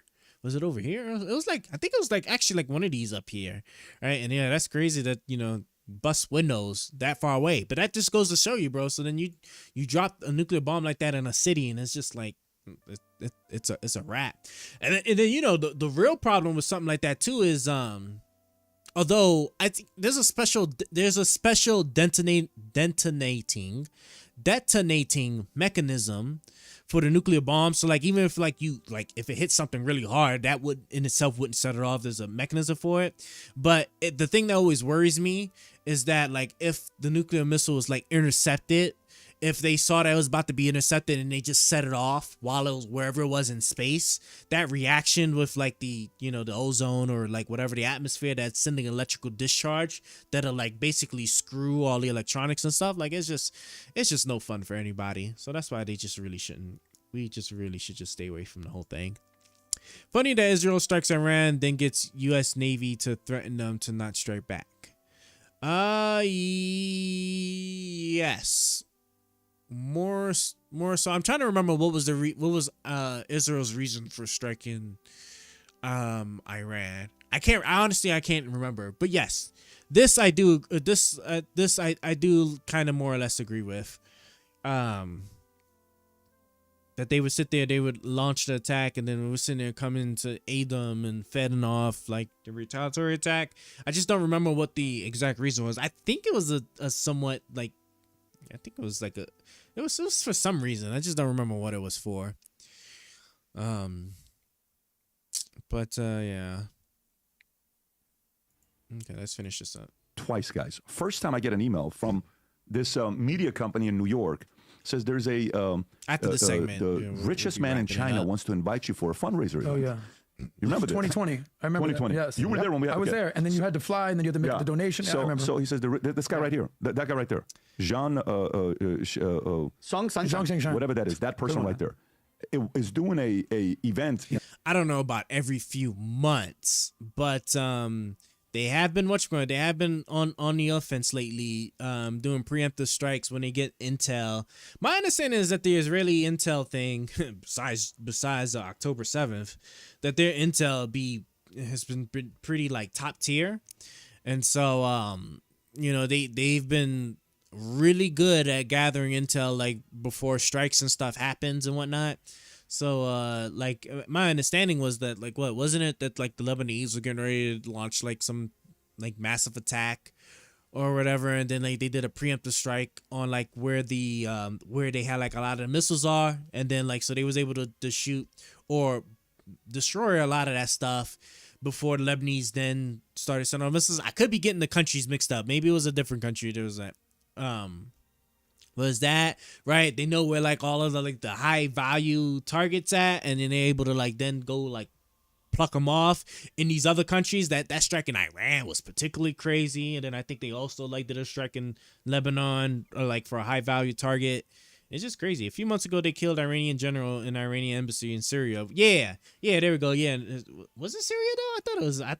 I thought they actually killed somebody in Iranian territory, but maybe it was Syria. I don't know. I said stuff's crazy, and you're invited to. But it. again, right?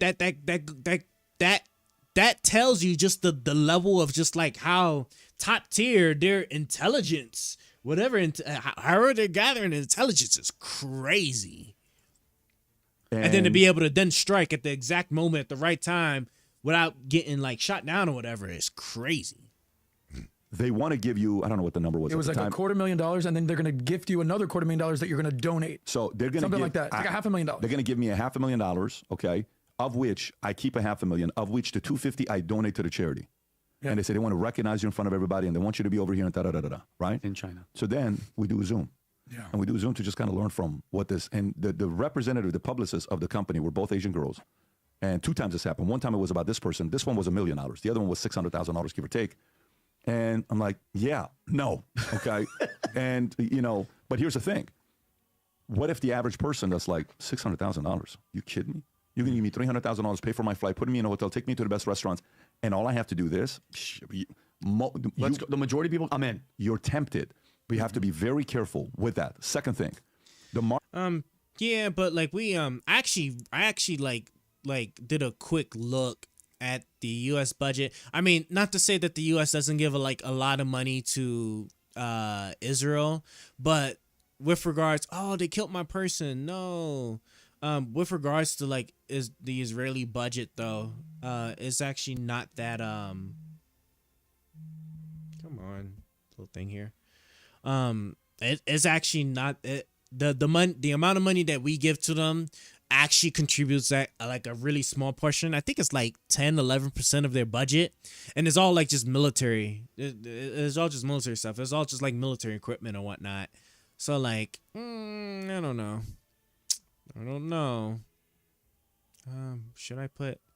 No, you're right. What I need to do is I need to do this, and then this, because that'll make that a little stronger. But yeah, because I lost my train of thought for a second since my person died. Sorry. But yeah, like the U.S. money, we give the Israelis a lot of money, but it's actually it's not that much of their budget. Their intelligence gathering is like pretty good. All U.S. malware is developed in Israel and then pay Israel to spy on U.S. citizens. It's funny that they get around the Constitution by paying other countries to do the spying.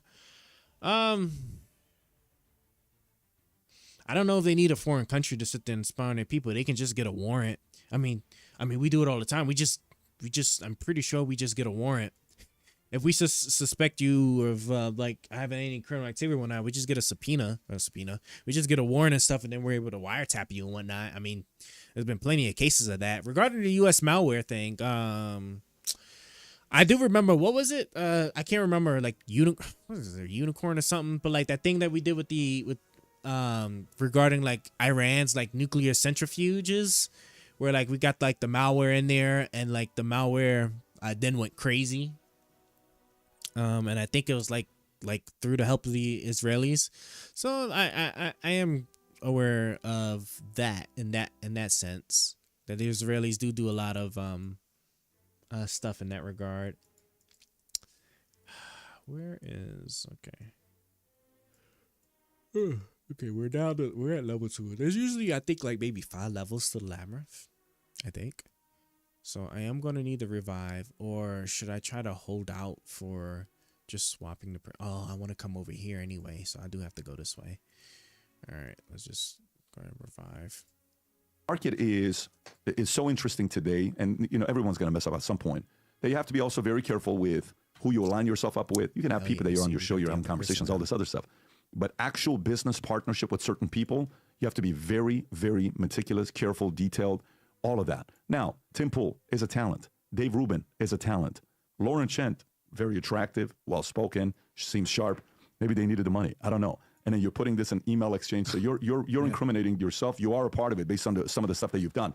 But it's a very slippery. This game, by the way, this will be a non-story in about 2 weeks. Everybody will move on. Yeah. Okay, that's how the news cycle works.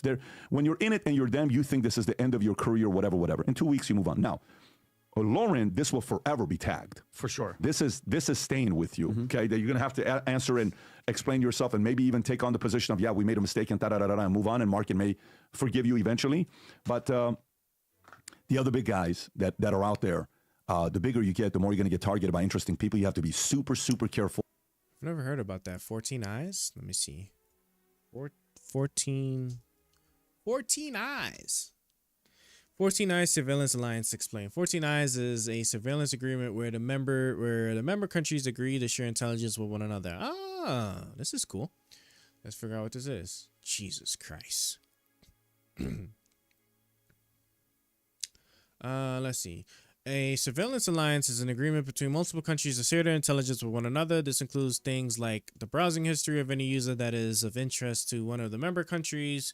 5 Eyes and 14 Eyes are two alliances of 5 and 14 countries, respectively, that agree to share information with one another whenever it is mutually beneficial. All right, so yeah, mutually beneficial. Okay.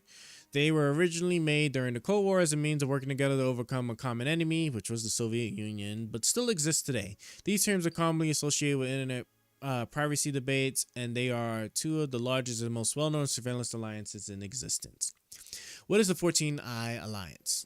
Does it also talk about I guess it only talks about the 14, not the 5. Okay. I was also going to want to know what the 5 was.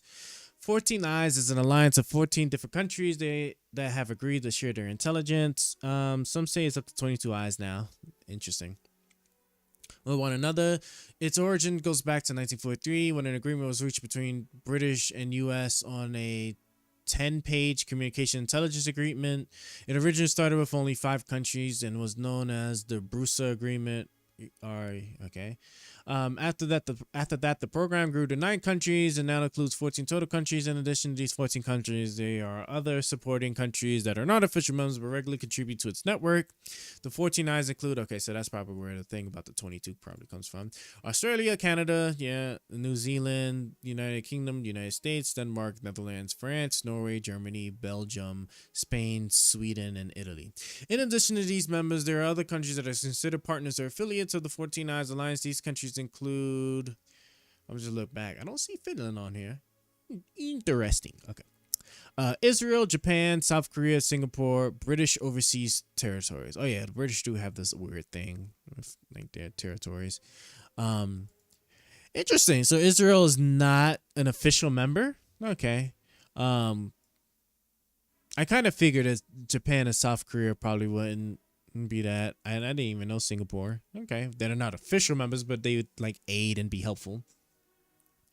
Potential concern. Why is 14 Eyes a potential concern? The reason the 14 Eyes Alliance is such a problem is that it allows governments to spy on their own citizens by using other countries as a proxy. For example, U.S. intelligence agencies may not be able to legally spy on their own citizens, but they may ask another member's intelligence agency to spy on U.S. citizens for them and feed them the information.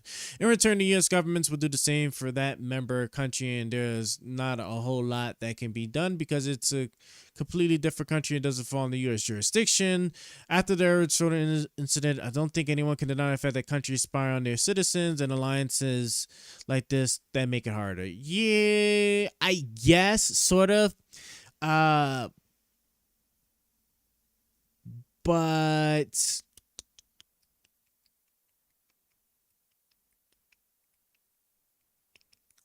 I don't know. I don't know how much of this I sit there believe. So here's my initial discrepancies that I'm gonna have with it. So first and foremost, right? If we're gonna use another country to spy on your citizens, that means that we're acknowledging that that our network and like people of interest, like there's a means for other countries to gain access to the systems and the things that U.S. citizens use to be spied on. right, would be like the first like probably public point of concern. So then the second thing too is just that, like, how do we even know that these countries are even collecting like the information that we even truly want and at the depth that we're kind of looking for, right? Right. It would just be like way easier if we just do it ourselves by just going through the court system, where we get like what we usually do is we go through the court system, say, hey, here's our evidence to show that we think that this person is up to something, and we would like to get a subpoena or a warrant that allows us to tap such and such, things, or gather this such and such information, do this such and such surveillance, which has been the typical like standard. This was like the whole Patriot Act, right? After the whole 9/11 thing, this is why the Patriot Act became why they put the Patriot Act into action, so that we would sit there, go through the secret shadowy court system to be able to get the legal authorization to spy on citizens. Like, I don't know what it is. Like, and then the thing is regarding Snowden, right? I mean, we already knew all the countries spied, and then the only big thing that was just obvious was just that the data collection that the U.S. was doing was getting U.S. citizens that had nothing to do with it wrapped up in it. And so like you had like the stupid people, right? That, I mean, you would have that anywhere, right? Anybody that has like the controls or the ability to do so would just be stupid and then use it for things that they're not supposed to, like actually like spying on like a U.S. citizen for no good reason stuff. Like that was one of the things I remember the Stoner thing like pulling up, which is like, yeah, I can see that when like some retard sits there and like they come across like somebody's stuff and they just like no rhyme or reason, they sit there and go in it. But the biggest thing was just because like the technology is still all fairly new and stuff, right? And at the end of the day, right, what you're doing is that you're going to a point of access, and then you're grabbing all the data, and then you have to go through the data to then actually sort out to get to like the person that you want. So obviously that initial collection method is going to scoop up everybody else too, which is what like Snowden tried to make a big deal, but it was like when you actually look at the like technical details of it, like it just it makes sense, right? That's like saying your internet service provider, right, is sitting there spying on everybody, but I mean like all the data has to sit there and funnel through them. So like I mean like inherently like sure, I mean that could be the case, but like that's not really. I mean, that's just when you're starting to get into like the technicalities behind it. They could look at anyone's live location without a warrant.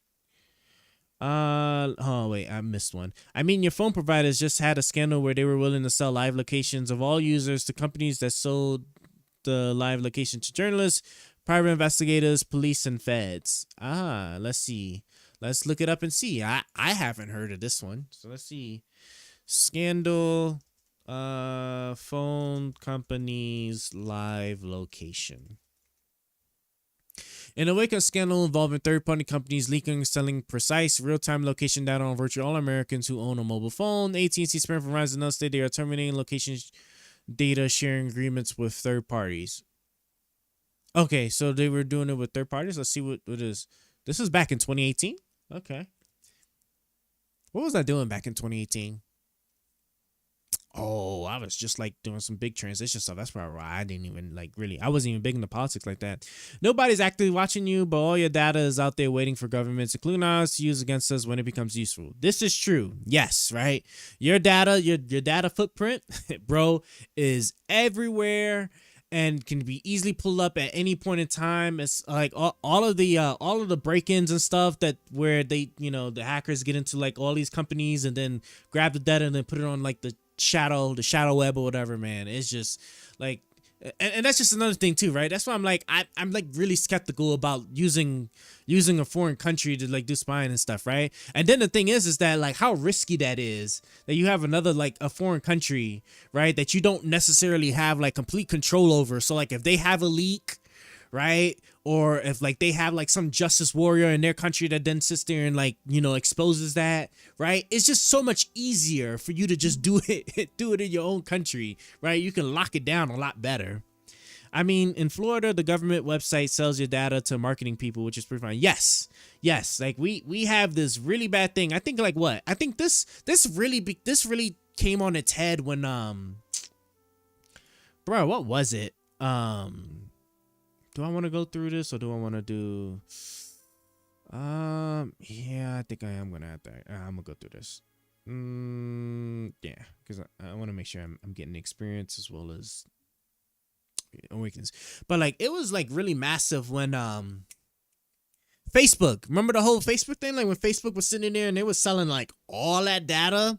And this came out like what, like 2015, 2016. Like after that, like it became pretty obvious that these companies are sitting there and they're just like selling all your information. That's why like you just assume that everything you do on the internet is just like publicly accessible.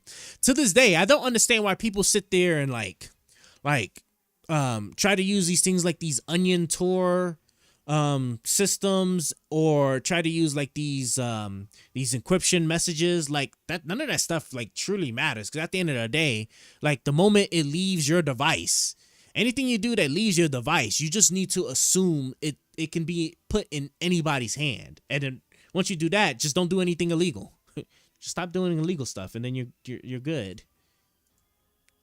It's just crazy. Yeah, I'm gonna use this. I want to say your name right.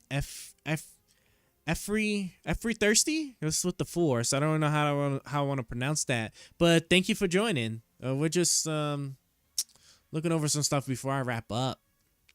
But let me see this. In the wake of the scandal involving third-party companies leaking, selling precise real-time location data on virtual Americans who own a mobile phone, now say they're terminating the location data sharing. Let's see. Had issue are companies known in the wireless industry as location aggregators, entities that manage requests for real-time customer location data for a variety of purposes, such as roadside assistance and emergency response. These aggregators are supposed to obtain customer consent before divulging such information.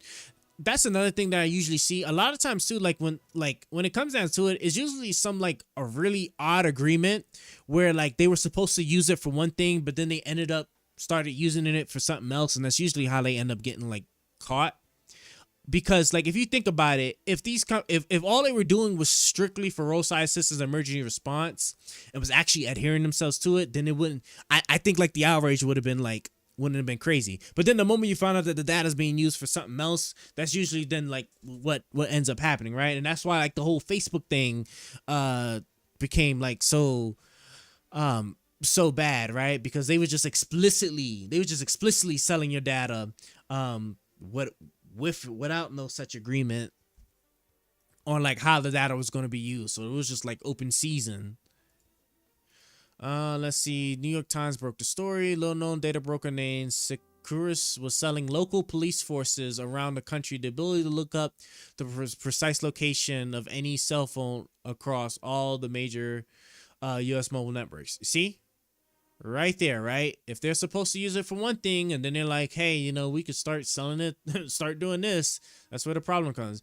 Then it emerged that Securus had been hacked. See? That's how you get exposed. I'm telling you, bro. Like you literally, it's always the same exact thing. It's the same exact thing, right? You get authorized to do something the right way. You start using it the wrong way, and then at some point, either somebody in the company leaks the information because they're like, what we're doing is clearly wrong, or you get hacked, and then your shit gets exposed anyway. Like it's just that's how it always happens every time. Its database of hundreds of law enforcement officer usernames and passwords were plundered. Jesus. We also learned that Securus data was ultimately obtained from a company called 3 Interactive, which in turn obtained its data through a California-based location tracking firm called Location Smart. In May 17, Curbs on Security broke the news. The research by Carnegie Mellon University PhD student Robert Zire, who discovered that the Location Smart try before you buy option and demo of the company's technology was wide open, allowing real-time lookups from anyone on anybody's mobile device without any sort of authentication, consent, or authorization. Location Smart disabled its demo page shortly after the story. By that time, the senator already sent letters to AT&T Supremo asking them to detail any agreements to share real-time customer location with third-party aggregation firms. AT&T, T-Mobile, Verizon all said they had terminated data sharing agreements with that company. In a written response to send Wyden, Sprint declined to share any information about third parties with which it may share customer location data, and it was the only one of the 4 carriers that didn't say it was terminating any data sharing agreement. They still would have.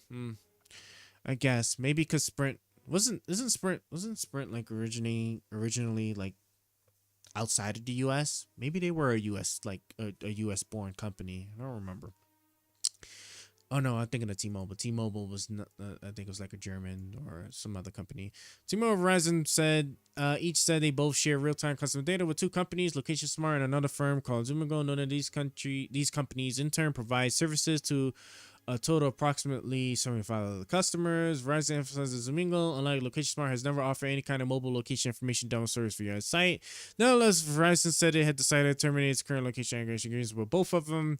Verizon has notified these location aggregators that it intends to terminate the ability to access and use our customer location data as soon as possible. Reason for that is because there's likely a contract, right? So usually for something like that, it means it's on a contract, and if they break it, there's be some serious penalties and whatnot. So they gotta let the contract expire first, and they just won't renew it. Let's see what else here. Is there anything? And oh, I see the message was on hold. Yeah, let's hit allow and let's see what you was actually saying. Also, there was a case pretty recently where a massive pedo producer got caught but was let go after the defense lawyer demanded to hear how FBI CA found him even though he used Tor. They rather let go massive pedo producer child trafficker just because they didn't want to expose their way of bypassing Tor anonymously stuff. I would probably look into that just because like how they're able to bypass the Tor anonymous stuff is actually already like publicly known, and a lot of times like from what I've seen, especially what I've seen personally, the only time they ever let pedos and child traffickers go is just when the evidence isn't there. So I really doubt, like for example, like if he was using the Tor thing to like download the illicit stuff, the moment they just know and they just get the warrant, all they gotta do is just seize the system, and then like you can get like, let's say like you downloaded like a terabyte of photos or something like that, right? Like you can get a count, you can get a single count for every single photo, so then you end up with like 1,000 counts of stuff. So like usually like those cases are pretty easy to like prosecute. So the only reason they let it go is would be that. But as far as the Tor thing is very easy to bypass, because all it is Tor is just Tor. You could set up your own like computer to act as a Tor relay. So what the government just does is they just host. What they do is if I recall correctly, it's like some kind of like little farm that they just made where they just have a bunch of Tors running on it. And so like you have like this big Tor like relay network that's under the government infrastructure, right? That you wouldn't know. So then what happens, right? Again, right? It's all about the access points. At the end of the day, it's all about the access points. You get to the access points and you can get everything. And then from there, you can siphon through it and get the ones you want, right? If you're using the Tor network just as an extra layer of security, you're not doing anything illegal, right? They'll find your stuff and it's whatever, right? But if you're doing like the illegal stuff, right? They're gonna identify it and they get it. So like with all of the Tor traffic, or a bulk of it going through their own like little personal Tor network farm thing, it's a done deal. I mean, FBI CIA hosts honeypots. They do host honeypots. This is true. They are bigger sharers of CSA of that stuff. Maybe, possibly. That I don't know, but we'll see. But let's keep reading. Let's see. So they notified it in response, made no mention of any other company besides those two. Verizon deserves credit for taking quick action to protect its customer privacy and security shortly after. Well, you see, this is the thing that pisses me off with the government too, bro. Why not just like that? That's cool that they did it, right? But obviously, this isn't illegal to do. Like, the reason why you had a problem with it, because it felt like something that a company probably shouldn't do. So then why don't you then, like, start working towards passing a bill, start, galvanizing people to start supporting, like, some legislation process to, like, actually legislate that this shouldn't be allowed with the data sharing. Of all the other countries, like, the U.S. is just, like, so shitty when it comes to things like regulating dangerous chemicals like that get used in products, and then just like data privacy. It's just so stupid. It is so stupid. we're about to wrap up shortly. I think this after this we're gonna call it for the day. Yeah, I guess I'll just use these two. Hell.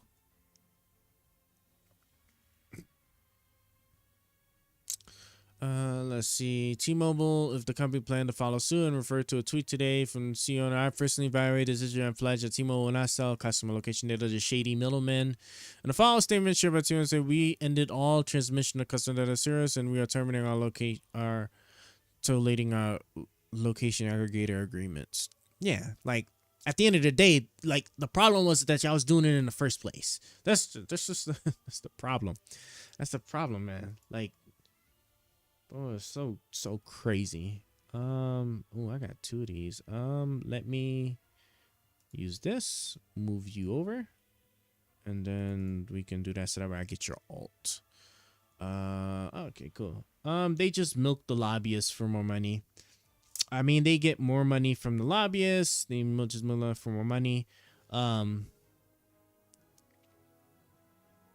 Who gets the money from the lobbyists? The congressman. You're talking about the congresspeople. The congresspeople just get money from the lobbyists. Yeah, like they do get money, but I don't know. Wasn't there?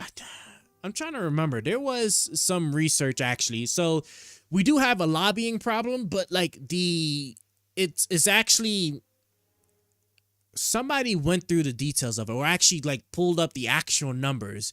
And when you actually look at the actually, right? I can use the actual word a lot of times. When you go through the nitty gritty with the numbers of how much money is actually getting pumped in, it actually was said that there wouldn't be, or that there isn't much of an impact, or it doesn't appear to be, right? There we go. It doesn't appear to be that the lobbying, so like the lobbyist groups that sit there and try to pump money to sit there and buy the congressman, doesn't have as much sway as we originally thought, like back in the day. Like many years ago, we just, there was like a big thing with like, oh yeah, these people are definitely being lobbied, so therefore this is why they're either passing these laws or not passing these laws. And then like over time, it just that started becoming like less and less pronounced with lobbying. I think you probably find more outside of the lobbying, because then you just got people that actually make actual business agreements or stuff with like the actual companies, like, hey, donate to my charity, or whatever stuff, right? As a matter of fact, wasn't Trump's son, Jared Kushner, didn't he, like, because he was in charge of like the whole Middle East thing, the peace and stuff, and then like when he resigned, and then like when he quit, then like it was like literally within a week later, like the Saudis like then donated like a bunch of money to like one of his things, right? That's where all of the influence and all of the stuff really comes from. Lobbying stuff I don't think really works as much anymore. Do we have anybody here that's actually worth getting? No, we do not. So we will ignore this. Go back, right? Yeah, let's go back and we'll just go to this one. All right. I mean, your copyright laws have been lobbied into such bad state by music color Disney shit that you can only use the stuff after 70 years from the death of the person that's copyrighted. I mean, copyright something he lists to 130 to 200 years of copyright. Yeah. Well,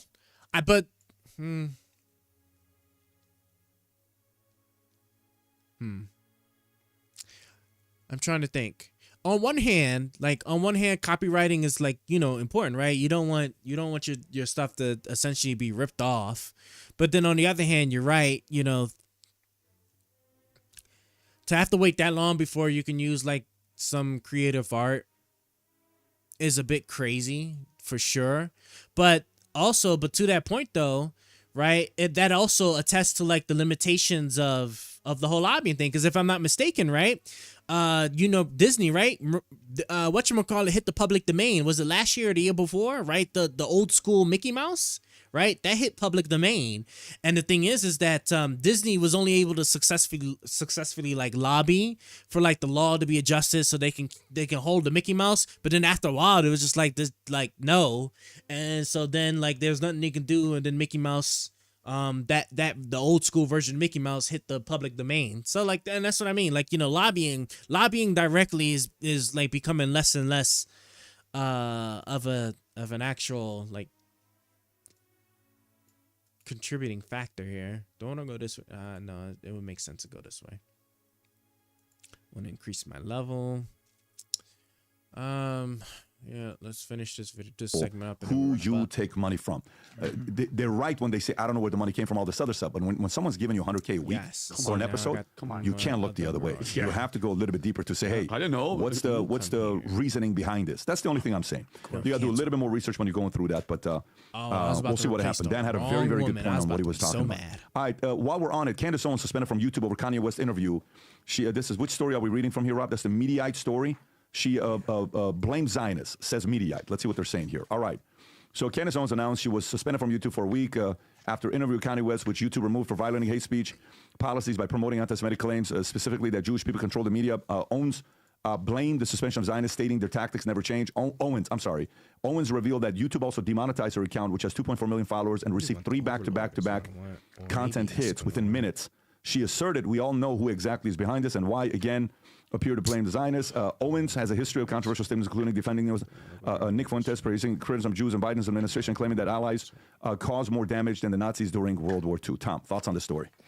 Well, you know, this is my son. He started StoryWorth so I could share my stories with my grandchildren. But I was also surprised by how much I learned about him. And it's what let's see. It's important, but your Constitution says that the Senate can grant protections to reinforcement the progress of science and technology. But now that you can take ownership of something for hundreds of years, does that promote progress? You know, this reminds me. There was a segment regarding oh God, what was it? It has something to do with medication, like with like government funded research that then produces a medication and stuff, and then like the company gets to be able to patent it and charge whatever they want and basically profit off of the government research. To me, that sounds really shady, but like I have a whole separate bucket regarding just the whole entire healthcare structure of the planet over here that I'm not even gonna really attest to. But yeah, like in the end, like the US is like so ingrained on the capitalism side that it's just, I mean, it is what it is. I don't know, drunk missing terms. LOL. Okay, let me see, where do I want to go here? Yeah, do I want Jesus Christ. Excuse me. Damn, I don't know which one. I guess I go do I want to go to the fight or do I want to upgrade? I feel like I should get more passives. I should probably prioritize passives more than anything. I feel like I'm gonna need more passives. All right. You got to be so careful these days. No, actually, I'm not interested in the Candace Owens stuff. Like, she's just Candace Owens. I don't even know if you know her, but she's eventually just gonna fade out. It's just go to sleep. Yeah, we're about to, right? I'm literally going. I'm like two hops away from clearing this floor, and then we're gonna stop here. Go to sleep. I'll go to the store. What you picking up for the store? You picking up more beer? Is it the Hold on. Can I remember the name? Elo Gork. I don't remember the name no more. I gotta find it. Bro, there's so much messages. Hold on. What's the beer? What's the beer called? Finland. Here we go. And it is called I was close. Ale Cork. Ale Cork. Ale Cork. I think is what it's called there. Okay, I want you to die first. So let's do this, and I'll do that. All right, let me go back to the top. Yeah, what are you getting from the store? Don't worry, we're like literally like less than 5 minutes away from wrapping up our stream here. Cool, you're dead. Okay, yeah, so I made the right choice. My characters look to be very strong. I was able to kill them all just on the counterattacks alone. Beer and some food. Quick question, right? Like if I go to Italy, right? They would say it would be like spaghetti, maybe pizza. If I was America, would be you would say like burgers, maybe fries. If I was to go to like a Muslim country, like maybe like Egypt or something, right? There'd be like the naan bread, maybe, I guess, but that might apply to like other places. Jamaica would be like jerk food, like jerk chicken or something. If I was to go to Finland, what would you say would be like Finland's like country dish? I guess would be the best way I can kind of describe that. This is just a revive, right? Nobody's dead, so I could just go here. All right, and we should now clear the floor, unless this is a boss. Is this a boss? Boss battle. Yes, it is. Okay. Mostly fish and reindeer. You guys have reindeer on that island? On Finland? I said island, sorry. On this, like, continent here? I mean, it is close to the northy area there, so it's probably cold. It's probably cold over there, I'd imagine. All right, boss fight, and then we're done. Let me do this, and this. See how well this works.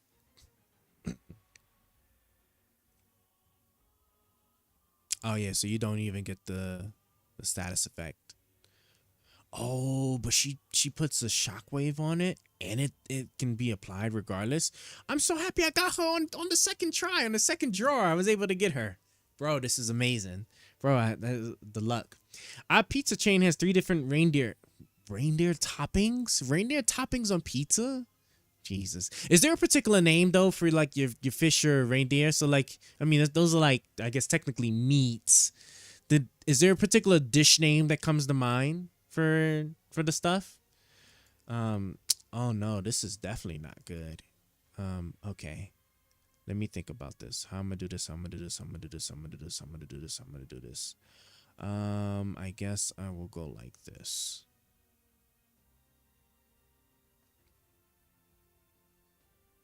Okay, and hopefully on those counterattacks I'm able to kill. We'll see. I'll just skip it. I don't want to. Oh, it killed her? Oh, that's not good. I knew it. Okay, let me think about this. Bro, that's crazy that they killed her. Ah, I don't have a card from you because you would have been able to take that stuff off. Okay. I'm going to do this, right? Yes. Or better yet, I might be better off nuking these cards here. So that way I can hopefully get a card from you that would get my thingy off. They get like my status effects off. Okay. Let's see how this works. Porong is the main traditional reindeer dish. It I don't want to say it sounds good, but it does definitely sound interesting. Let's take this. First off, pronounce. Oh, look, see, Google already knows. I want to start with the pronunciations. How to pronounce this word? Profitable? Or is this just an ad? This is just an ad.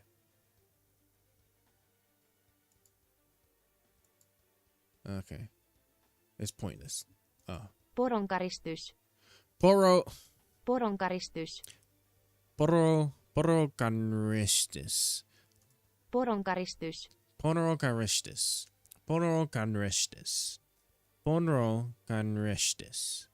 Poronkaristes. Poronkaristes. Poronkaristus. Poronkaristes. I don't know. I like this one better. Poronkaristes. Poronkaristes. Okay. Poronkaristus. Poronkaristes. Okay. This is definitely difficult. This is hard. Poron Karistis. Poron Karistis. All right. We are done with this floor. Let me grab some of these items here. And can I go to the store? Can I go to the store? Nah, look, I'll worry about that another time. But we're done. Oh, that's cool. They kind of redesigned this too. See, it's been a while since I played this. Bro, I still can't believe we got this woman on the first, like on this, literally on the second try. Where is she? Where is she? Where is she? Hold on. I just want to take a look at her before I close it out. And I'll put her up in the, oh, you know, she's at the bottom because she's not upgraded yet. Yeah, she's like right here. Right here. Here we go. Bam. Oh yeah, shoot. I gotta work towards getting her thing. Damn. Oh, and I only got 2 days to grind for it. No. Increase all allies' basic stat by 3% for each shock or shock effect on enemies up to 12%. Bro, this is about to be like the terrible grind. But we'll do it later. We will do it later. But with that being said, all right, it's time for us to like wrap up, guys. Oh my God, I'm tired. I'm gonna find something to snack on, and then I'm gonna go to sleep. They say you shouldn't do that, but hey, it is what it is. It's weird for you Americans because it has lingonberry jam in it. Lingonberry. What is that? Oh yeah, see, I got distracted with the pronunciations. I wanted to actually look at the dish. Go back. Hold on. Stop it. Show results in English. Eating Rudolph. You can look at finishes. Poron Karistis. Ooh, that looks like it would be good looking. Okay, stop it. Okay, this doesn't help that I'm hungry, but let me see. This must be what it looked like right here. It look like potatoes. It look like meat. Those these berries here. These berries look good though. Oh man, I wonder what kind of berries these are. With some garnish. Okay. And then it's surrounded by like a type of sauce. Definitely not gravy. I could tell this is something of like much more oomph and quality here. I could tell it could definitely be an experience. Let me see, what is this berry thing you speaking of? Lingonberry. Oh, so that was the berry things, the lingonberries. Lingonberries, what are they? Mountain cranberry or cowberry is a small evergreen shrub in a healthy family. Ooh, I like cranberries, so if they're similar to those, that'll be interesting. Man, that looks really good. All right, I'm hungry now. But with that being said though, Shoveling Ashes, thank you so much for joining, and for everybody else that was also joining by. I was keeping track of everybody that was popping by and like some of the other stuff on YouTube and Kick. Thank you all for looking through. We were struggling streaming for quite a bit starting off, but it looks like we should be good to now pick back up our regular schedule, because we try to stream Thursdays to Sunday at least, but we'll see what happens, right? Hopefully my system doesn't crap up on me anymore, and then hopefully I can like earn enough money or save enough money if I can stop wasting it and actually buy me some better systems, so I can actually like be able to do a lot more with what I'm trying to do. Right now, all this stream, everything I was just doing, all of this is actually off of my laptop. My laptop is doing all the streaming. So it is a very nice beefy laptop, but we are going to need to actually get a desktop specifically for it when we're not using our other desktop for other stuff like gaming. So with that being said, I appreciate you all. Thank you, Shoveling Ashes, especially because you huge wealth of knowledge. I really appreciate it, especially like the beer. Now I have a cool beer that if I ever go to Finland, that'll be one of the first things I try. Or if I happen to go to a country where they happen to sell it, it's going to be somewhere in the back of my mind where I will be naturally drawn to it when I see the name. Okay. But if I ever go to Finland, now I know porn caristus will be the dish that I will definitely be the first thing to try. So thank you, and thank you all. But now it's time for me to go ahead and go to sleep. So you guys take care. Will Almighty ever stop being trash? Can he ever not be sorry? Find out next time on Almighty's stream.